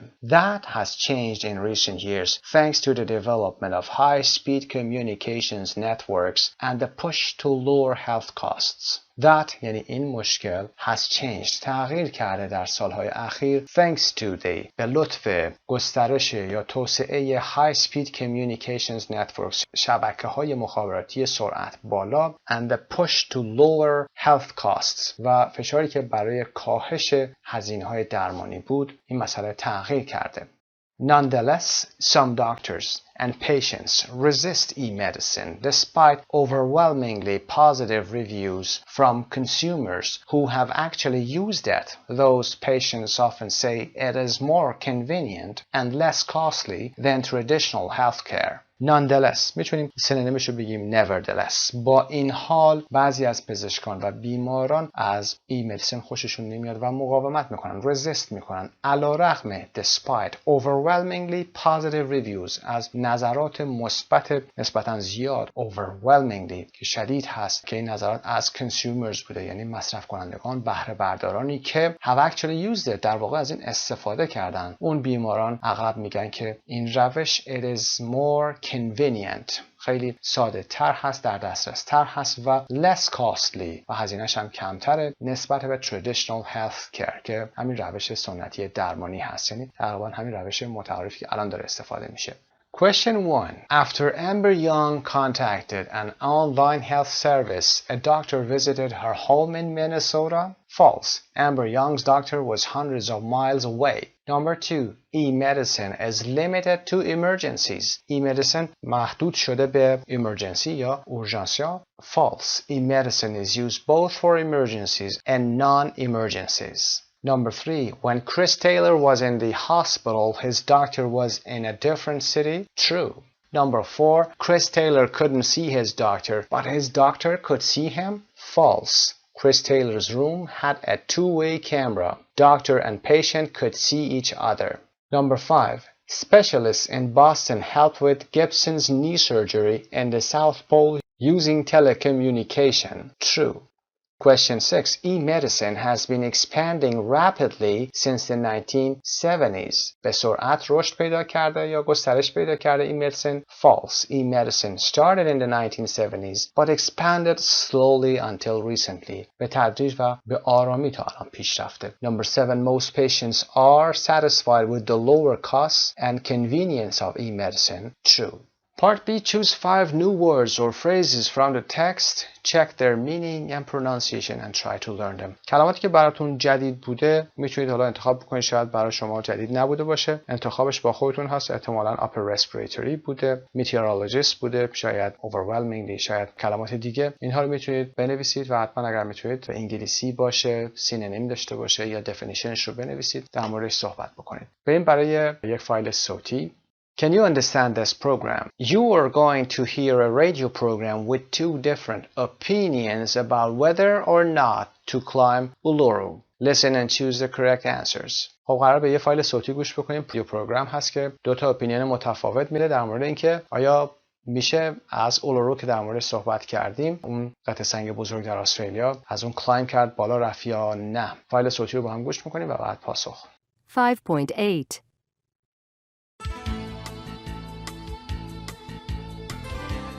Welcome to the Travel Show. Today we'll be examining the debate about whether there should be a ban on climbing Uluru, also known as Ayers Rock in Australia. Whether there should be a ban. آیا باید یک ممنوعیتی برای صعود از اولورو وجود داشته باشه که also known as Ayers Rock در مورد صحبت کردیم در متن. To the Arnangu people, It's a sacred rock which shouldn't be climbed. To the Anango people یعنی برای این مردم it is a sacred rock. یک سخت سنگ مقدس هست. Sacred. To others, Uluru is a giant red landmark calling out for exploration. But figures this week show a decline in the number of people climbing the structure. Show a decline. کاهشی رو نشون میده. Heating up the debate about whether it's time for a total ban. بحثی رو داغ میکنه این موضوع برای اینکه از روی اون بشه بالا رفت یا نه و یا for a total ban برای یک ممنوعیت کامل. While visitors aren't prohibited from climbing the 1,142-foot high rock, they are asked not to out of respect for the Aborigines, who jointly run the national park where Uluru is located with the Australian government. Who jointly run. خب این ابوریجینیز که میدونید بومیان قدیم استرالیا هستن، نژادشون هنوز اونجا هست و اینها ابوریجینی ها با Australian government jointly run the national park که این پارک ملی رو با همدیگه دارن اداره میکنن. Uluru's traditional owners ask visitors not to climb for cultural, environmental, and safety reasons. 36 people have died attempting the climb since 1958. Here, we get the views of a tour operator who says Uluru shouldn't be climbed, and an Australian journalist who has climbed the rock. First, we'll hear from tour operator Robert Cowan, who says Uluru shouldn't be climbed. The type of people who climb Uluru are the sort who fly directly into Uluru Airport. They stay at five-star resorts at the base of the rock, and all they want to do is go up the rock. As a tour operator, we have a different attitude. We have a responsibility to respect the traditional owners of Uluru, the Anangu people. That means explaining that they ask that you don't climb their rock because it is sacred to them. Therefore, we don't promote the climb on our brochures or website. Therefore, we don't promote. Promote اینجا ارتقا نیست به معنای تبلیغ کردنه. تبلیغ کلایم رو در بروشورها یا وبسایتمون نمی کنیم. We actually promote the non-climb of Uluru, which is respecting the traditional owner's requests. Our guides spend the first 2 days of our tour explaining to people why it is culturally insensitive to climb the rock. Why it is culturally insensitive. Insensitive اینجا به معنای ناهوشمندانه هست. اینکه چرا این از فرهنگی ناهوشمندانه است که بخوایم از روی این راک کلایم کنیم و بالا بریم. That's why we take guests to visit the Aboriginal Cultural Centre and we show them examples of Anangu rock art. The rock art tells the story of the beginnings of Uluru and why it is a sacred site to the Aboriginal people. There are signs everywhere saying not to climb. That's our view of it. And if a ban on climbing Uluru is enforced, it won't make a difference to us, but it will have an impact on the higher end market. But it will have an impact on the higher end market. High end که صفتش میشه جایی هست که نفیس و شیک هست. Higher end market بازاری هست که لاکچری هست و پولدارا در اون قسمت و ثروتمندان هستن. The owners of our company have never climbed Uluru, neither have our tour guides, and we hope that our passengers will respectfully not climb the rock. And now we'll hear from journalist Dominic Hughes, who has climbed Uluru. My friend and I had the debate about whether to climb or not to climb the rock when we arrived at Uluru a few years back. We'd visited the cultural centre and heard all the stories about the rock and why it was sacred to the Aboriginal people. My friend, who is not a religious person, suddenly became unusually spiritual and suggested perhaps we shouldn't climb it. It is a pattern I've seen over and over again. People who have no time for traditional religious beliefs of any kind can become oddly respectful when it comes to the beliefs of an ancient tribe or culture.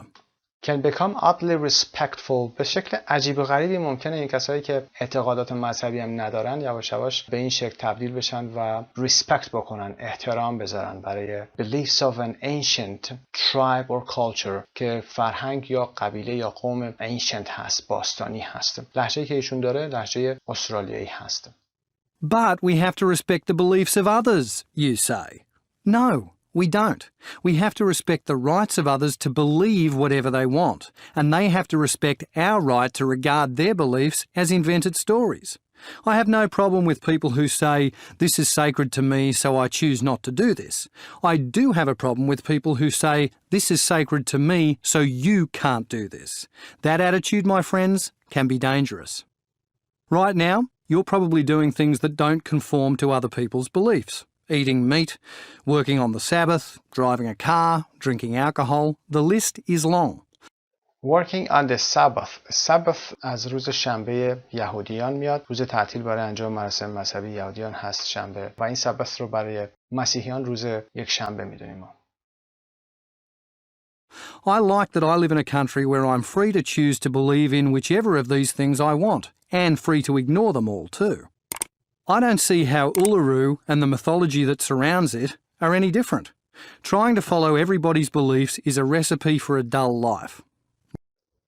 Is a recipe for a dull life. Dull life یعنی برای یک زندگی کسل کننده. My friend agreed, and up we went. Climb it or don't climb it. It's your choice, and I like having choices. I've no regrets about this one. So what do you say? Should climbing Uluru be banned? Let us know. Number 1, tour operator Robert Cowan is against climbing Uluru. مخالف صعود از Uluru هست. Is against, not for. بعد از against و for هم که حالت gerund داریم. His company's owners and tour guides haven't climbed the rock. Haven't climbed. Number 2, journalist Dominic Hughes is for climbing Uluru. He doesn't believe in the sacred stories of the Anango people. Is for climbing یعنی موافقه agrees با صعود از Uluru و اعتقادی هم نداره به sacred stories داستانهای مقدس Anango people. Question 1. More and more people have been climbing Uluru recently. اخیراً تعداد صعود کنندگان از Uluru افزایش پیدا کرده. False. There has actually been a decline in the number of people climbing Uluru. There has actually been. Decline وجود داشته، کاهش وجود داشته. Number 2. The Aboriginal people ask tourists not to climb. True. Aboriginal گفتیم کسانی هستن که مردم بومی اون منطقه استرالیا هستن. They ask tourists not to climb. Number 3. According to Cowan, the tour operator, it is mostly wealthy tourists who want to climb. عمدتاً کسانی که میخوان برن و از این اولورو بخوان صعود کنن mostly wealthy people هستن که پولدارا یا ثروتمندان هستن. True. 4. Cowan's tour company does not allow their passengers to climb Uluru. False. The tour company discourages passengers from climbing. این تور کمپانی مسافرها رو discourage میکنه، یعنی به اونها میگه که این کار رو نکنید، بهتر هست که این کار رو انجام ندید، اما they are free to make their own decision. اونها برای تصمیم گیری خودشون آزاد هستن. Number 5. If the climb is prohibited, Cowan's tour company will make more money. اگر این صعود prohibit بشه، ممنوع بشه، tour company Cowan will make more money. False. It will have an impact on the higher end tourists. این مسئله باعث میشه که تأثیر مستقیمی روی higher end tourists بذاره، یعنی توریستایی که تو بحث لاکچری هستن و ثروتمند هستن تأثیر زیادی میبینن، بنابراین اونها نمیان برای دیدن از اولورو. 6. Hughes, the journalist, thought his friend had good reasons to say no to climbing. False. He says his friend, who was not a religious person, suddenly became unusually spiritual. اون میگه که دوستش که religious هم نبود و مذهبی نبوده ناگهان به صورت عجیبی unusually و یا در متن ما داشتیم که oddly spiritual میشه، آدم روحانی و معنوی میشه. و number 7. Hughes believes you can respect others' beliefs without following them. هیو معتقده که آدم میتونه به اعتقادات دیگران احترام بذاره بدونی که بخواد فالو بکنه اونها رو. True. 8. In the end, Hughes convinced his friend to climb Uluru. در payán, Hugh دوستش رو متقاعد میکنه که از اولورو صعود کنن و بالا برن. True. After listening to the arguments on both sides, would you climb Uluru? این پاسخی هست که شما باید با توجه به متنی که داشتیم در درس و متنی که در این فایل صوتی با هم بهش پرداختیم پاسخی درست بکنید و یه پاسخ 2 یا 3 جمله‌ای بخواید بدید. حتما از کلمات جدیدی که براتون مقدار مشکل بوده استفاده بکنید که براتون آسان تر بشه. به این ترتیب یونت 8 ریویو اند چک به پایان میرسه. خسته نباشید.